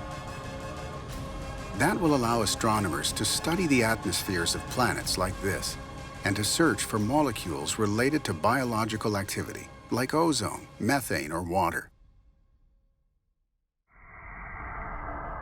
Although there is not yet any proof of the existence of life on all of these exoplanets that we've already found, even in the most Earth-like of them, like Kepler 452b, we can't help but wonder if any of those potential forms of life that might have arisen there were or will be able to evolve into intelligent life. If any of those extremely remote worlds was formed billions of years ago, as Earth did, and it became into a habitable planet, then the organic compound had time enough to mix up and organize into living forms. Perhaps any of those living forms might have evolved into complex forms of life, and some of those complex forms of life might evolve into intelligent beings with consciousness. Thanks to Kepler mission research, it's known that just in our galaxy, the Milky Way, there might be millions of Earth analogs, and there are billions of galaxies across the universe. So the chances are much higher than we could have ever imagined. For that reason, science is carrying out an intense search for intelligent life. The SETI Institute in California is nowadays the main world institution devoted to the search for extraterrestrial intelligence. Its name, SETI, stands for Search for Extraterrestrial Intelligence. This search is based on the use of radio telescopes. Radio telescopes receive radio waves. As we can't go to space aboard spacecrafts to find that intelligent life, what we look for are radio signals. What we're looking for is a signal that's at one spot on the radio dial. Just like when you're listening to the radio in your car. You know, you tune across the dial, you hear static everywhere, and then at one spot you're near, and there's a station. Okay, that's the signal that's produced by a transmitter somewhere. It's not natural static. It's not like a quasar or a pulsar or galaxies or hot gas, cold gas. All those things in space make radio noise, but it's all over the dial. So we look for signals that are at one spot on the dial, and of course the source of the signal has to be up in the sky. Those are the kinds of criteria we use to know that even if we don't know what it means, we at least know they're there. They're on the air. Unfortunately, till now, we haven't received a signal that can be really attributed to extraterrestrial intelligence.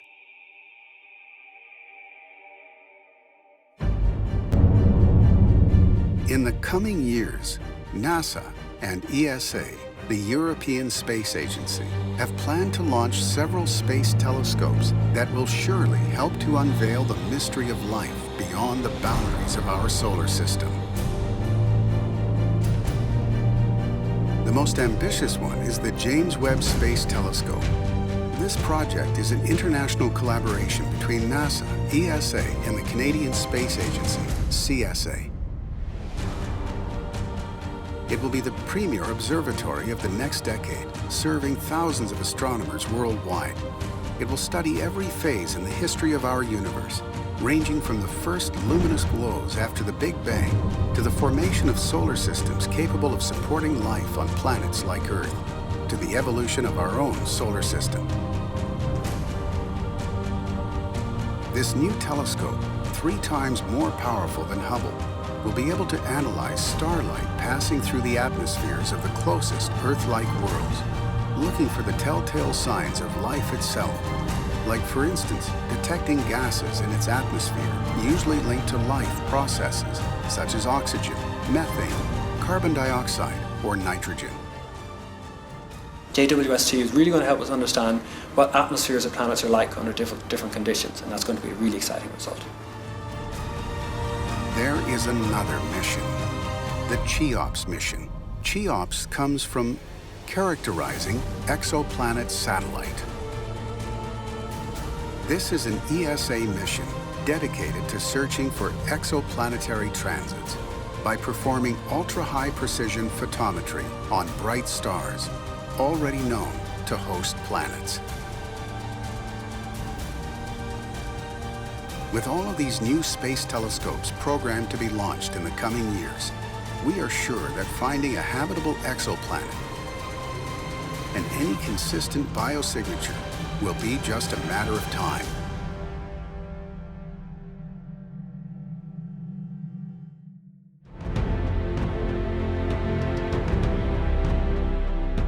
If we are ever able to find evidence of the existence of any form of life among one of those billions of exoplanets we know are across the observable universe, it would be undoubtedly shocking.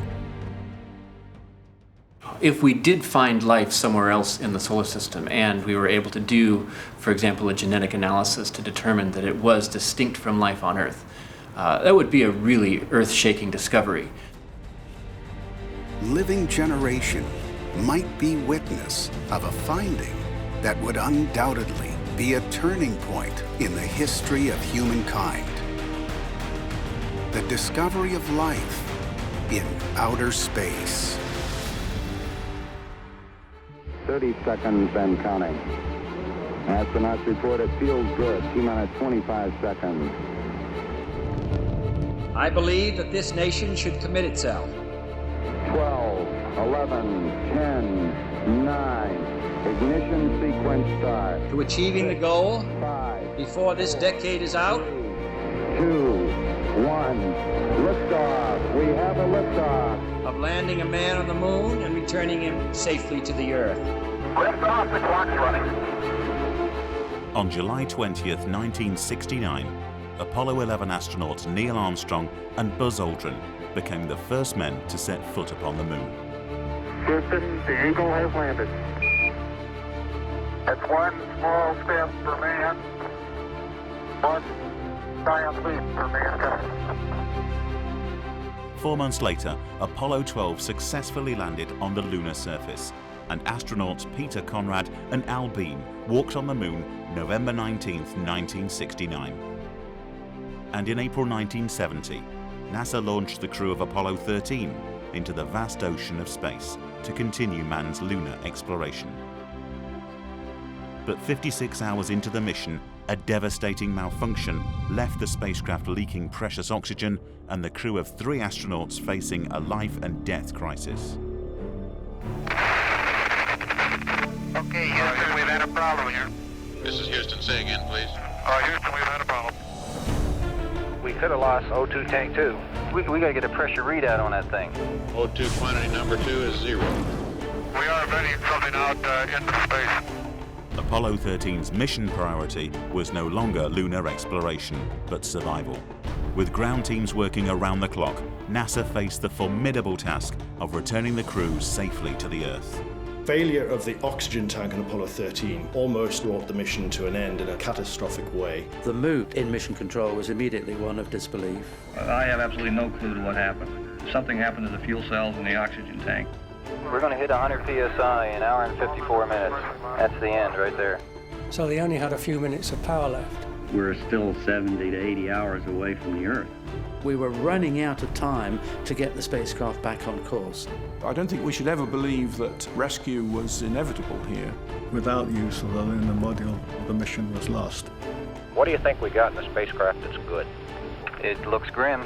This 2-part film will tell the story of the men, the mission, and 13 remarkable factors that cemented Apollo 13's safe return to Earth as NASA's finest hour. I'd say this is as serious a situation as we have ever had in manned spaceflight.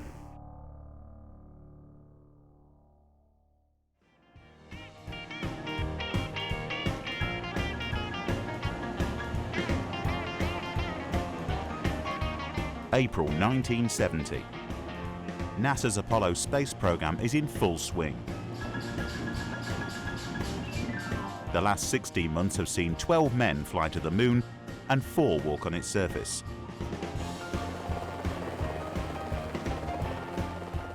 For the crew of Apollo 13, preparations continue for NASA's most ambitious mission yet.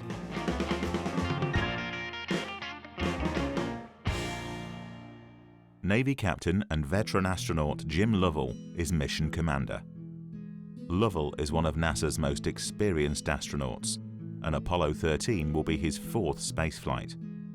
Well, I was among the second group of astronauts that came into the program back in 1962. My experience before consisted of basically naval aviation, mostly in the testing field. In NASA, I was assigned to 2 Gemini missions. Frank Borman and I were assigned to the Gemini 7 mission, and then Buzz Aldrin and I completed the Gemini program with Gemini 12. After that, I went into Apollo. I was a backup, actually, to Mike Collins. Mike had a neck injury, so I replaced him on Apollo 8. I then was a backup to Neil Armstrong on Apollo 11, and from there I worked back into Apollo 13, and that's where I am now. The early astronauts who ranked for commander status in the early Apollo missions were test pilots who were very necessary for really getting hold of these beasts, putting reins on them, and wringing out the very best that they could in performance. 2 other former experimental test pilots will fly alongside Lovell on Apollo 13. Ken Mattingly, assigned as command module pilot, and Fred Hayes will fly as lunar module pilot. For both Mattingly and Hayes, Apollo 13 will be their first flight in space. But just 7 days before the launch, the mission is already facing problems. It all sort of started just before the flight. As we are approaching the final phase of our training, a turn of events occurred, and Ken Mattingly was exposed to the measles. Ken Mattingly was the only member of the prime crew who didn't have immunity to measles. At that time, we had to make a big decision. It was one which was not easy for me to help decide, and when they asked me what I wanted to do.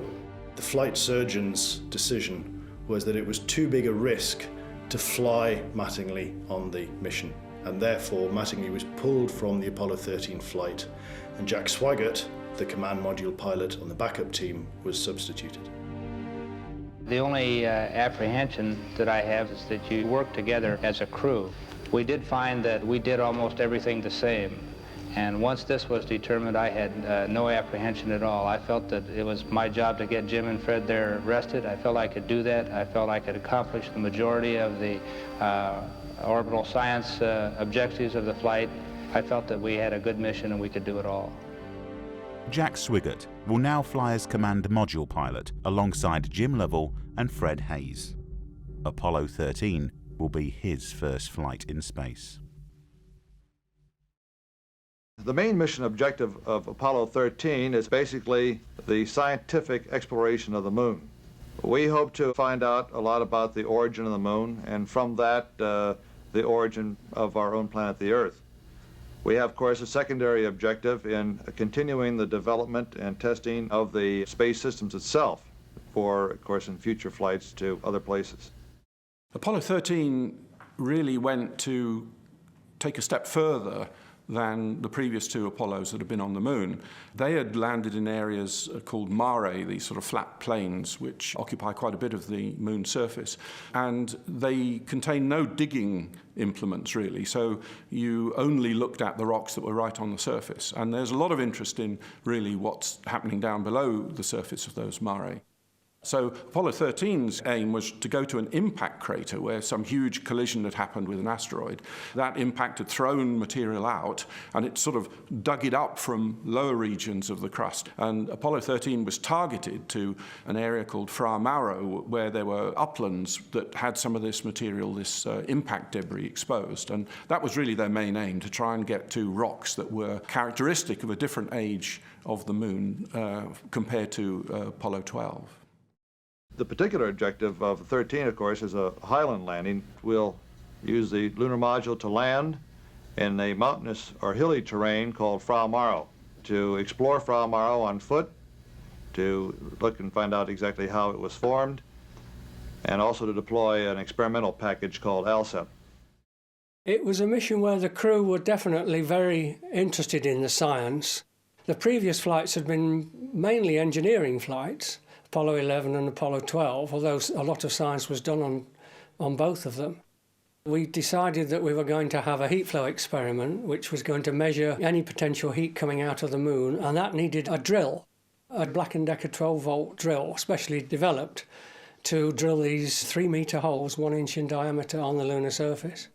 It was a more sophisticated piece of equipment than flew on Apollo 12. Having the drill was a difficult thing to work on. They had to drill the 2 holes, they had to put probes down in them and have all this connected up to the central station. It was the most complex experiment that we had up to that time. But 13's motto was "From the Moon Knowledge," and the crew were really enthused with the science they were going to be doing and to do the best they could with our equipment. And we had a very good working relationship with them. But the American public does not share NASA's enthusiasm for the next Apollo mission.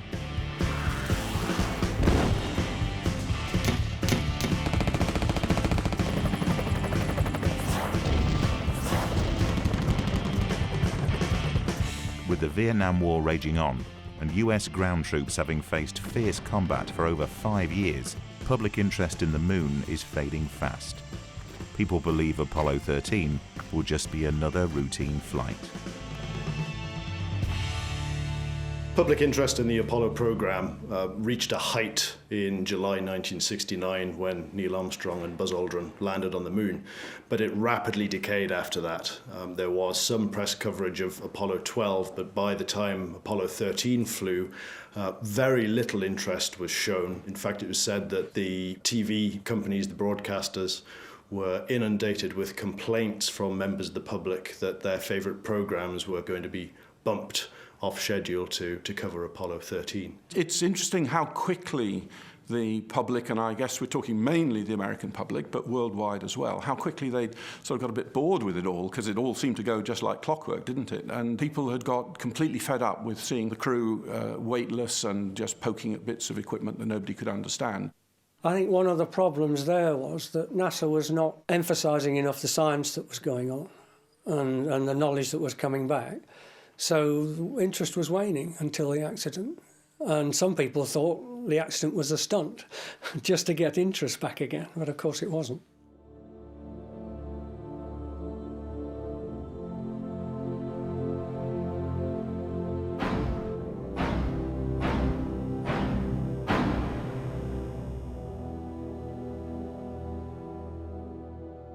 For the eyes of the world now look into space, to the moon and to the planets beyond. And we have vowed that we shall not see it governed by a hostile flag of conquest, but by a banner of freedom and peace. We have vowed that we shall not see space filled with weapons of mass destruction, but with instruments of knowledge and understanding. This is Apollo Saturn Launch Control. Now, as we move into the final phase of the countdown, we're receiving go, no-go checks from various elements of the launch team. The spacecraft test conductor gave the test supervisor a spacecraft ready.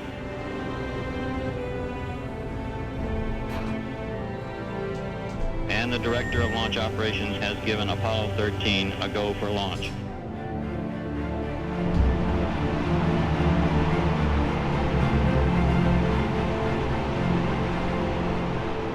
T-minus 1 minute and counting. First stage, second stage, third stage going to internal power. T-minus 25 seconds and counting, and Apollo 13 is go.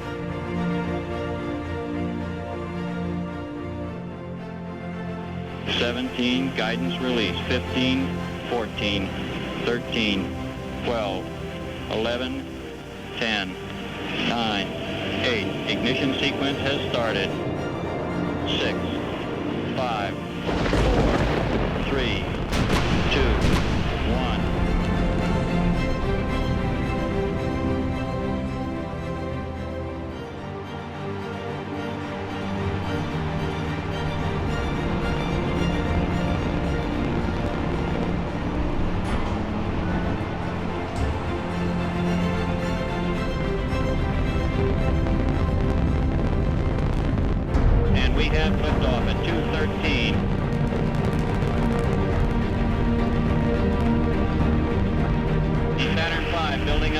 4.6 million pounds of thrust, and it has cleared the tower.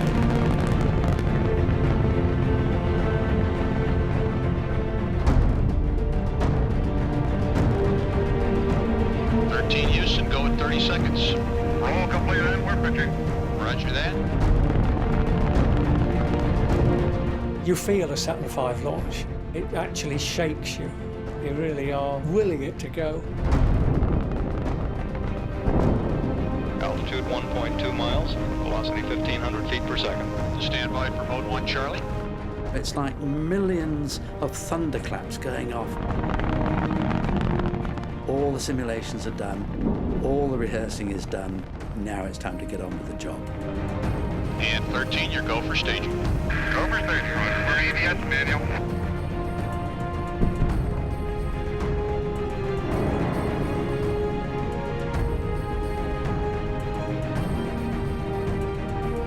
But 5.5 minutes into the mission, the crew feels unfamiliar vibrations during the second stage boost.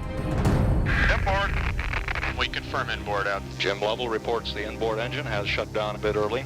Suddenly, the central inboard engine shuts down 2 minutes ahead of schedule. The early shutdown worried the crew, and they reported to the control center, something's happened, can you give us a reading on it? Houston, what's the story on engine 5?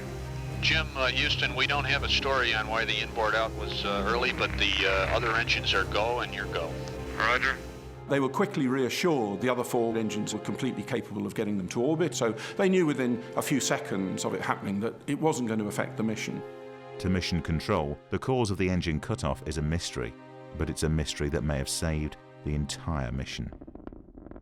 During the ascent through the atmosphere, vibrations built up in the vehicle. In fact, these vibrations are known as pogo because of the way that the rocket vibrates along its axis like a pogo stick. These have been known since the beginning of flight of liquid-fueled rockets.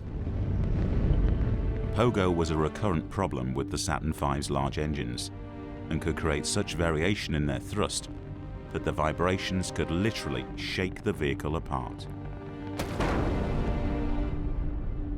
On Apollo 13, there were 3 instances of pogo vibration.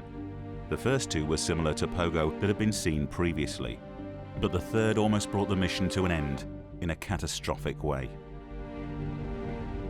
The central engine of the second stage was vibrating vertically 16 times a second and severely flexing the Saturn V's framework. So they had sensors in to detect when this was happening, and one of those sensors shut down the center of the cluster of 5 engines. But had the vehicle gone through another cycle of growth of this pogo, it would have taken the vehicle outside of the structural limits, and that would have been catastrophic. And it's the Apollo 13 flight that galvanized the flight engineers to actually go back and revisit pogo, because it was obvious that the vehicle had been taken very close to failure and pogo suppression measures were put in place. 13 Houston, trajectory's good, thrust is good. Roger. And we don't have too much of a handle on why the inboard cut off early, except that it apparently was an engine problem, but we're certain that you'll be able to make TLI based on what we're looking at now. Roger, nothing like an interesting launch. That's right. After the early engine cutoff, the flight continues as scheduled for the first 2 days. Apollo 13 is on course for the moon, looking to be the smoothest mission of the program so far. Okay, you're on candid camera. We did notice one thing, Vance. Right. Can't call me here up here. Well, I guess you have to give up something. And I thought we could get a picture of Jack, just so that all the girls know that he's still here. Yeah, we appreciate that. There he is, Big Jack. Apollo 13 presently at 177,861 nautical miles away.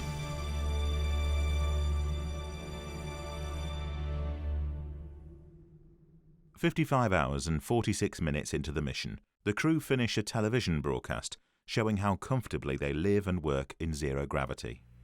And now, for the benefit of the television viewers, Fred's engaged in his favorite pastime I found out on this flight so far. He's not in the food locker, is he? That's his second favorite pastime. He's rigging his hammock for sleep on the lunar surface now to try it out to see what it's going to be like. Roger, sleeping and then eating. It's kind of difficult here, Jack, getting into a hammock in 0G. I'm not sure if I keep floating away from it or it keeps moving away from me. We might give you a quick shot of our entertainment on board the spacecraft, which is keeping us company for some time.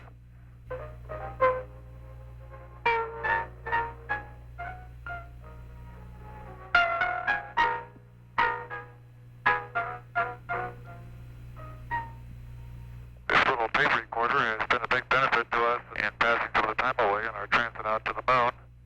And it's rather odd to see it floating like this in Odyssey while it's playing the themes of 2001. Okay, Jim, it's been a real good TV show. We think we ought to conclude it from here now. What do you think?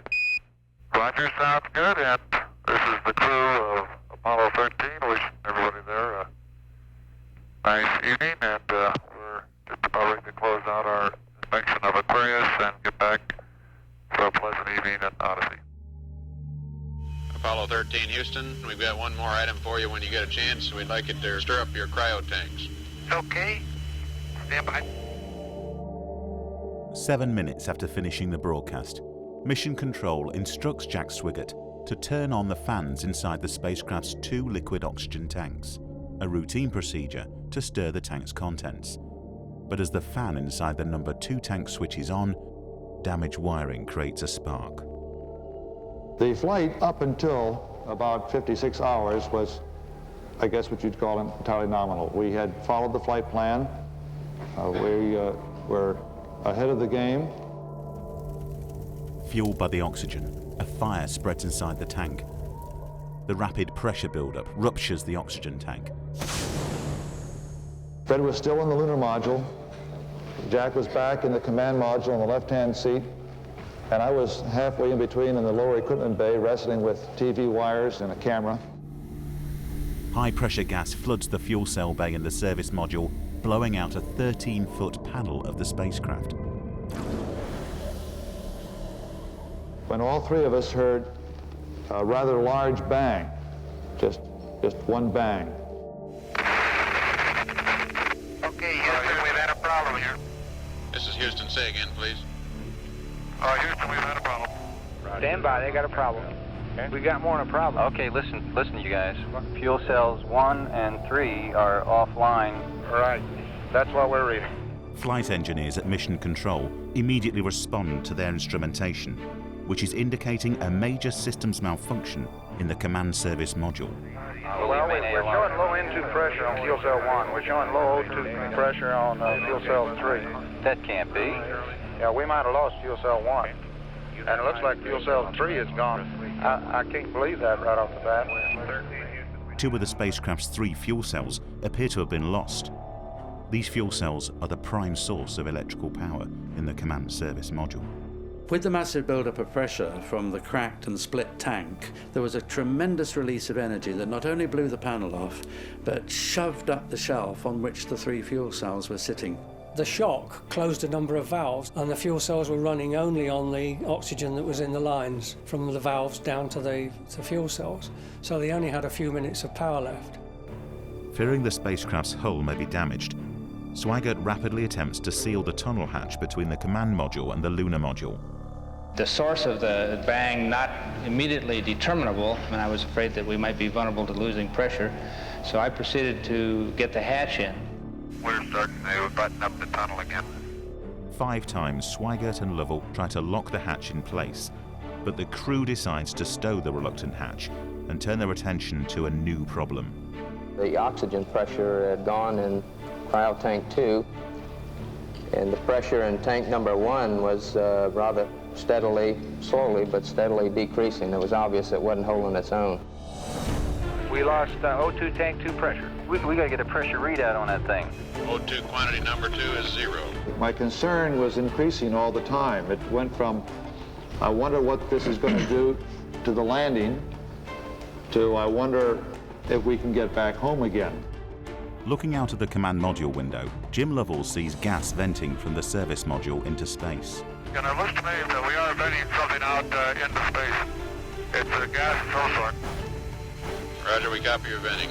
Not only is the number 2 tank completely empty, but the remaining oxygen stores in the number 1 tank are now leaking into the vacuum of space.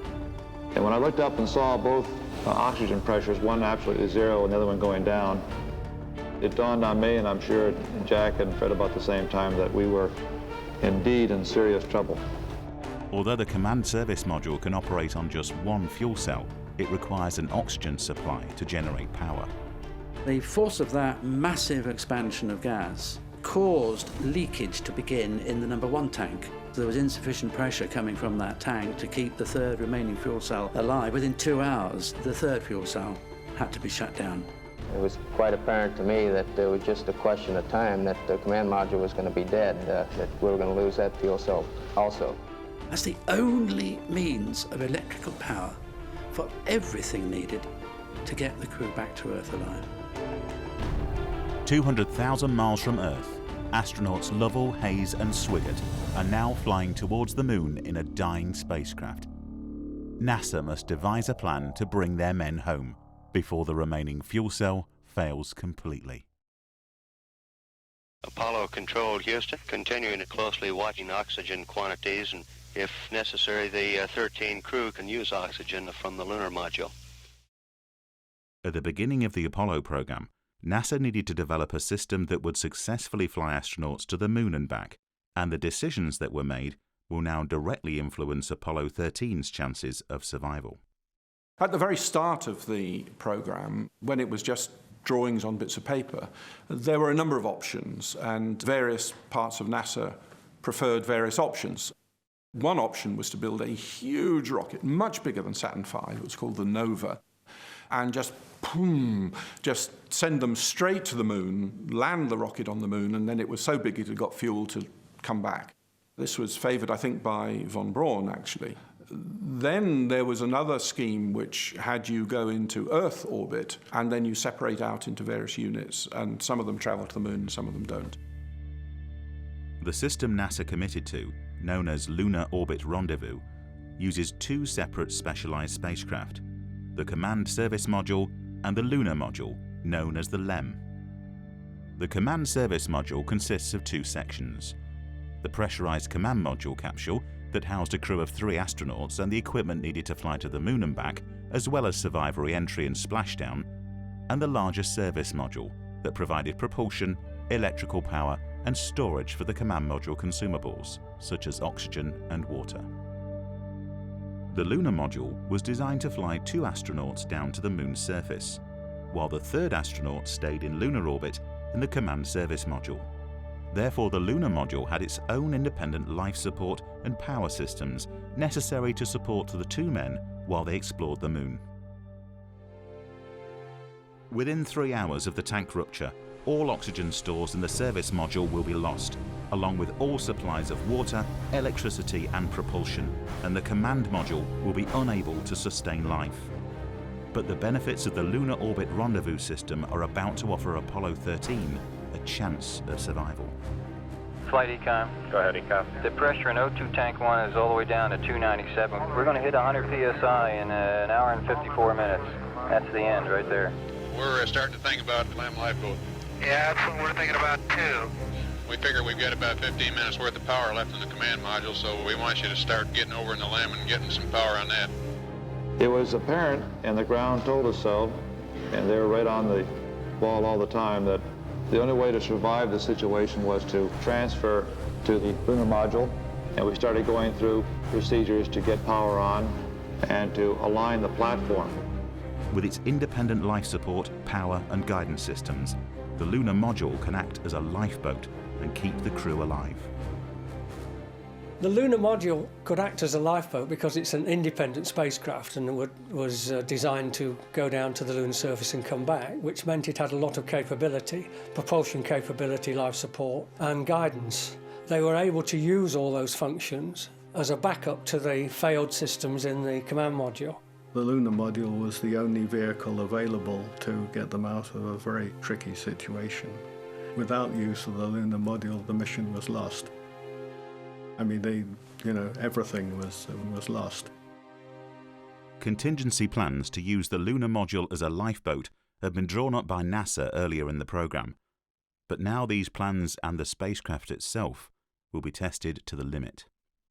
Gee, I think back in Apollo 9 we first started looking at the LEM as more or less a lifeboat.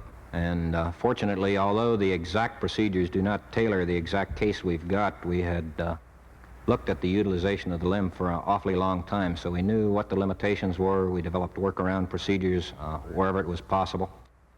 I think the LEM spacecraft's in excellent shape, and I think it's fully capable of getting the crew back. I think, as we have found before, every time we've put the LEM spacecraft to a test, it's always done much more than it was guaranteed to do, and I think this is a good case in point. So a lot of thought had been given to the possibilities of rescuing the crew. Well, we didn't end up with a rescue capability. We didn't end up with a system that had duplicates, but we did have a system that could be turned on its end and used in a completely different way. 1 hour after the oxygen tank rupture, the dying systems in the command module have started draining power from the re-entry batteries. On Apollo, electricity was generated from fuel cells which use oxygen and hydrogen to react. And so the loss of oxygen in the service module meant that the spacecraft could no longer generate power, and the only power remaining was in batteries used for re-entry. During a normal mission, the command module capsule was separated from the service module just prior to re-entering the Earth's atmosphere. But this separation severed its power supply from the onboard fuel cells in the service module. So you have to have batteries in the command module to keep you going, and the re-entry batteries do that job. And without them, you can't operate the command module through re-entry. We have 3 re-entry batteries in the command module, and we have no way of recharging these things now with the fuel cells gone, so we don't want to waste any of this valuable electrical power by running unnecessary equipment in the command module.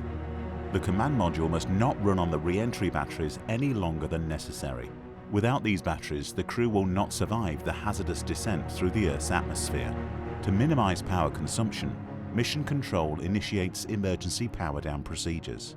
We've really got to get that battery off the line. Econ, I think we ought to start powering down. Yeah, the emergency 1-5, power down. Okay, 13, this is Houston. We'd like you to go to your checklist, emergency pages 1-5. Power down until you get an amperage of 10 amps, less than what you got now. All non-essential systems in the command module are shut down except for the guidance computer, which holds the critical parameters needed to direct the spacecraft home. The crew must now race to power up the lunar module and transfer these guidance parameters to its onboard computer before they lose power in the command module. It normally took 3 to 5 hours to power up a lunar module. They had to do it in 90 minutes. They were really rushing to close down the command module and bring the lunar module up from cold. They had to use modified lunar module power-up procedures, and these were developed very quickly between the crew and the ground, and they had to shortcut to get the lunar module up to keep them going. We knew that the command module was going to lose it pretty soon because we're going to lose power. The first milestone was to get alignment on the LEM platform. Alignments are important because without knowing exactly which way the attitude of a spacecraft is in space, there's no way to tell how to burn or how to use the engines of that spacecraft to get the proper trajectory to come home. So we had to have an alignment on board the spacecraft. A very important phase was when they were leaving the command module. The LEM attitude system didn't know where it was pointing. Alignment of the guidance reference was normally done using stars. The problem after the incident was that there was debris floating around the spacecraft. There was a whole bunch of particles like fireflies in a night sky. Jim Lovell was totally unable to get any sightings. Fred and I went into the lunar module. Fred got the power on. We started to align the platform.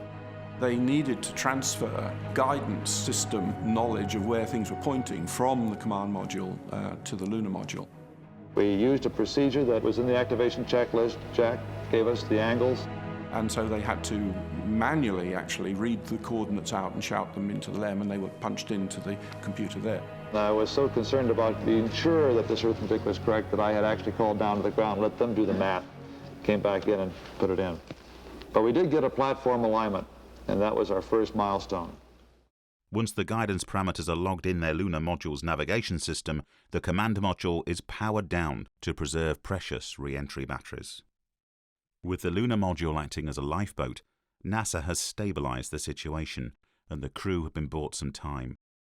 My own personal involvement was that I was in the mission evaluation room. The mood in mission control was immediately one of disbelief. There was that sense that, okay, we've got a problem, it's the data.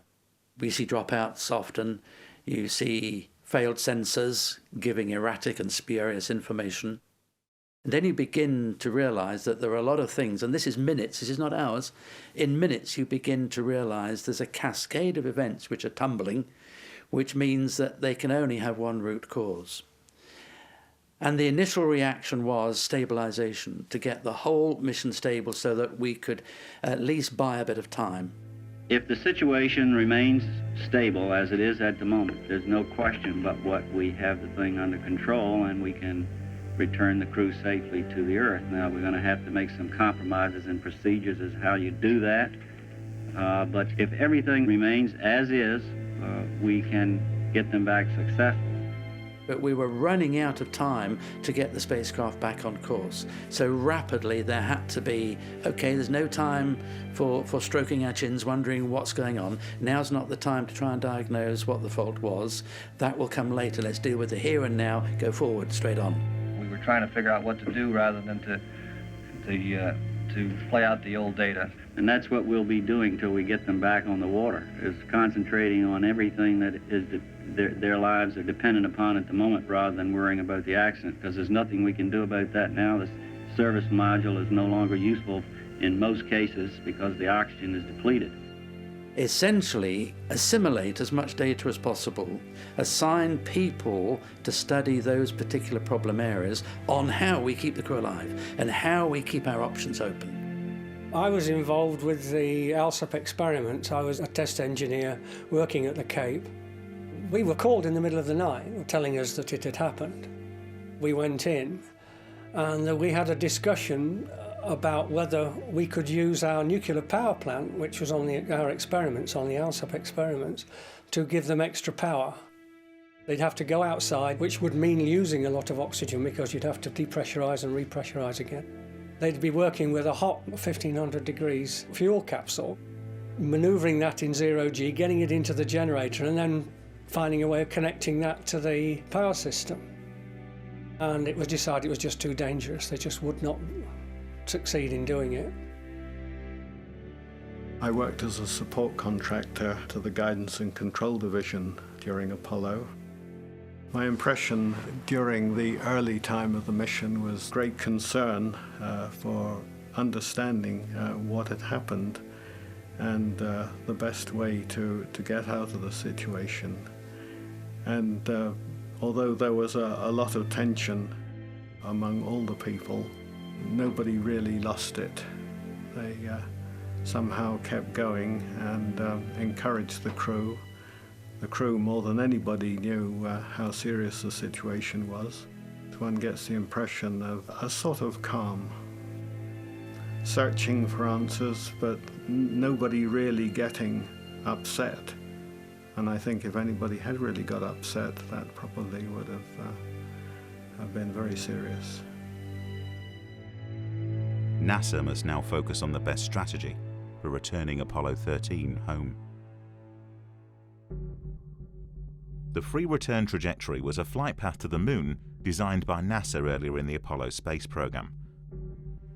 Established by the Saturn V rocket, this trajectory would send the command service and lunar modules towards the Moon and use the gravity of the Moon to slingshot the spacecraft back to Earth without the need for further propulsion. The advantage of this trajectory is that in the event of a systems failure on board the spacecraft, the crew would still return safely home. However, as the Apollo space program progressed, the free return trajectory would restrict NASA from visiting more scientifically interesting landing sites. Therefore, a hybrid trajectory was flown from Apollo 12 onwards, where the spacecraft would maneuver away from the free return onto a specific translunar trajectory to reach their landing site. Prior to the oxygen tank failure, Apollo 13 had departed from the free return trajectory. But with its limited power and consumables, it is now vital that Apollo 13 maneuvers back onto the free return trajectory to make use of the moon's gravity and slingshot back towards the Earth. Failure to get back on the free return will see the crew locked in lunar orbit, adding greater strain on the already limited consumables.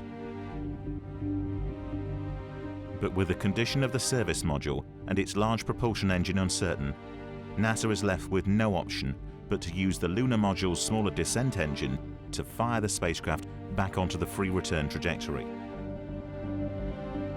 We're going to make a free return maneuver of 16 feet per second at 37 minutes from now. That's a 16 foot per second dip burn in 37 minutes. Roger. Many years before the first landing, one of the senior managers must have had a bad dream or something, because he said, what if that main engine that we need to get us back to Earth fails? It drops us into moon orbit, but we've no means of reigniting it.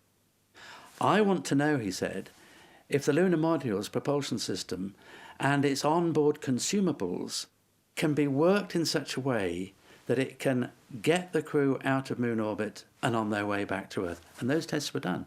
And Grumman, the manufacturer of the lunar module, conducted tests to see how you'd steer the attitude of the two spacecraft from the other end, how you'd use the descent engine, normally used for going down to the surface of the moon, to boost you back out of moon orbit and back to Earth. I had never tried that before. I really don't know who had, and it's a very difficult task. And we spent a lot of our first part of our emergency or survival time just learning how to control the spacecraft in this mode. Almost every facet of the procedures that were used to get the crew back had been simulated in one way or another, but the really, really crucial thing which everybody feared was that nobody had put those all together in a string of events. It was always thought, well, this might happen, that might happen, one or the other, but never all in a row as they did on 13. With time for the course correction running out, Mission Control and the crew work quickly to configure the lunar module for the free return burn. Okay, here we go, the mid-course correction for free return. And I have your LEM GDA angles. Pitch, 5.86. Roll, 6.75. Your dip throttling, 5 seconds at 10%. Burn the rest at 40%. GDA angles, pitch, 5.86. Roll, 6.75. Dip throttle, 5 seconds at 10%. Burn the rest at 40%. Roger. Okay, Jack, we have a mid-course for free return. Okay, master arms on, 1 minute. Roger, Aquarius, and you go for the burn.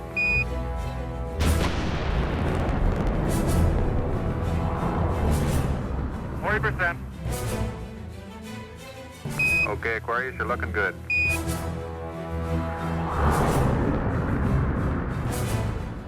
Okay, you're looking at 1685 now, Jack. That's affirmative, no trim required. Roger.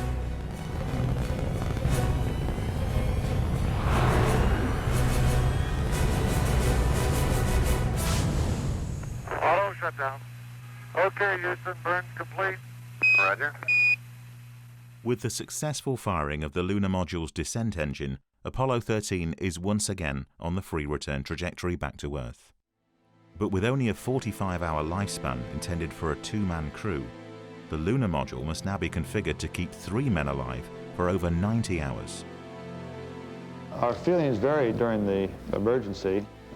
There were moments when I didn't know how much consumables we had, whether we could make it back or not, but in a situation like that, there's only one thing you can do. You just keep going, and you just keep thinking up where you can get more consumables. And so that's exactly what we did.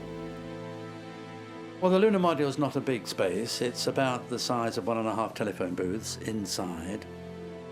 To enable it to support 3 men for 3.5 days, the whole way in which it was operated had to change.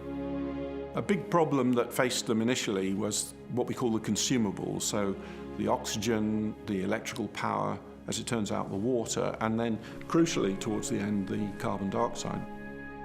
They had rather a small amount of electrical power in the command module, but they had oodles of it in the LEM. So they weren't really worried about lasting a couple of days in the LEM. Interestingly, they had a fair amount of oxygen to breathe in the LEM as well, and it's not difficult to understand why that was, because of course the LEM was planned to go down onto the lunar surface and open the door and let all the oxygen out. So they'd got plenty of oxygen to breathe in the LEM. Electrical power for the LEM was available, but the real crucial point was that they needed water to cool the electrical equipment. You can imagine all of these high-power things all jammed into this tiny space, so big problem with getting the heat out. You can't cool electronics in space because vacuum doesn't conduct heat, so you don't get convection. So you need to cool them in an active way, so you run cooling water on cold plates, you put the electronics on cold plates. That's what we did on Space Lab. And you can keep things cool, stop them overheating and failing. Mission Control estimates that the spacecraft will run out of water 5 hours before Earth re-entry, unless the crew restrict water usage as much as possible. All non-essential systems in the lunar module are powered down, and the crew reduce their water intake to 1/5 of normal consumption, but suffer serious dehydration. They powered down the lunar module as much as they could. I think it was only drawing about 20% of the power that it normally would to reduce the cooling requirements. And I think they had about 4.5 or 5 hours of cooling water left by the time they got back to close to the Earth when they detached from the lunar module. But they had about 120 hours of oxygen because there was a lot of oxygen on the lunar module. They were not short of oxygen at all.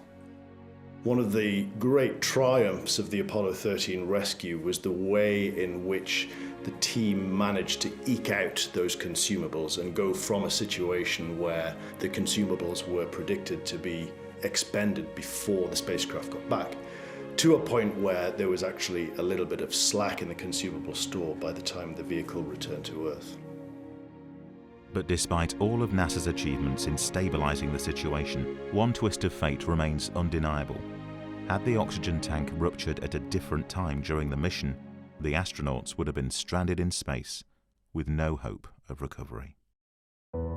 There was a lot of fortunate incidents in 13 that would make it a completely unlucky flight. At the time it happened, I thought it was the worst possible time. Obviously, it was not the worst possible time for this particular incident to happen. The oxygen tank failure occurred at a distance of about 200,000 miles from the Earth as the spacecraft was approaching the Moon. That is a quite fortuitous place for this to happen. Had the oxygen tank failure happened several hours before the point when it actually did, then the situation would have been very, very difficult. It's very likely that it would not have been possible to stretch the consumables out far enough so that the astronauts still had water and electrical power in time for re-entry. And without power for re-entry, the mission was doomed. When you lose 2 fuel cells and an oxygen tank and the oxygen runs out of the other and all that, that's something very significant. It'd be very difficult to design against that. We were fortunate that we're on the way to the Moon with the LEM on board, or LEM attached. If the explosion had happened before they had connected the lunar module round to the command module, then the astronauts couldn't have got into it, so there would have been no lifeboat. Any time that you still have the lunar module in the condition that we have it in this case, where we've not used any of its consumables, then we're in a very good situation. We've always called the LEM a good lifeboat under those circumstances. If at any time in the mission, however, the LEM had separated, then it would be a fatal situation. Had the event happened later, after the lunar module had separated from the command module, after the point where the 2 astronauts bound for the lunar surface had actually detached and were on their way down, or even on the surface, then the situation would have been very serious because of the fact that the command service module would have been left without any power, so communications with the astronauts on the surface would have been not impossible. You'd have had a dreadful, dreadful situation where the guy going around the Moon was lost, And the two guys on the moon for a while were okay, but then there was no way back for them. So if you're looking for good luck in the Apollo 13 story, it was that it happened when they could rescue them. There were a lot of opportunities before that and after that. If it had happened then, they couldn't have rescued them. So I don't think we should ever believe that rescue was inevitable here.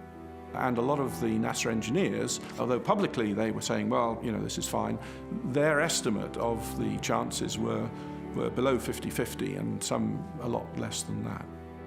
If you're going to have a catastrophic failure of an oxygen tank on a flight to the moon, then somewhere around about 200,000 miles from the Earth outbound is possibly the best place to have it. Apollo 13 now 421 nautical miles above the moon. Just a little over 1 minute now from time of loss of signal with the spacecraft. Standing by, continuing to monitor. This is Apollo Control, Houston.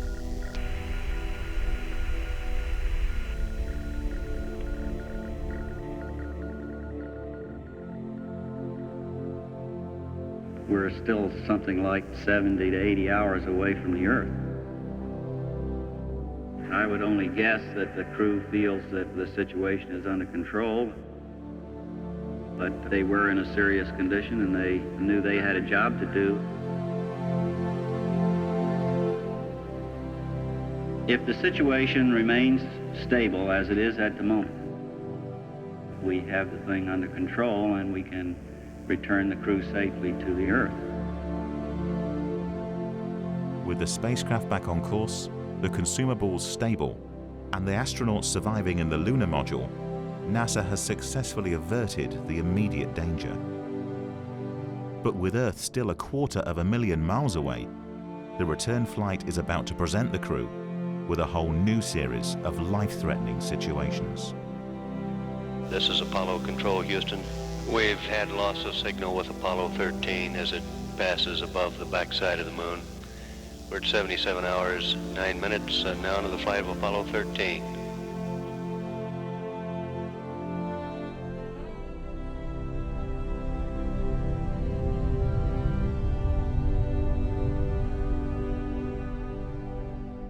Next time, in part 2. Carbon dioxide levels in the lunar module are rising. There was no way that the astronauts would survive. What have we got up there? What can we put together to overcome this problem? The main heat shield was not designed to operate in free space for extended periods of time.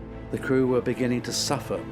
The spacecraft kept going down in temperature and I was freezing. It was a dire state. It was a real emergency situation.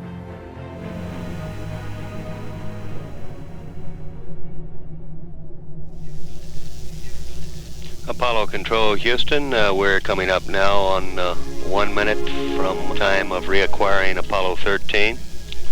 Standing by now for acquisition. Aquarius, Houston, over. Aquarius, Houston, over.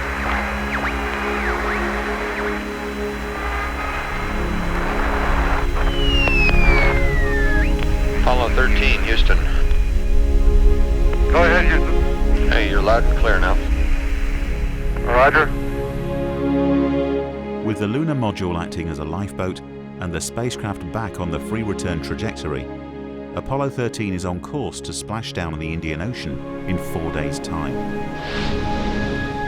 But with no recovery forces deployed in the Indian Ocean, the crew would be left floating in the command module, waiting for rescue. Mission Control must reduce the flight time to have splashdown in the Pacific Ocean, where naval recovery forces are already in waiting. Our first milestone was to get us back on free return. The second one was to get us home early. The flight time back home was 155 hours if we had done nothing else. But the ground had decided to burn at about 2 hours past the moon, at about 79 hours, a maneuver to shorten the time to get home again. Not only will a shorter flight time put less strain on the consumables, but it will also ensure the capsule re-enters the Earth's atmosphere above the Pacific Ocean. The team at Mission Control have 2 burn options. Both will require the use of the lunar module's descent engine. The first will speed up the flight by 36 hours. Although the fastest of the two options, this burn will require jettisoning the service module, something NASA is reluctant to do. That would expose the heat shield of the command module to very high and very low temperatures, and they were very concerned about cracking that. I mean, that heat shield was absolutely the lifeline. You couldn't re-enter the Earth's atmosphere if that wasn't in a good condition. Well, the main heat shield, of course, was not designed to operate in free space for extended periods of time. It's designed for re-entering the Earth. And there was some concern if you jettisoned the service module that you'd cold soak that heat shield and get problems, so for that reason they preferred to keep the service module on. Nobody knew if the command module could survive that thermal condition, super cold temperatures of space, coming back all the way without the service module attached. And in addition, the burn will require all remaining fuel for the engine, posing yet another problem. Further corrections to the spacecraft trajectory that may be necessary as the spacecraft approached Earth would no longer be possible. With this in mind, NASA chooses the safer second option, a shorter 4-minute burn that will return the crew only 12 hours sooner, but will preserve fuel for later course corrections. Given the success that the mission operations team were having in stretching out the amount of time that the consumables would last, there was no necessity to go for these very extreme options, and they could afford, therefore, to take the lower energy approach, leave some fuel in reserve, keep the heat shield safe, and come back at about launch plus 142 hours. It was mainly a question of what is the safest way to do this. And all the decisions that were made turned out to be exactly right, because they came back almost the slowest routes you could from the moon, because they wanted to retain the possibility of making some small corrections between the moon and getting back to the Earth, so that they came in just the right height in the atmosphere. And as they approached the Earth, actually, they started drifting away, and they were quite anxious about that. So having preserved some fuel in the LEM motor for doing these corrections was exactly the right decision, because they actually needed to make those corrections on their way to Earth. It would have been horrifying if they'd, saved the astronauts only to see them zoom past the Earth, by a few miles, or crunch into the atmosphere and get burnt up, both of which were possibilities. The precision of this burn is so critical that the flight dynamics team at Mission Control insist that the lunar module's guidance computer be used to control the spacecraft. But as this system drains a lot of power, it will have to be permanently shut down once the burn is complete. From then on, the astronauts will be flying manually. The descent propulsion system burn duration 4 minutes 24 seconds. Flight Director Gene Kranz now going around the room for a go-no-go status from each member of his team. Aquarius, Houston, over. Go ahead, Houston. Jim, you are go for the burn. Go for the burn. Roger, understand. Go for the burn. Less than 30 seconds away from scheduled time of ignition on our Paracynthian plus 2-hour burn for the Apollo 13. The engine is armed, standing by. We're burning 40%. Aquarius, Houston, you're looking good. Roger. Go with 2 minutes. 2 minutes, Roger.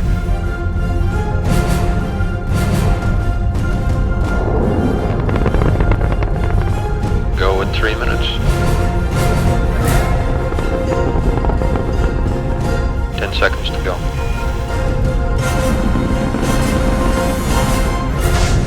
Shut down. Roger, shut down. I say that was a good burn. Roger. So now we want to power down as soon as possible. Commander Jim Lovell reporting shutdown. The engine is off. Apollo 13 now 5,426 nautical miles out from the moon. We're at 79 hours, 32 minutes into the flight. Almost exactly 24 hours after the oxygen tank rupture, the crew complete the burn. Apollo 13 will now arrive back at Earth for a splashdown in the Pacific. But in order to preserve consumables, every system in the lunar module is once again powered down, except for the guidance, communications, and water cooling systems. The ground was very much concerned with power, and we were too. And we decided to go into a power down mode. We turned off just about everything. I guess everybody, myself included, got a little bit fooled about how low the LEM actually could get down to, and after completing this power down, it settled down on consuming about 11 amps an hour. The Lunar module, one of the most sophisticated machines ever built, is now running on less power than a household vacuum cleaner. This is Apollo control at 82 hours 30 minutes. The lunar module has been powered down on board the spacecraft. All 3 crewmen are scheduled to be eating at this time. In a strange way, the uniqueness of Apollo 13 came to our aid again, because this was the first mission to carry actually a level of wet pack food. So being unable to use drinking water because water was so scarce, they could actually suck moisture out of the wet pack foods to get water and electrolytes, which the body desperately needs in order to maintain the mental faculties. And mental faculties were needed pretty sharp for the crew under those appalling conditions. With Apollo 13 speeding back towards the Earth, the crew can at last afford to catch up on some much-needed sleep. Of course, in the early periods of this particular flight, we didn't want to sleep too much. We were sort of worried of what was going to go on. But I went into the command module one time to go to sleep, and Jack was on top of the couch, and I said, "Jack, put up all the window shades. Let's get the place nice and dark. We'll just relax and have it nice and dark in here. We can really get some sleep." And I woke up a couple hours later, and I was freezing. As normally happens, putting up window shades in space cuts out the sunlight and normally cools down the spacecraft, but in most flights, the heat from the systems will quickly re-warm it, and as soon as we get the window shades up, you'll be in normal position again. But we got the window shades off after that, and the spacecraft never did warm up again. Command module just slowly kept going down in temperature until I think just prior to re-entry, down to about 38 degrees. With no power for the electric heating, temperatures inside the spacecraft drop to almost freezing point. How does it feel, Jack? I tell you, it gets cold. I don't know whether we'll be able to sleep tonight. It must be about 35 or 40 degrees. And they both came down here rubbing their hands, shivering. It's pretty cool upstairs. Right, that's what I was worried about. The command module, which was dead, completely switched off, completely lifeless, was cold. There was ice forming on the inside of the windows. The crew were beginning to suffer because of that environment.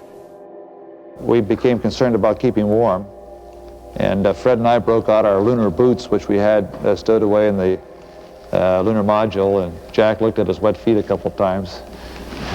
But he had an extra set of underwear, so he put that on. They were so cold, they were not even able to sleep properly. And in restricting their water intake, I think Fred Hayes had a urinary problem as a consequence, and he was in pain for quite a lot of time on the way back. It was sort of a chilling coldness. The walls were perspiring, the windows were completely wet, and it wasn't too healthy. I recall that we went in there to get some hot dogs one day, and it was like reaching into the freezer for the food. It was a dire state. It was a real emergency situation. The dropping temperatures not only pose a threat to the astronauts, but to vital equipment on board the spacecraft, which can be damaged by the extreme cold. In normal flight, the command service module would maintain reasonably steady temperatures. So you design things generally to work about 20 degrees centigrade, normal temperature. And you don't want things going too far away from that. With the crew and the success of the mission dependent on this precision equipment, it is essential that mission control keep the spacecraft within the acceptable thermal conditions.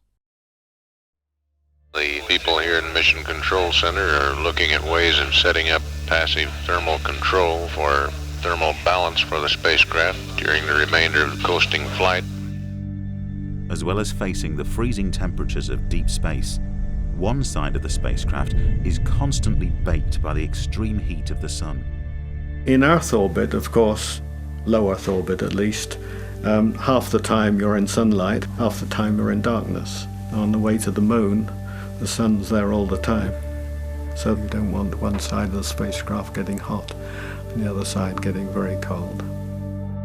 Mission Control instructs the crew to initiate passive thermal control, a maneuver that slowly rotates the spacecraft to evenly distribute the sun's intense heat. Okay, Jim, in order to maintain even heating, we just have to yaw the whole machine about 90 degrees. Okay, we have to yaw the machine and increments of 90 degrees. That's affirmed. So they use passive thermal control barbecue mode, which is rotating the thing about three rotations an hour to stabilize the temperature. And it also sort of controls the attitude of the thing, like a bit like a rifle bullet, so it doesn't drift off too much. This passive thermal control procedure had been used on other Apollo missions to ensure the spacecraft was kept at an optimum operating temperature. But for Apollo 13, the maneuver has the added bonus of warming the crew in the near-freezing lunar module. They modified the angle of the spacecraft so that the sun would warm up. They warmed them up through the windows, basically. Mission Control and the crew have been successful in establishing passive thermal control, but there is little time for celebration. Ground teams must now turn their attention to a new problem looming on board the spacecraft. When you breathe oxygen, you exhale carbon dioxide. And that carbon dioxide, if you don't do anything about it, builds up in the sealed environment of the space capsule and becomes a poison. And so, left unchecked, the carbon dioxide concentration goes up, the astronauts feel sleepier and sleepier, and eventually they go to sleep and never wake up. However, all of the Apollo spacecraft have systems that can remove carbon dioxide from the air in a process known as scrubbing. You blow the air through crystals of something called lithium hydroxide, and there's a chemical reaction, and it captures into a solid form the carbon dioxide, takes it out of the air, and then you get fresh air coming out the other side. The command module had a scrubbing system, so did the lunar module, but the lunar module was designed to carry 2 men for 2 days, whereas now it had to carry 3 men for 4 days. So that's 3 times longer, 3 times more carbon dioxide being exhaled by these men. With this additional carbon dioxide, the scrubbing canisters in the lunar module are being overwhelmed. However, the command module has plenty of unused canisters. But with the command module powered down, its scrubbing systems are not operational. It wasn't possible to take the lithium hydroxide crystals from the command module and place them in the lunar module because the shapes were different. Because 2 manufacturers had bid and competed for these 2 separate spacecraft, and they each built their own design of lithium hydroxide canister. The command module canisters of lithium hydroxide were square cross-section, and believe it or not, the ones in the LEM were round cross-section. So you couldn't take a canister from the command module and just plug it into the slot in the LEM. So the problem that the mission controllers faced and the astronauts faced was how to make a square peg fit a round hole. This was a very serious problem. I mean, it could easily have been the end of the rescue mission had they not solved it. NASA engineers must rapidly devise a system that converts the square command module canisters for use in the lunar module before the carbon dioxide reaches dangerous levels. Okay, just some info.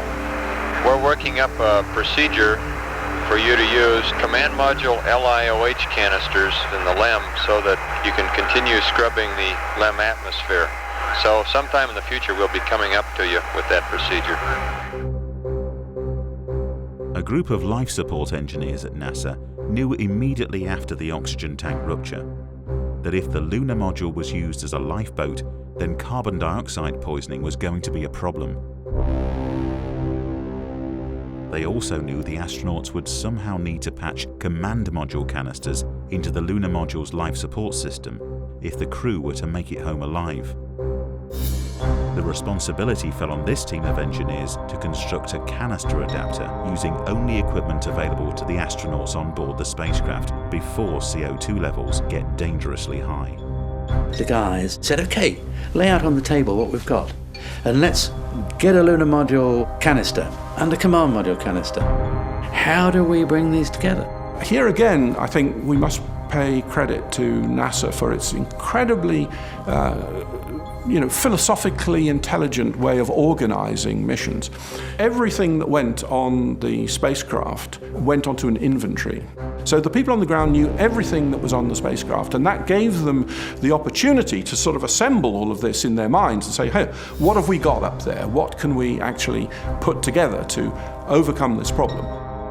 Within hours, the team have created an adapter using spacesuit hoses, plastic bags, and cardboard flight plans. But holding all of these components together to create the vital airtight seal is one of NASA's secret weapons. Duct tape. We couldn't have gone to the moon without duct tape, and we certainly wouldn't have got the Apollo 13 crew back without duct tape. It was very, very useful. If you're in a weightless environment and you want to stop your pencil kind of just wandering off into somewhere else, you stick it to the wall with a piece of duct tape. You're forever sticking up lists of instructions or lists of things to do or pieces of equipment to the walls with duct tape.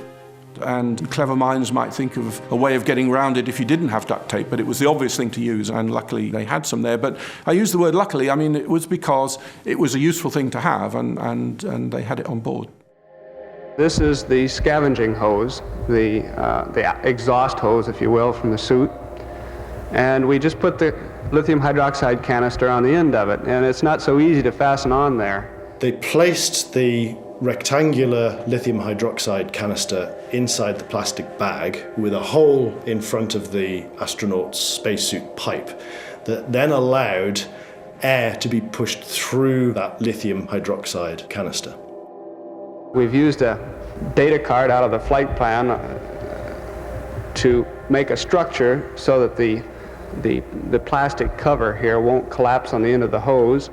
And they then found a way of connecting at the other end of the spacesuit hose to a spent lithium hydroxide canister already fitted in the lunar module. And we've had one of these running for about 3 hours over in the 11-foot chamber in Crew Systems, and all indications are that it's doing the job. So it literally was cobbled together on a desktop. It sounds Heath Robinson, but in fact it was just make, do and mend. And that's often the best way for solutions. Mission Control's final hurdle is creating a clear procedure for the tired and cold astronauts to follow to correctly assemble the canister adapter. We wish we could send you a kit, and it'd be kind of like putting a model airplane together or something. As it turns out, this contraption will look like a mailbox when you get it all put together. The ground read us up a procedure in order to adapt some of the command module lithium hydroxide canisters for use in the LEM. And as they read this thing up, Jim and I constructed one of these things. Cut a piece of tape this long, put it up there, do this, do that. So the guys in the LEM actually replicated this, and it worked a treat. Within an hour of switching it on, the carbon dioxide levels were way down, and they were through that really serious consumable problem. So these were very effective devices, and we used 4 of these command module canisters and never did use the main canister that we had in reserve for the LEM. We're now showing 0.1 partial pressure of carbon dioxide in the lunar module. So apparently the engineering using the command module lithium hydroxide canisters and the plastic bag and the suit hoses is working out all right. And at 96 hours, 3 minutes ground elapsed time, this is Apollo Control, standing by. Having avoided carbon dioxide poisoning, the crew can breathe easy. But concerns are now growing at Mission Control about the spacecraft's trajectory. The flight dynamics team tracking Apollo 13 can see it drifting off course. Although this drift is small, its impact on the capsule's re-entry into the Earth's atmosphere could be disastrous. You are looking to enter the Earth's atmosphere around the side of this great big sphere at an angle of between just 5.5 and 7.5 degrees, coming all the way back from the moon. So the precision with which you align the flight path is crucial to keeping the crew alive.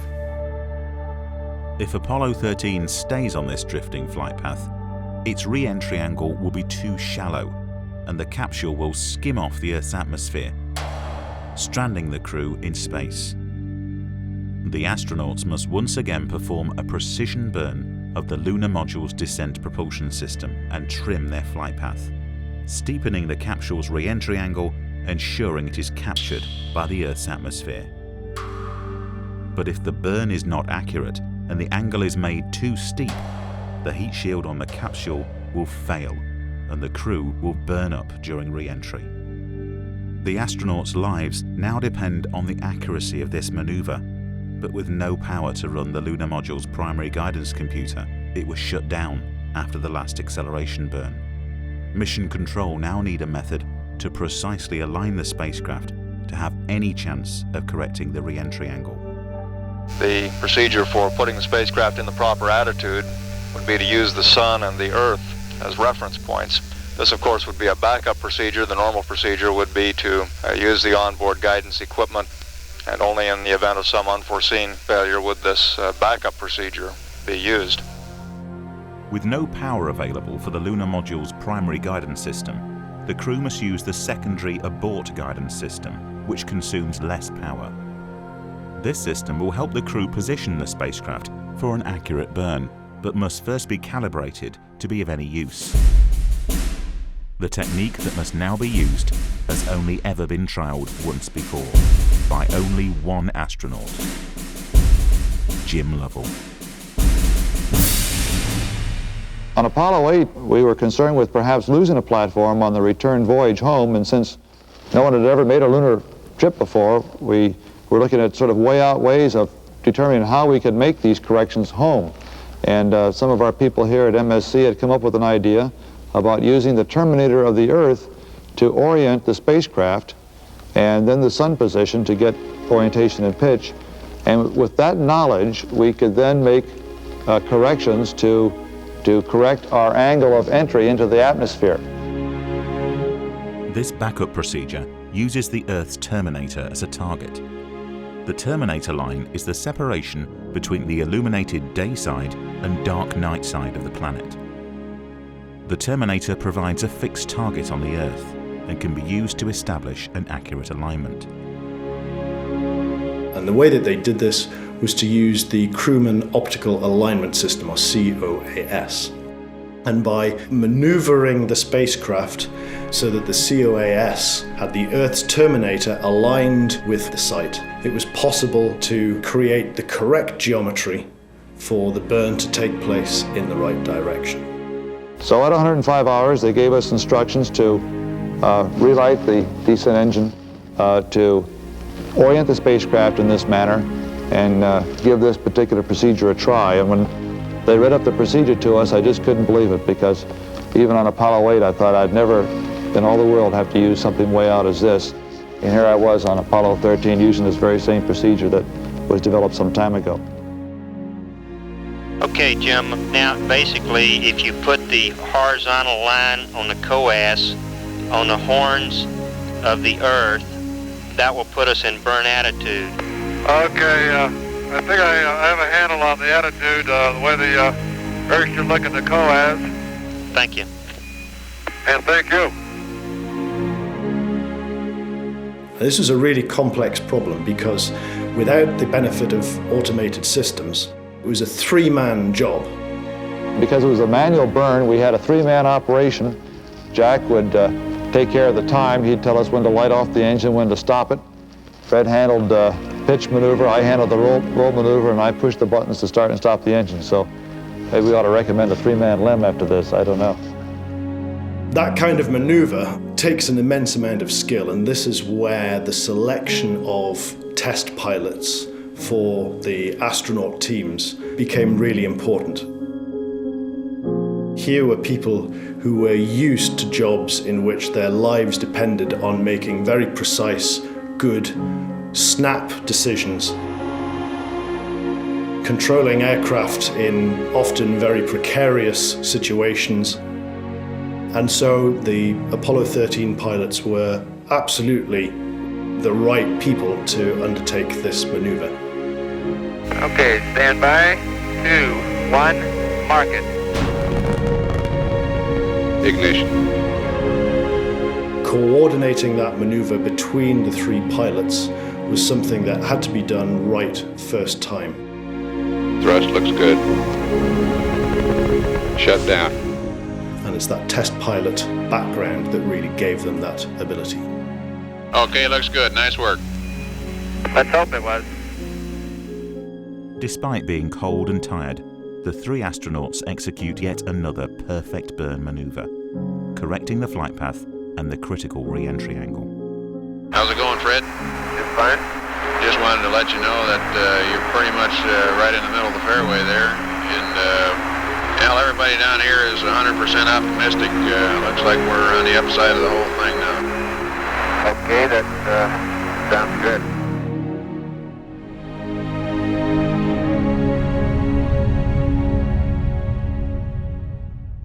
Jim, we're ready to put that battery back on the line. So you want us to put battery 2 back on. Is that a firm? That's a firm. Okay, it's coming out. Bat 2's on the line.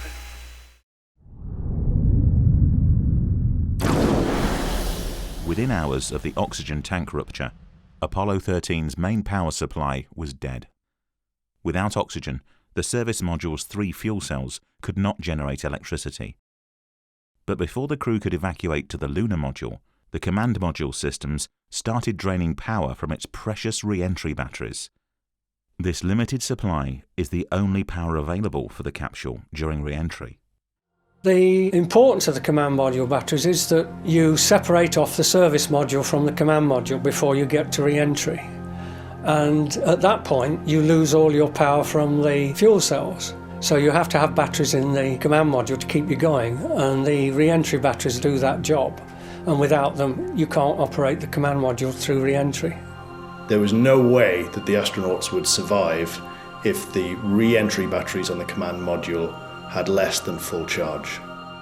It has now been 3 days since the oxygen tank failure, and with mission control gearing up for the spacecraft's re-entry, their first concern is somehow recharging the command module's depleted batteries. With no fuel cells on board to charge those batteries up, there was only one other solution, and that was to use the batteries in the lunar module to top up the batteries in the command module. Basically a trickle charge, where you just keep it bleeding away while you're also using the main power of the lunar module to keep the main environment alive until you cut loose and you're just in the command module. During preparations for Apollo 10, the mission control team had faced a training simulation, which also required the lunar module to recharge the re-entry batteries. Now, thanks to NASA's rigorous training program, ground engineers already have a proven procedure for battery charging at the ready. And having shortened the flight time earlier in the mission, there is definitely sufficient power in the command module to keep the crew alive and supply enough charge to the command module batteries. We have a procedure which involves power transfer from the LEM to the CSM. Okay, Houston, Aquarius, so we go for proceeding with battery charge. Okay, go on the battery charge. Roger. The crew at this point has successfully completed the transfer of power from the LEM onto the command module battery charger, which is charging the 3 entry batteries to bring this from its current level of 20 amp hours up to about 40 amp hours, which would be essentially a full charge. Our flight progressed that way down to about 5 hours prior to entry of the atmosphere. And we were just merely hanging on. We had a dead service module. We had a command module that had no power to it. We had a lunar module that was a wonderful vehicle to travel home with, but didn't have a heat shield, unfortunately, and shortly we'd have to abandon it. In preparation for re-entry, the service module is jettisoned. giving the crew their first chance to see the extensive damage to their crippled spacecraft. You can jettison the service module when you're ready, no big rush. Okay, sounds good. Jim and Fred were in the LEM, and when Jim yelled fire, I jettisoned the service module. And it went off, and Jim began to pitch around to try and photograph it. It was, to me, sort of an amazing sight. And there's one whole side of that street missing. Is that right? Right by the high gate antenna, the whole panel is blown out. Almost from the base to the engine. Copy that. I couldn't see exactly what was damaged. I could see material hanging out from the interior, and Fred was taking pictures and Jack was taking pictures of the service module, trying to capture some of the damage that we could see. With the dead service module set adrift in space, Mission Control and the crew turned their attention to powering up the frozen command module capsule. The ground, of course, was working feverishly with Jack in the command module to make a successful entry through the atmosphere. Aquarius, Houston. Go ahead. Okay, your go to start powering up the command module. Right-o, we're starting now. Mission Control have developed an entirely new procedure for powering up the command module from scratch, something NASA never believed it would have to do while the capsule was in space. The procedure in the command module was quite lengthy because we really threw away the book. We had never powered down a command module in space, and we had never reactivated one. And we wanted to get it right, and so I read back every switch and every circuit breaker. But with an already limited power budget and time frame, this procedure is further complicated by the freezing temperatures on board the spacecraft. They were breathing out water vapor. This was just condensing on the walls, running down the walls and windows. So there was a real concern about the moisture. If things had not been insulated well and sealed, it would have gone into the electrics and could have caused short circuits. They probably wouldn't have got back. The crew of Apollo 13 will now owe their lives to the lessons NASA learned from the Apollo 1 fire, when 3 astronauts were tragically killed in a test command module. The Apollo 1 was an incredible tragedy for NASA, and obviously for the families involved. But it kind of brought NASA up to a halt. You know, it was just at the beginning of this program, and they'd lost 3 astronauts. That was a terrible shock.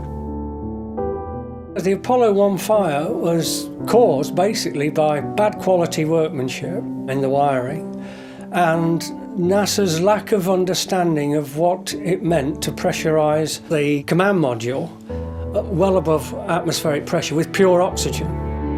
As soon as you do that, the flammability of materials increases tremendously and things burn so rapidly. When a wire in one of the capsule's electrical systems arced, flammable material in the pure oxygen environment caught fire immediately, killing the crew in seconds. So NASA learned a lot of lessons from that about switches, about wiring, about inflammable equipment. There was a materials review all through the space program to make sure that anything in an oxygen atmosphere in a cabin was non-flammable. The funny thing is, they didn't look inside the oxygen tanks, and they were 100% oxygen with flammable materials in them, and that, of course, was one of the causes of the problems we had on Apollo 13. But thanks to the insulation improvements made to the command module after the Apollo 1 disaster, condensed water in the Apollo 13 capsule environment would not short out any vital re-entry systems during the power-up. I think they did an amazing job to get it powered up, considering it had been practically frozen for quite a long time. I guess I really wasn't thinking along those lines because I knew that we were re-entering very shortly and that regardless of the damage to the heat shield, that you had to take it or not take it.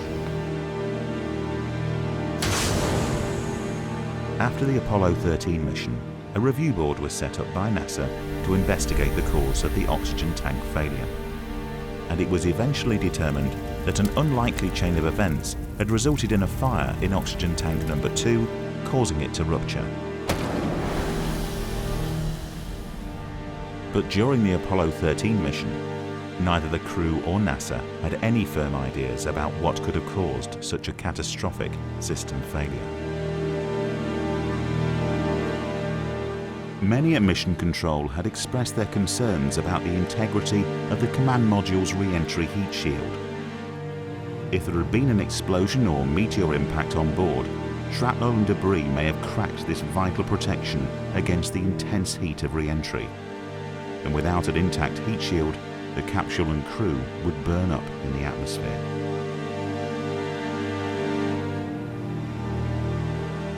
NASA has achieved the impossible. They have worked tirelessly and returned the stranded crew from the edge of disaster all the way back home to Earth. But Mission Control can do no more. Now all that stands between life and death for the crew is the hope that the command module's heat shield is intact.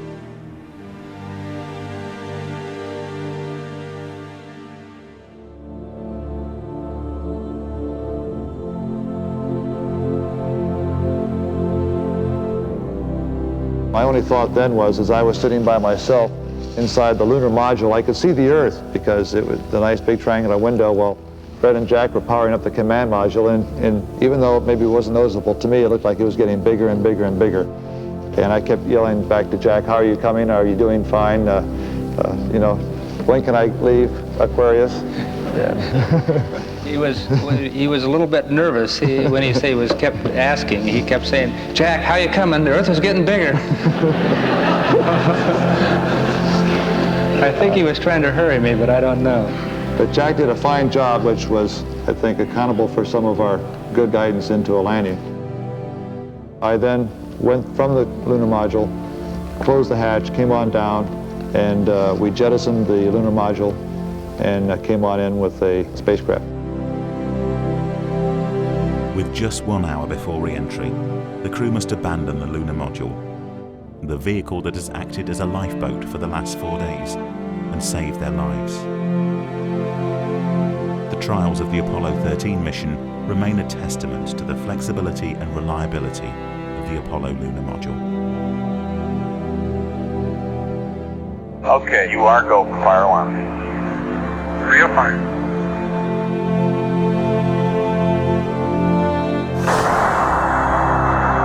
I'm good. Okay, copy that. Farewell, Aquarius. Thank you. This is Apollo Control Houston at 141 hours, 31 minutes into the flight. We've had lunar module jettisoned. Apollo 13, the age of Aquarius ended at 141 hours, 30 minutes, ground elapsed time.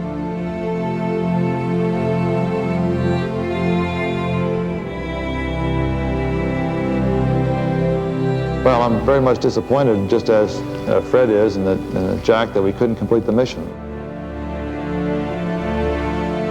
Palomaro has so much to offer, we thought. We spent an awful lot of time on it. I, of course, would like to have landed on the moon, but I feel that perhaps what we got out of this flight was also well worth it.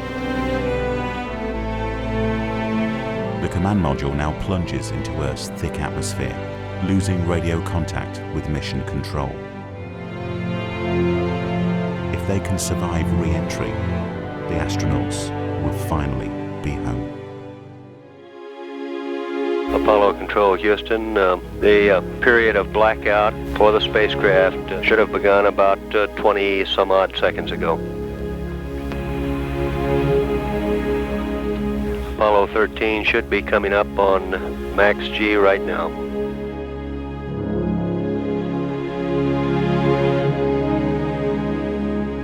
We have about 1 minute to go now from time of end to blackout. Continuing to monitor this Apollo Control Houston.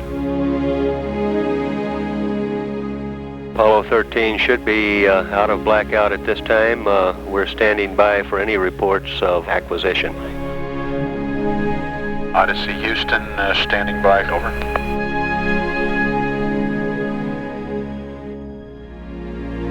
Odyssey Houston, standing by, over.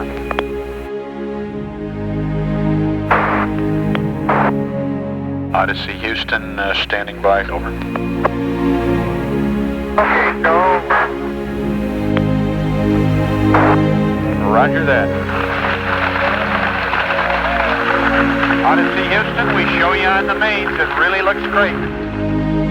Extremely loud applause as Apollo 13 on main chutes comes through loud and clear on the television display here.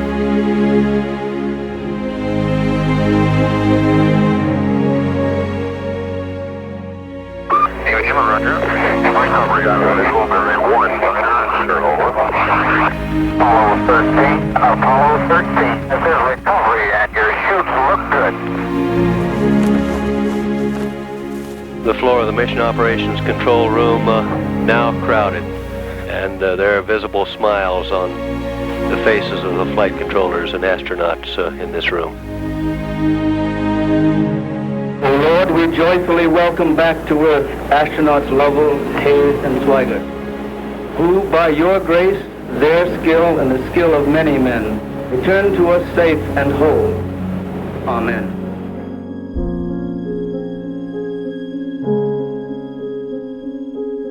I kind of think one of the most important points that can be made of this flight is the cooperation and the coordination and the initiative that people have when suddenly faced with an unusual situation that can respond to come up with the answers.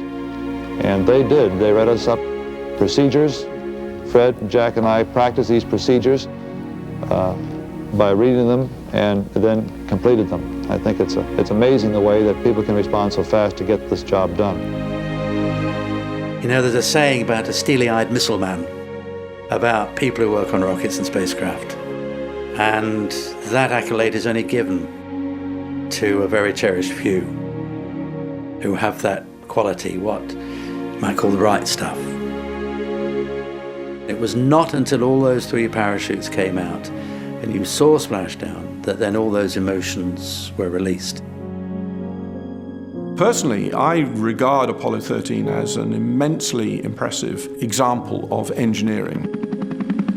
The systems engineering, the organizational engineering was so solid, was so intelligent, was so well structured that when the accident happened, the organization was found totally capable of dealing with it. And I think that's very impressive, and I can't imagine why anybody would want to be anything other than an engineer. It was certainly an amazing achievement. Obviously, we were really over the moon that we got them back. I think Apollo 13 did show NASA and engineering their very best, and it's a matter of pride to have worked on the Apollo program.